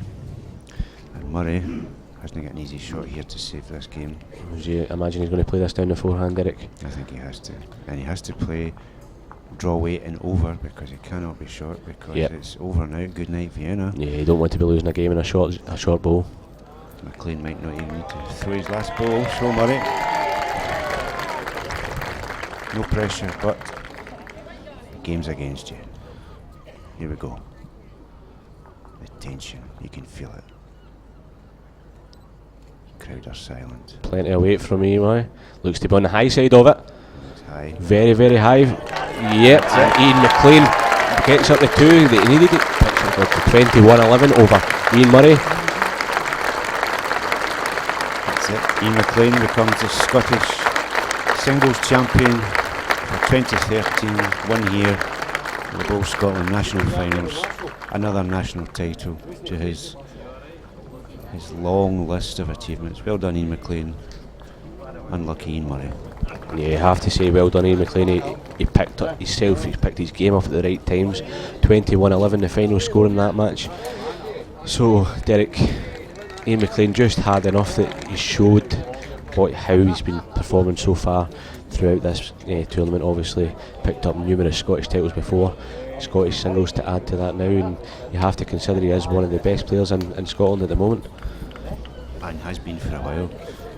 But the consistency of the level that Ian's playing at and the amount of titles proves what a quality bowler he is and what an asset to Scottish bowls it is. But Ian Murray, a remarkable achievement getting to the final at Scottish singles. Every bowler who plays bowls wants to be here. He was here, he was unfortunate today, come up against a guy who has tons of experience and ability, albeit Ian Murray has as well, but today is Ian Murray's day. Sorry, Ian McLean's day. Too many Ians for me. But anyway, congratulations to them both. It was a good game. Yeah, with echo Derek's views there. Congratulations to both players for getting this far to the final. Ian McLean just had it more on the day and picked up the trophy. And you'll see the presentation later on. The Rosebery Trophy, 21-11 against Ian Murray. Now, once the players are off the game, we're going to try and pick up the remainder of the females singles match between Jane Telfer and Lorna Smith, which I'm currently being told the score is 16-12 to Jane Telfer.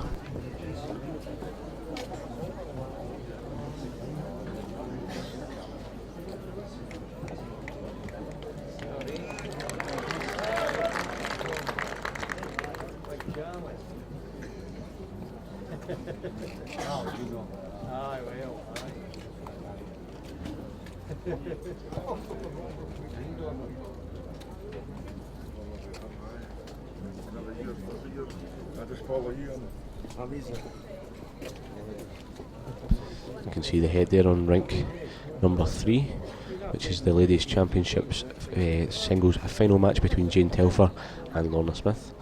As far as I'm aware, the score is 16-12 to Jane, with one ball each left to go in this end, with Jane lying one shot. See the Lorna's very familiar delivery of the bounce. She's playing the backhand down towards us, following the ball up here. She'll be on a very high line and running through towards the ditch. Looks like one shot here to Jane Telfer.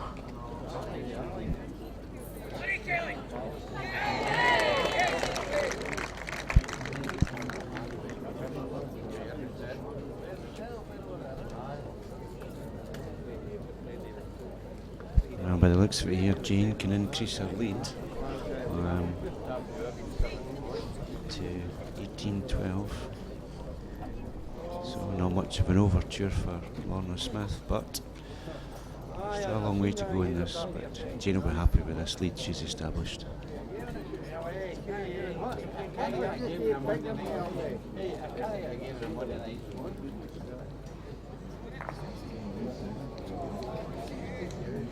The backhand shot here for Jane. Coming down the side, you see Lorna started to swing towards the end. She looks very close to Jane Telfer. She has to run the last bit. Just not enough weight on it. 3 balls in a very similar area. She looks to have picked up one shot here to move into a further lead. Just been updated here that the score is actually 16-all. Lorna Smith picked up a 4 in the previous end, so 16-16. Jane's picking up 1, so 17-16 for Jane Telfer.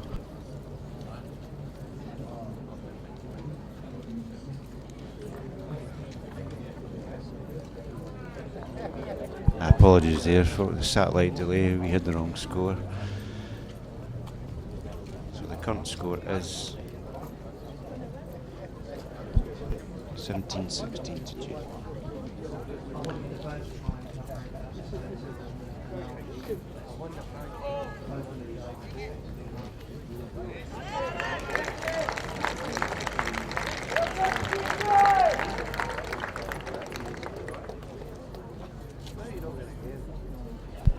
Just to bring you updated with the two junior finals that are currently ongoing at the moment, Martin McCallie has moved into the lead 18-16 over Gary Robertson, and it's very tight in the junior singles between Zoe Haining and Kelly McDougall, currently 16 shots apiece.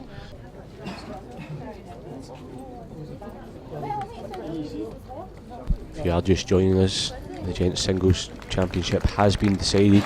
Ian McLean picking up a 21-11 victory over Ian Murray. Very tight match between the two players, but the quality and the experience of Ian McLean just showing in the end. Picked up 2 in the final end to move on to 21 and pick up the Rosebery Trophy, which is one of the Scottish titles that he hasn't yet to pick up. We are now covering the remainder of the ladies singles final between Jane Telfer, who's currently 17-16 lead over the reigning champion Lorna Smith.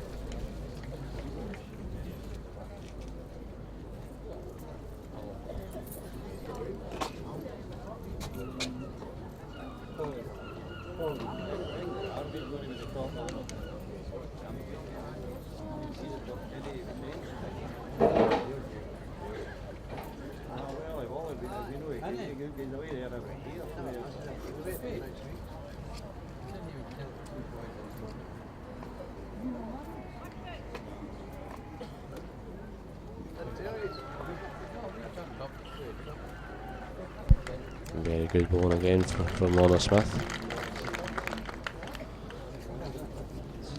Looks as if she's lying 2 shots in this end. 17-16, very evenly poised in this game. Lorna, of course, current Scottish and British Isles champion.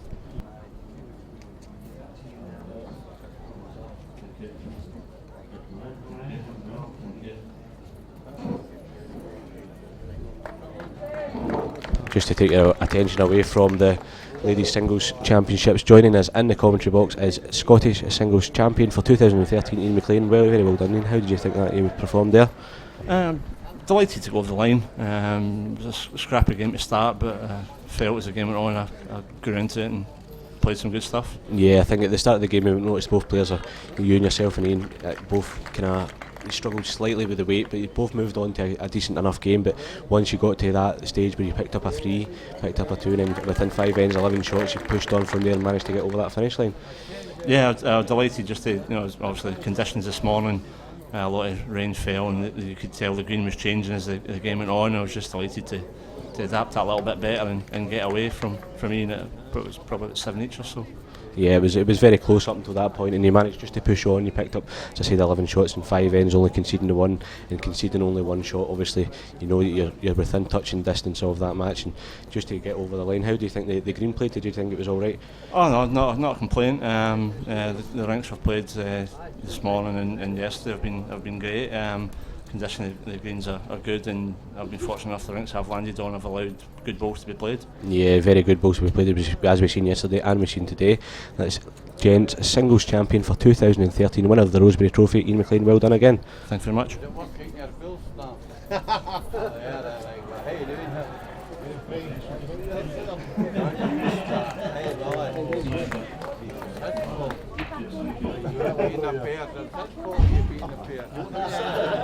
No, you're on it.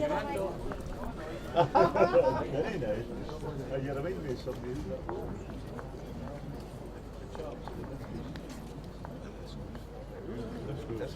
This goes here, right? This goes.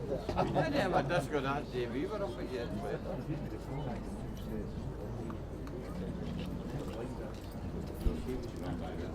Close here, Lorna Smith definitely lying 3 shots here. You can see distinctive purple bowls. Picks up a 4, Jane Telfer concedes a 4, and Lorna Smith moves into the lead 2017. Could be very close here. Very good 4 to pick up there. Excellent. best time to do it. She, one shot required to retain the Scottish Ladies Singles title, which we'll need to check the books, but I don't think that's been done before. Some women have won it several years, but not in a row. Could Lorna Smith set a precedent here? Her first ball should be one on the nose.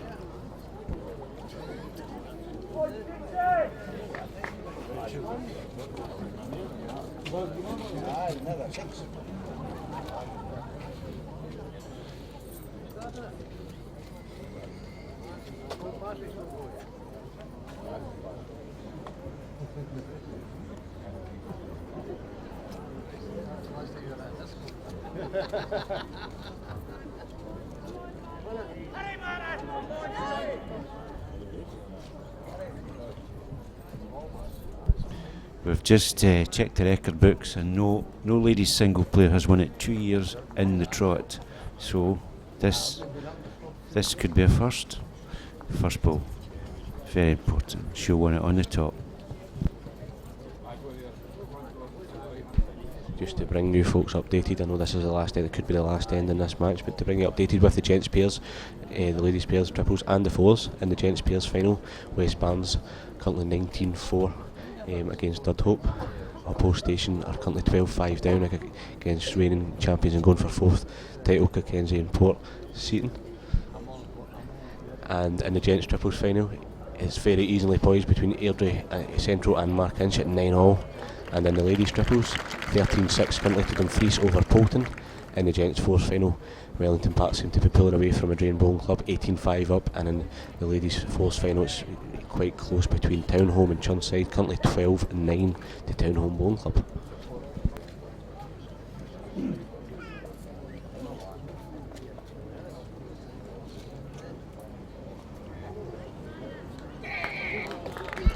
Excellent ball there from Lorna Smith. Just missing her own coming round. She's lying that one elusive one that she needs to retain her Scottish Singles Championship and to be the first woman ever to do so.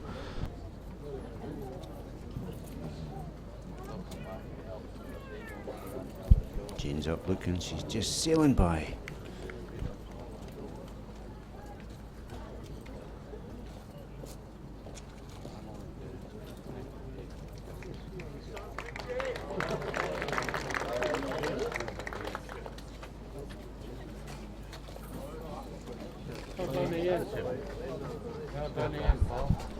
Lorna Smith from South Africa to Linlithgow, on the verge of retaining the Scottish Singles title for a second time, and she's got almost a good match lie.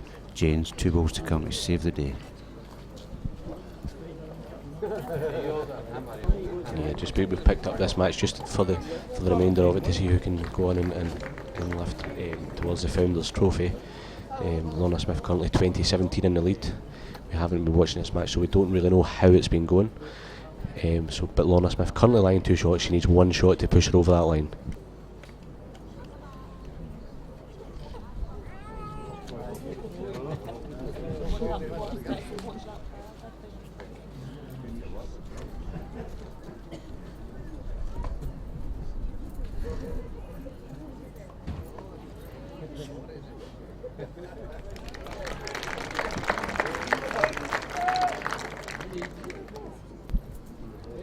Big ball again from Jane Telfer. Looks to be coming down the backhand. She needs to hurry. Oh, just looked as if she was coming down inside. She's just running that yard through again, but she has left herself that opportunity. If she can find the line to turn it through, she could make a 3 and make it 20 to make it very interesting. Imagine Lorna Smith here will be down the forehand, just to trying to split in between the 2 balls of Jane Telfer at the back there to take the possible shot of trailing the jack through away from her.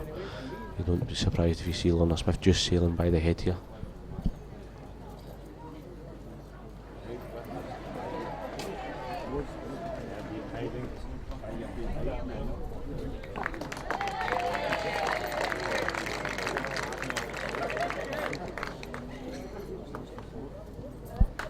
Yep, forehand for Lorna.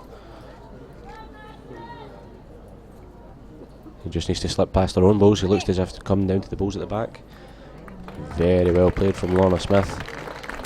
cracking effort that is. I think it looks like a draw only for Jane Telfer in the backhand, which will be very difficult to do.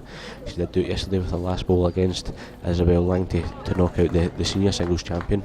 Lorna, of course, losing in that final to Isabel, so she'll be looking to pick up at least one title here in Northfield this week, and looking to retain her Scottish singles championship.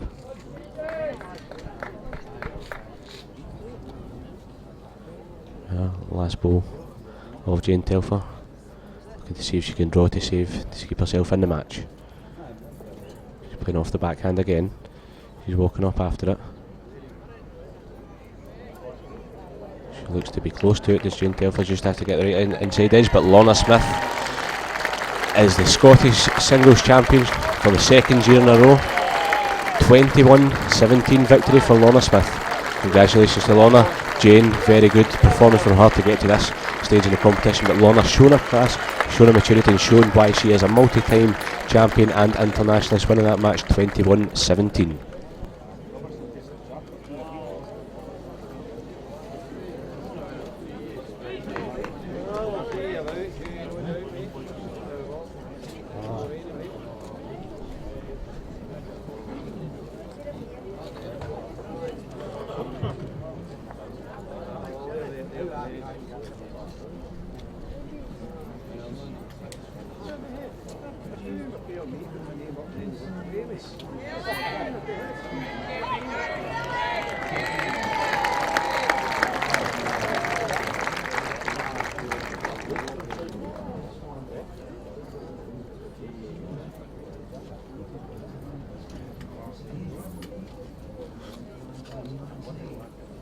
The scoreboards we're currently showing you at the moment are the two junior singles championship finals that are ongoing.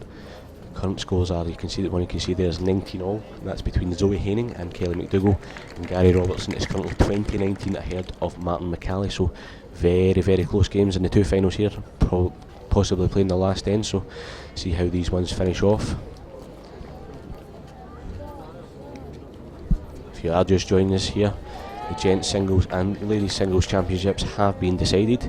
Ian McLean has picked up his first Scottish singles championship after picking up the under 25s on two different occasions.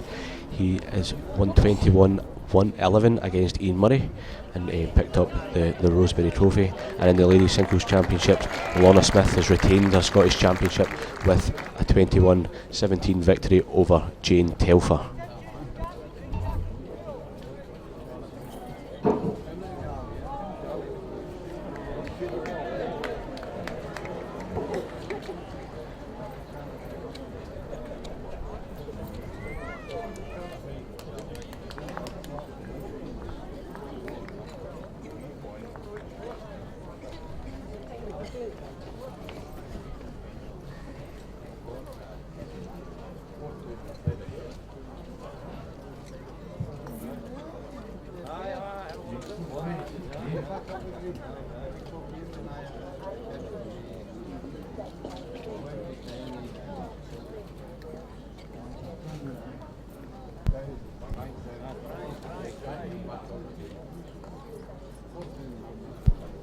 See there, Gary Robertson from Lockerbie Bowling Club playing his ball up towards the Northfield Clubhouse. Could be one, possibly two lying here. It's very evenly poised. He's currently 20-19 up. I think he's lying one shot and he's lying the championship lie. And that's the ladies junior singles, the green balls there. The green balls of Kelly McDougall. She's currently 20-19 up as well. There's Martin McCallie there. All Avian Bowling Club. They're looking to cut down here. Former indoor under 25 Scottish champion. Up in the backhand as well, just looking to draw the shot. Looks to be on the high side, but he has to come down towards the boat.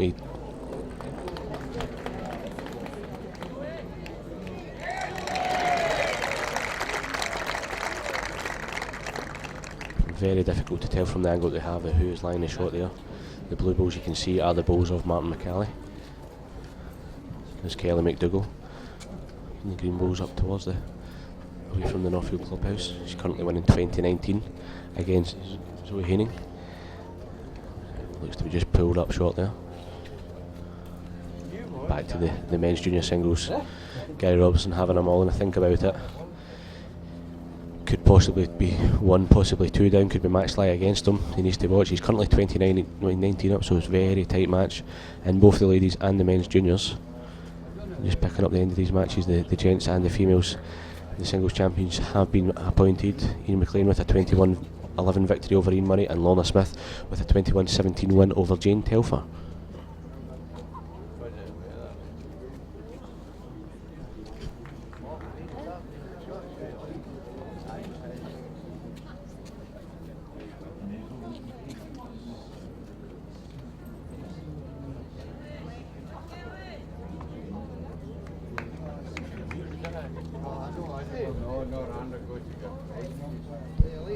It's a big ball here for Gary Robertson. Playing off the backhand as well. Looks to be a forehand shot, just angle just deceiving. Doesn't look to be up enough to turn his own ball up. He's very unlucky there, just lacking about 2 feet of weight. It's very hard to tell who's laying the shot there. If he's laying the shot with his back ball at the back, he's lying match lie, but if Martin McCallie is lying 1, he's a chance here to draw for 2 to take the match 21-20, which he did against Derek Ferguson in the semi-final. Drew with his last ball to take the match 21-19 in that one.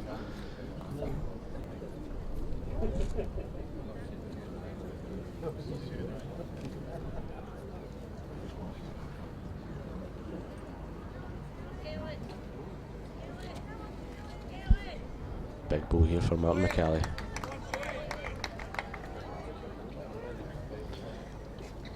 Sticking to the backhand. Seems to be close to it. Oh, he's very unlucky there, and I think could have knocked his own ball in there. It's difficult to tell. It's very difficult. I think the one at the back there is the blue one of Martin McCallie, or the black ball of Gary Robertson. If Gary Robertson is line 1, that's the only one he needs. Kick the ball away. I think it's a measure between the 2 balls. If Gary Robertson can pick up this measure, he will pick up the championship. If not, we'll go to another end, assuming it's only 1 being given.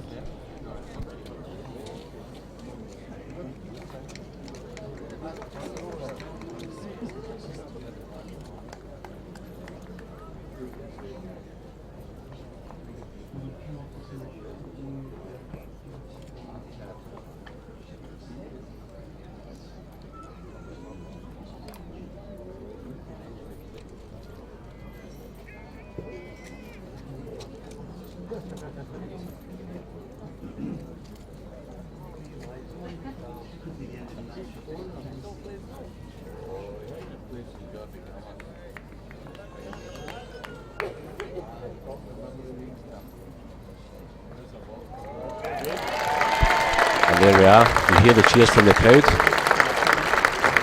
1 shot and the game to Gary Robertson. Picks up the victory 21-19 over Martin McCallie. Very well done.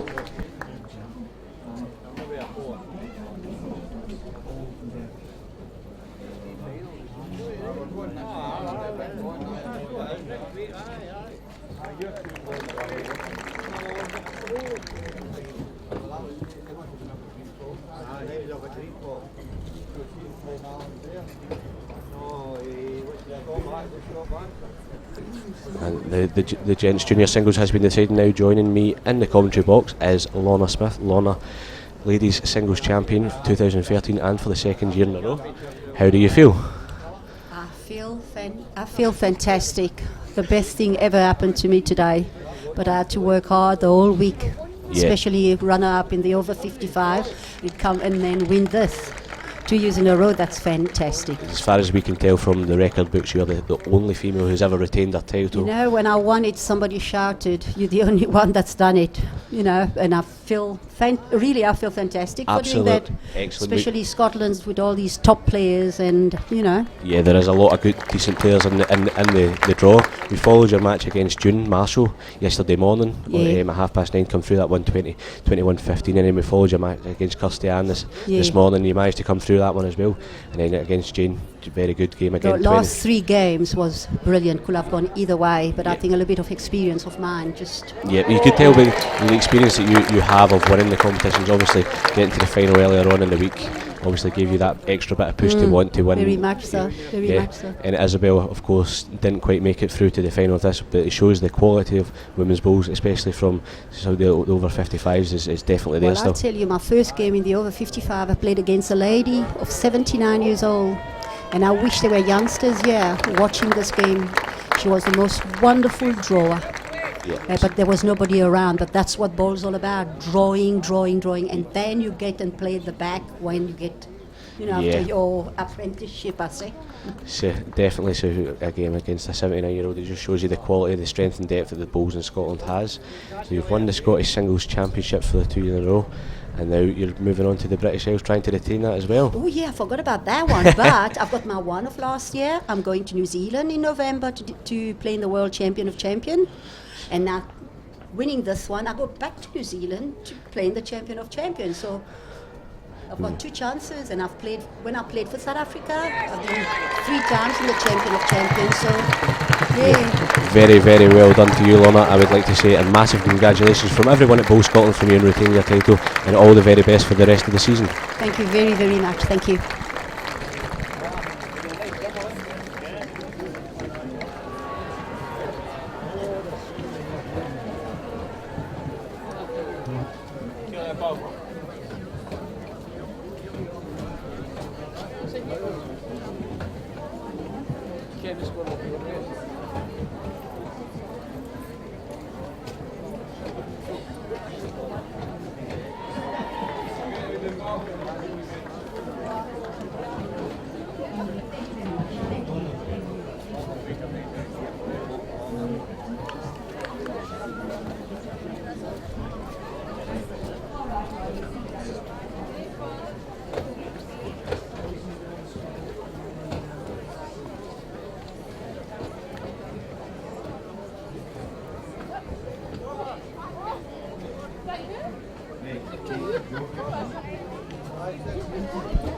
Yep, and just as we were talking to Lorna there, Kelly McDougall picks up the ladies' junior singles championships with her 21-20. Couldn't have been any closer against Zoe Hayning. So congratulations to Kelly and commiserations to Zoe.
Just to keep you updated, we're looking to try and find the junior winners, and we're going to try and do an interview with them. So just hold fire, and we'll be back as soon as we can with an interview with one or other of the junior winners.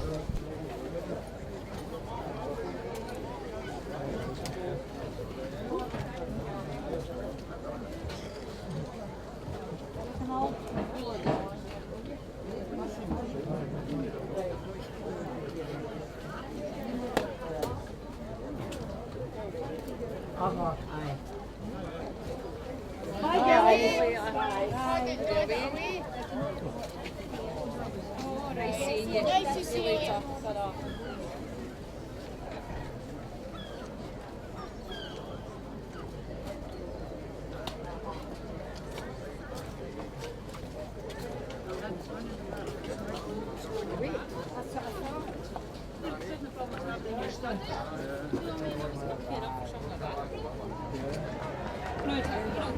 Painting the board.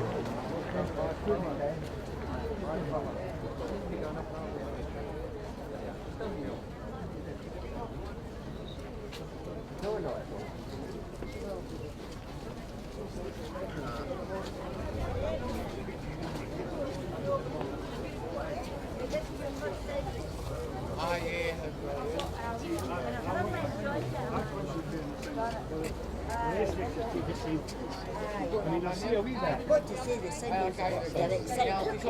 Very exciting.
There you go.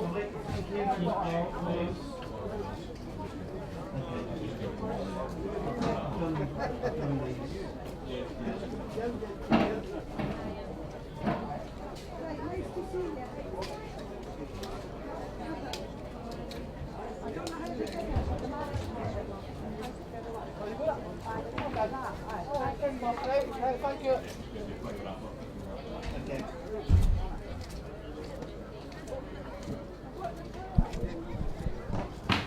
You're now live at Northfield, and I would like to thank every single one of you who has tuned in over the last 2 days. We've covered around about eight or nine matches, depending on the way you look at it, not full matches for some of them.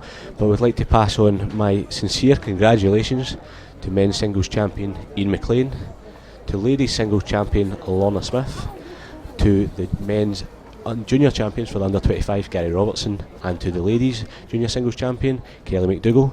You can find the live scoring for the remainder of the pairs, the triples and the fours matches on bowlscotland.com.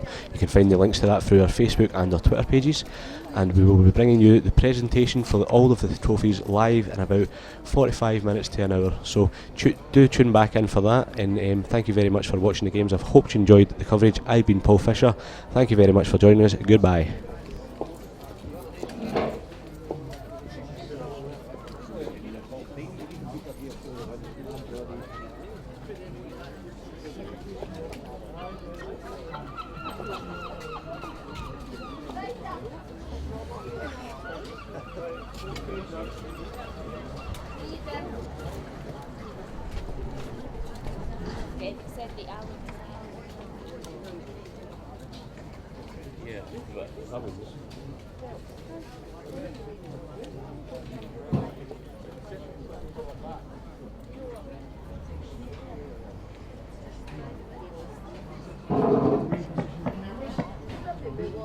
Attention please, with Stephen R. Wilson, contact Both Scotland office please. Stephen R. Wilson, contact Both Scotland office.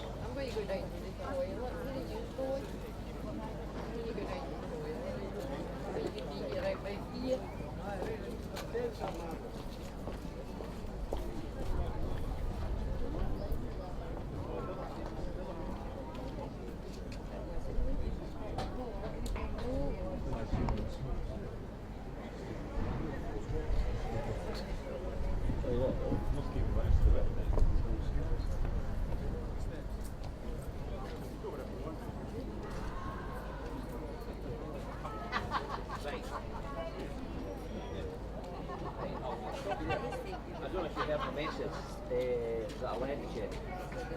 Right, we're away on holiday on Thursday. Right? So to be honest, ideally,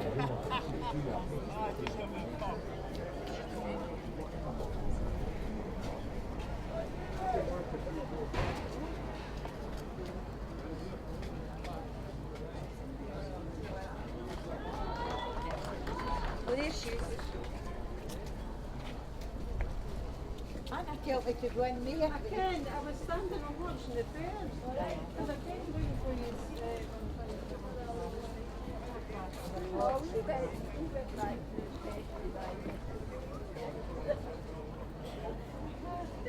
well, I mean, I couldn't see you there, but I heard you behind. I said, oh, today I'm just going to watch the television. Well, then Betty came through.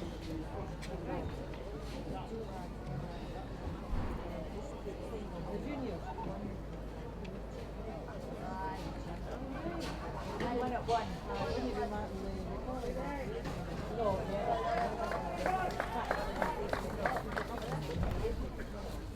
no, that was the only television. He was always skating, so then it went to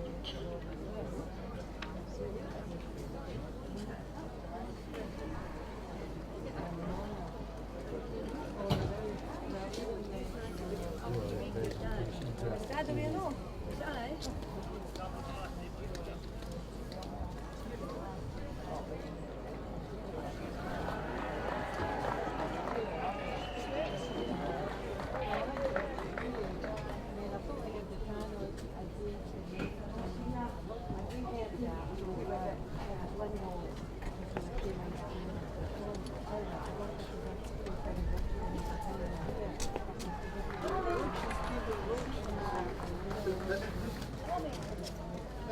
That's the first thing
And welcome back to Northfield for the complex for the trophy presentations for this year's finals, for the winners and for the runners-up. The players are just getting in position and the trophies are already sitting and waiting to be presented. Wait and see for the announcer to announce the teams. As far as I know, it's ladies first, the fours, and then the gents, followed by triples, pairs, junior singles, and then singles.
You see there the presentation committee coming onto the green.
Lady Provost there of South Ayrshire Council saying a few words before the trophy presentation.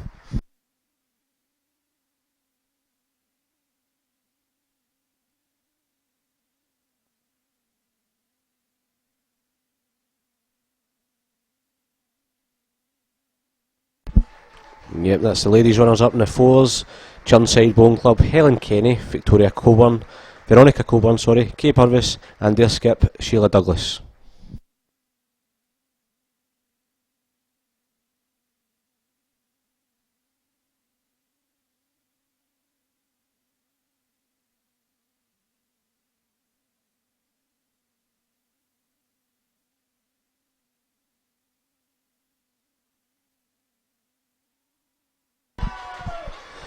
The winners of the Robert Carswell Trophy for the ladies fours, Town Home Bowling Club, Molly Morton, Marie Johnson, Liz O'Neill and their skip, Anne Gilmore.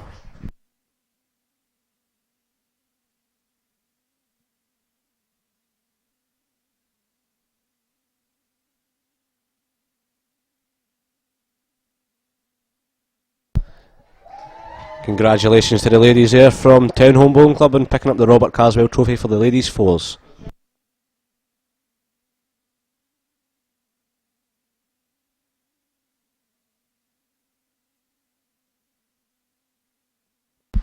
The runners up in the men's fours there, the Drain Bowling Club, David Orr Jr., David Orr, Murray Orr and Victor Malkovich. Congratulations to them.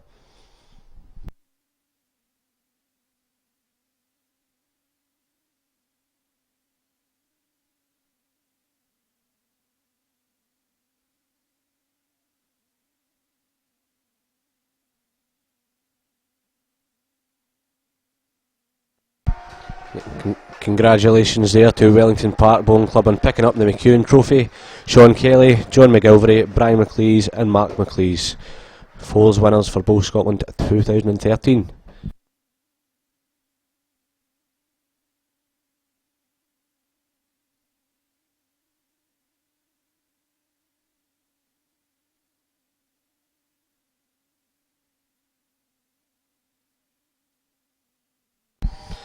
So ladies triples runners up from Polton Bowling Club, Elizabeth France, Margaret Porter and Christine Curran.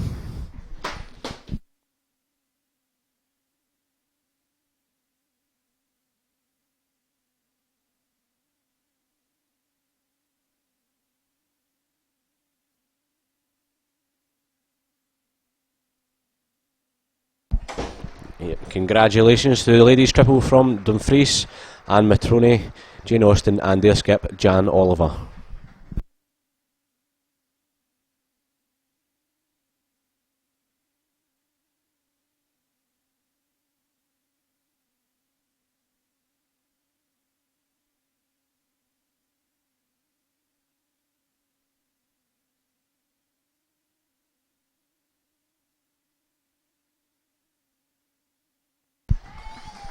Men's triples runners up, Airdrie Central Bowling Club, Craig Armstrong, Neil Pringle and David Blades.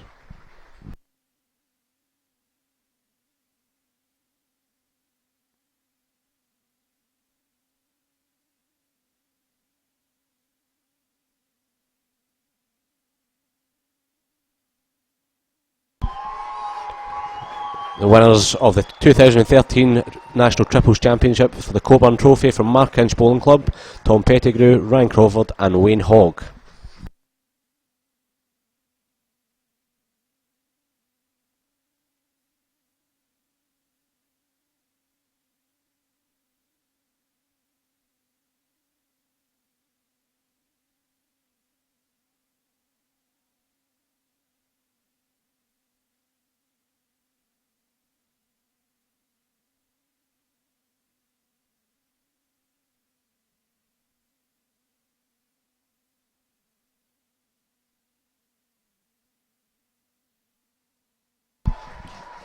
So ladies pairs runners up from Uphill Station, Sandra Stephen and her skip Kirstine McClelland.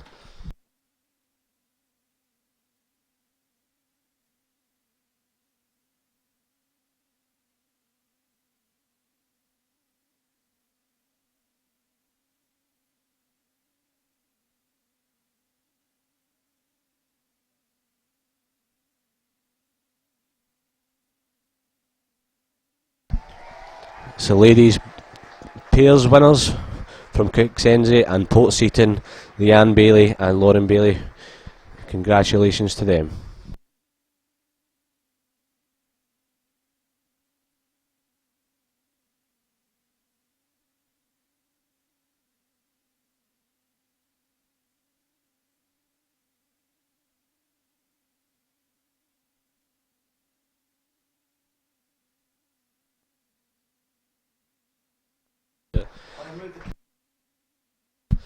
The runners up in the men's pairs from Duddock Bowling Club, Colin Ramsey and his skip Mark Thompson.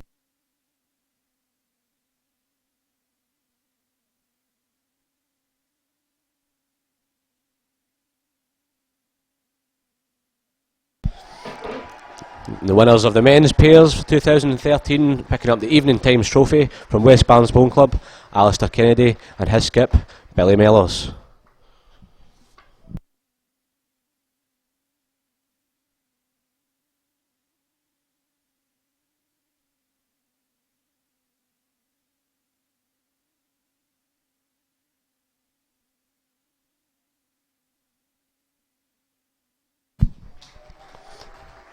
The runner-up in the Ladies Junior Singles Championships, Zoe Haining from Marchmount Bowling Club.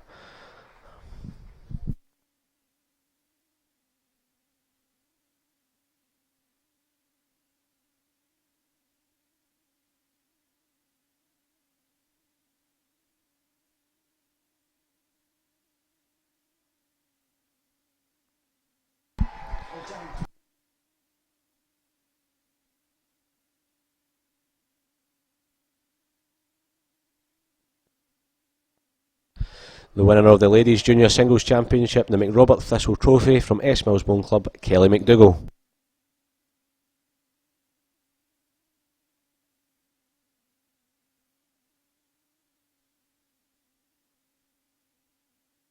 The runner-up in the Gents Junior Singles from Adrian Bowling Club, Martin McCalley.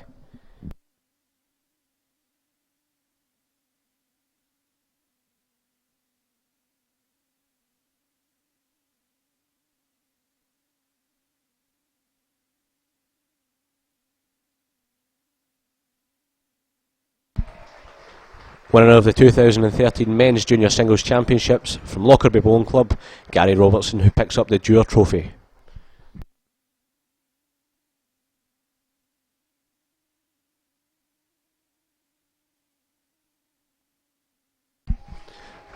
The runner-up in the ladies singles from Maxwell Town Bowling Club, Jane Telfer.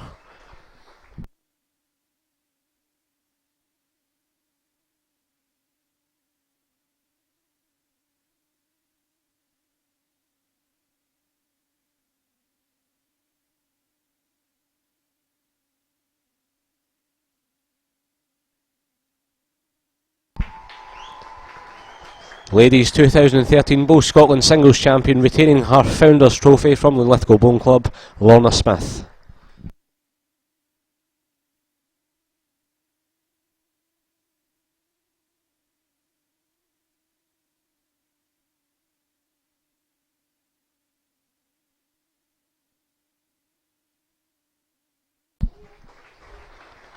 Runner-up in the Gents Singles Championship from Turriff Bowling Club, Ian Murray.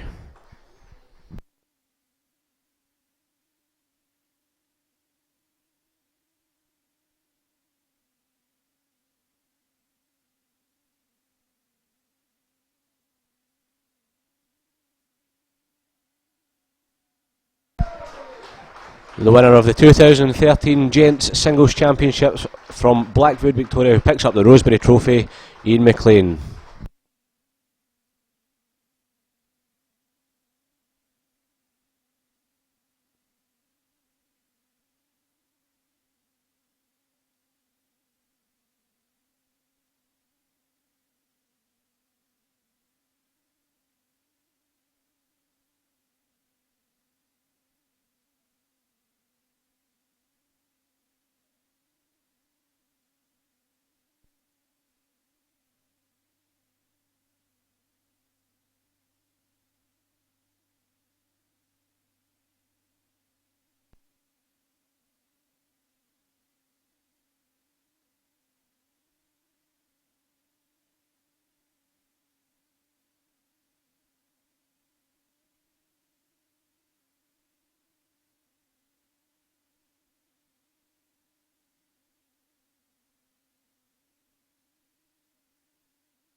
Ladies and gentlemen, that concludes our coverage for this year, the 2013 Championships at the Northfield Bowling Complex.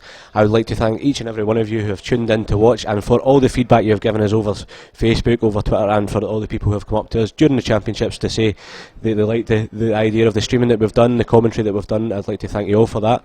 It was very much appreciated. Hopefully we can bring it back to you again soon. I'd like to reiterate the thanks to all the sponsors, all the champions, commiserations to all the runners-up. Congratulations to all the players who made it here to Northfield, a very, very difficult thing to do.